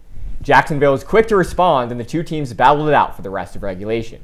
The game was ultimately sealed after a goal from Rowan Edson won it for the Buffs in overtime. During the game, both Kennedy and Hill surpassed the 50-goal career milestone. Senior defender and team captain Jess Peluso earned Big 12 Defender of the Week. This is her 5th weekly conference award this season and her 8th of her career. She's also one of 4 buffs on the Twarton watch list, which is awarded to the best player in women's lacrosse. On Black and Gold Day at noon, the lacrosse team will be back at home to take on Cincinnati. The Bearcats are 8-6 and 0-2 in Big 12 play, tying for last in the conference, while the Buffs are coming in hot, ranked 12th in the nation after their stretch in Florida. Be sure to catch the matchup at Kittredge Field. After Cincy, the Buffalo Stampede. Number 15, Finn Simones. Bottom of the 9th, the Buffs need 3 runs to avoid losing the first game of the series to their rivals in Colorado State. It's going to be Finn Simones, Cole Wayne, and then Simones, Lesh, and then Elon Schwartz, not Nair. Here in the bottom of the 9th. Yeah, Buffaloes have to start it with something like a single, double, just a solid hit. Get the Buffs dugout jumping again, because after they had some momentum, got that 5-run 7th inning, things have started to peel back a little bit on Colorado. The Rams are going to stick with Ng to close this thing out. They had a pitcher in the bullpen, but are opting to preserve the arms and see if Ng can just get this thing done without giving up 3 runs. That one is outside to Simones. Now he's ahead in the count.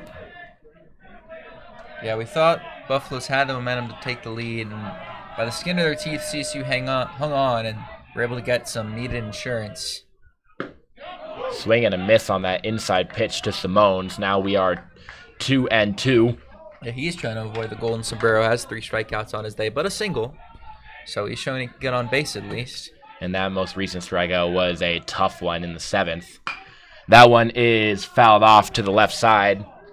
We'll get outside of the third base. We stay at 2-2. Cole Wayne will be coming up next for his first at-bat so far this game. We've seen him come in relief a lot in this season. That one is fought off by Simones. Simones in a nice battle here, trying to avoid that strikeout, looking to get on base. Has had a eventful day at shortstop. They call it the hot corner. I feel like there's been a lot more balls hit towards the shortstop today, or just throws he's had to make. It's been up and down. Let's see what happens here. The 2-2 pitch. Catch in there. It looked like it was going to hit Simones and looped inside to the inside corner for a strike. Simones is retired, his 4th of the day. What a pitch by Caleb Ng. That was, to put it lightly, disgusting. That pitch looked like it was going to hit him on the hip. I saw, from my angle, thought it was going to hit him and bent back into the zone. That inside corner has been given all night by the home plate umpire, but I think that was, pretty non-objectionable. Really strong pitch from Ng. Wayne with a weak grounder right back to Ng. He makes the throw, no problem. 1 pitch, and Wayne is retired. The Buffs are down to their last out in Elon Schwartz. Oh, excuse me, it's going to be Rowan Hobson who's going to pinch hit. Center fielder, number 31, Rowan Hobson. Hobson came in as the center fielder, so they used Schwartz as a pinch hitter, but didn't put him in the field. Yes, good catch. Hobson from the left side. Yeah, Hobson's had a nice season. Has some great speed. Will be interesting to see what they do here. Has Hoffman waiting on deck. Keep the line moving for him. Don't try to do too much here. Just try to keep this game alive. Another good breaking ball in there for a strike. Ng has really found that breaking ball here in his outing. Hobson's going to have to fight here to keep this game alive for the Buffaloes. Fastball is swung on and fouled off, and Hobson's down to his last strike. No, it's going to come fair. No, foul ball. Oh, no, he's out? No, he's out. That's the game. The ball was foul. It trickled back in fair. Caleb Ng is pumped up, and we have got some hot mics here at Scott Carpenter Park. Well, I think that might be the correct call. If it goes foul and comes back fair, I think it is the correct It was fair and then picked up by Ng before it got to first base. I think that's the right call there. Or wait a minute. Yeah, that's the ball game. That's the game. CSU is going to win it. Bit of an interesting ending there in this one. An absolutely incredible game. It's going to end in a victory for the Rams. Rowan Hobson heads back to the dugout. Not how he wanted to end this game. Not really. Kind of anticlimactic, if you ask me. But yeah, it ended without us kind of realizing it. I don't know if I've seen that in NCBA, but good call by the umpire to end a frustrating game for the Buffaloes. The second game will start approximately at 2 p.m. And so the Rams come in 4-7 on the year, and they take it to the Buffaloes, upset them on their home turf. Have a good night, everybody. And game one of the Rocky Mountain Showdown belongs to the Rams here in Boulder. A tough go for the Buffaloes. They brought it back to 1 run, but just defense just really did them in this one. Those 2 bad runs allowed on 1 play by the defense, just throwing the ball everywhere and anywhere but a glove, was really the nail in the coffin for this team. Yeah, it was a interesting game. Buffs had some momentum, brought it back to a one-run game, but CSU just hung on to that lead, and like I said, added the insurance, needed it. Take this first leg of the Rocky Mountain Showdown, their first Mid-America West win of the season, but only in 3 tries. They're still a very good squad, well-rounded, had the bats working today, forced some errors from CU, and those are looking pretty costly right now for CU. Absolutely. 2 more games will take place tomorrow, Saturday afternoon. Colby Wyatt will bring you the whole way. Shout out Colby. While pretty much everyone else at SVS will be at the spring game, Colby Wyatt will be a trooper and will be bringing you both games on Scope Up Sports.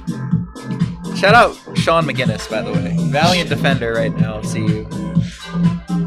That is going to do it for coverage here of game 1 of the Rocky Mountain Showdown. The Rams win it by a score of 9-6. Games 2 and 3 will be tomorrow. What time does that first game start, remind me? 11 a.m. Thank you. That's probably something I should know, but I'll be at Folsom Field. So that does it. 9-6 is the final score. Rams win it. We will see you for a doubleheader to close out the series in the Rocky Mountain Showdown here on Scope Up Sports. For everyone who was on the mic at some point today, Harrison Simeon, Colby Wyatt, Xavier McNevitz, Noah Bushke got on at one point. Quinn was here before the game. Nick Evans was on. I'm Paxton Hayes. We thank you for watching Scope Up Sports. Good night.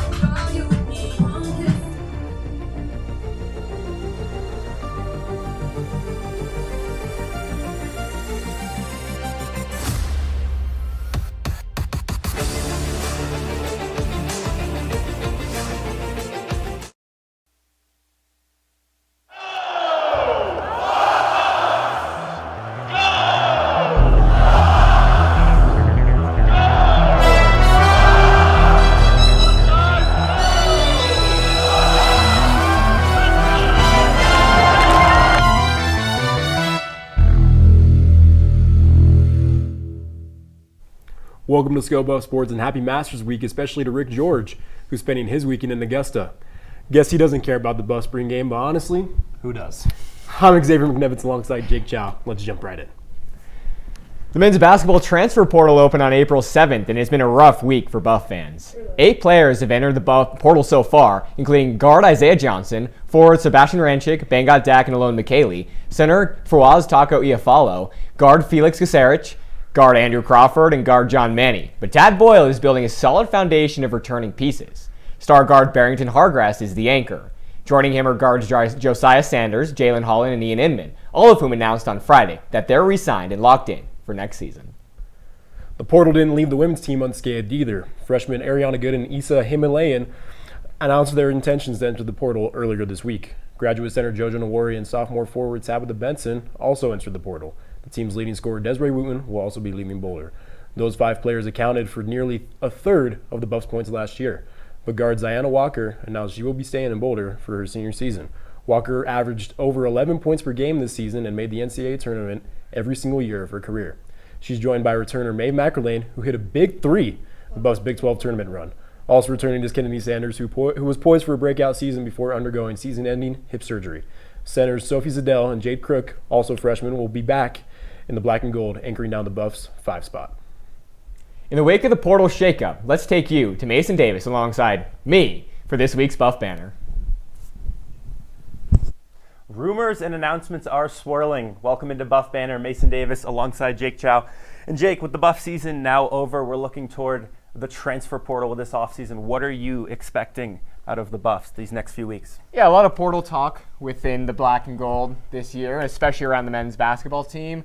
One guy that I thought brought a lot of contributions to this team and was kind of undersung to a lot of people was Bengot Dak. And so that's why when I look at who Tad Boyle and company should target, I look at a guy like Braden East out of Lamar University. He's a 6'9 sophomore, so a little bit smaller than Bengot Dak, but he kind of does what Bengot Dak does, just a little bit better. 12 points per game, 9 rebounds, and he's that kind of slam, do-it-all, high-flying, highlight reel, and I know Ken Warder back there in the booth will love that kind of play style. Yeah, Jake, I like what you're cooking up. I think there's two things I really want the Buffs to hit on these next few weeks. I think building in that front court, we did see the Buffs sadly lose a lot of front court personnel. They are going to have to rebuild that if they want any chance to compete in such a physical and good Big 12 conference coming up. And in addition to that, we did see good news. Ian Edmond and Jalen Holland both sticking around this next year, both good, promising freshmen that I want to see Tad and company build more on that young core. I was actually looking at a guy, Wilson Jacks out of Fresno State. Freshman big, averaged 8 and 8 and almost a block a game last year. Building both on that young core, adding front court size, I think could be a good get for the Buffs in the next few weeks. Yeah, absolutely, and especially with the absence of Isaiah Johnson, who was the Buffs' leading scorer this past season. You have guys like Barrington Hargress, you mentioned Ian Inman, Josiah Sanders, and then Jalen Holland all coming back staying in Boulder. I think it'll be a nice little group that the Buffs can build around, and they can trust their guards and hope that they take a step forward. Yeah. This isn't a year that they're looking to compete. This is a year that they're looking to build for the future, even though the guy that they really wanted to keep in Isaiah Johnson didn't end up staying. Yeah, sad there, but we are glad to see Josiah staying around, all those other guys. I think that's going to do it for us. Mason Davis, Jake Chow, thanks for guys tuning in to Buff Banner. Back to you guys at the desk. The Buffs are hosting their annual Black and Gold Spring Game tomorrow, Saturday, April 11th at Folsom Field. Gates open at 11 a.m. and kickoff is set for 1 p.m. Mountain Time. For the first time in the Deion Sanders era, tickets are free. In the incredibly rare event that a CU Spring Game isn't pouring outside, we will also see the return of freshman phenom Ralphie Seven, who made her career debut just 8 months ago. Coverage of the game will actually be on Colorado's YouTube channel, and you can follow along with ScoBuff Sports social media for live updates as CU welcomes another major roster turnover. Speaking of that turnover, Colorado's roster was a revolving door this offseason. Coach Prime and the Buffs brought in over 40 transfers from Blue Blood programs with proven talent. That includes 2 transfers from the Texas Longhorns with wide receiver DeAndre Moore and Leona Lefau. Among the programs they snagged players from are Georgia, Alabama, and a lot of Sacramento State Hornets. In fact, a lot of transfers have ties to old Hornet head coach, now Buffalo's offense coordinator, Brandon Marion. While the offense will be vanilla in the spring game, according to Marion, to provide a nice glimpse at the reloaded roster. All right, Buff fans, it's trivia time, and we're getting very meta with today's question. ScoBuff Sports is sending a record number of media personnel to this year's spring game, and it has us wondering, who will be there more of at the spring game? Returning Buffs players or ScoBuff Sports members on credential? This one's a tricky one, so think on it as we await the answer later in the newscast. On Monday, an autopsy report revealed that Colorado quarterback Dominic Ponder was under the influence of alcohol when he was killed in a single car crash on March 1st. The report relayed by USA Today said that Ponder had a blood alcohol content of over twice the legal limit while driving alone into Boulder late that night.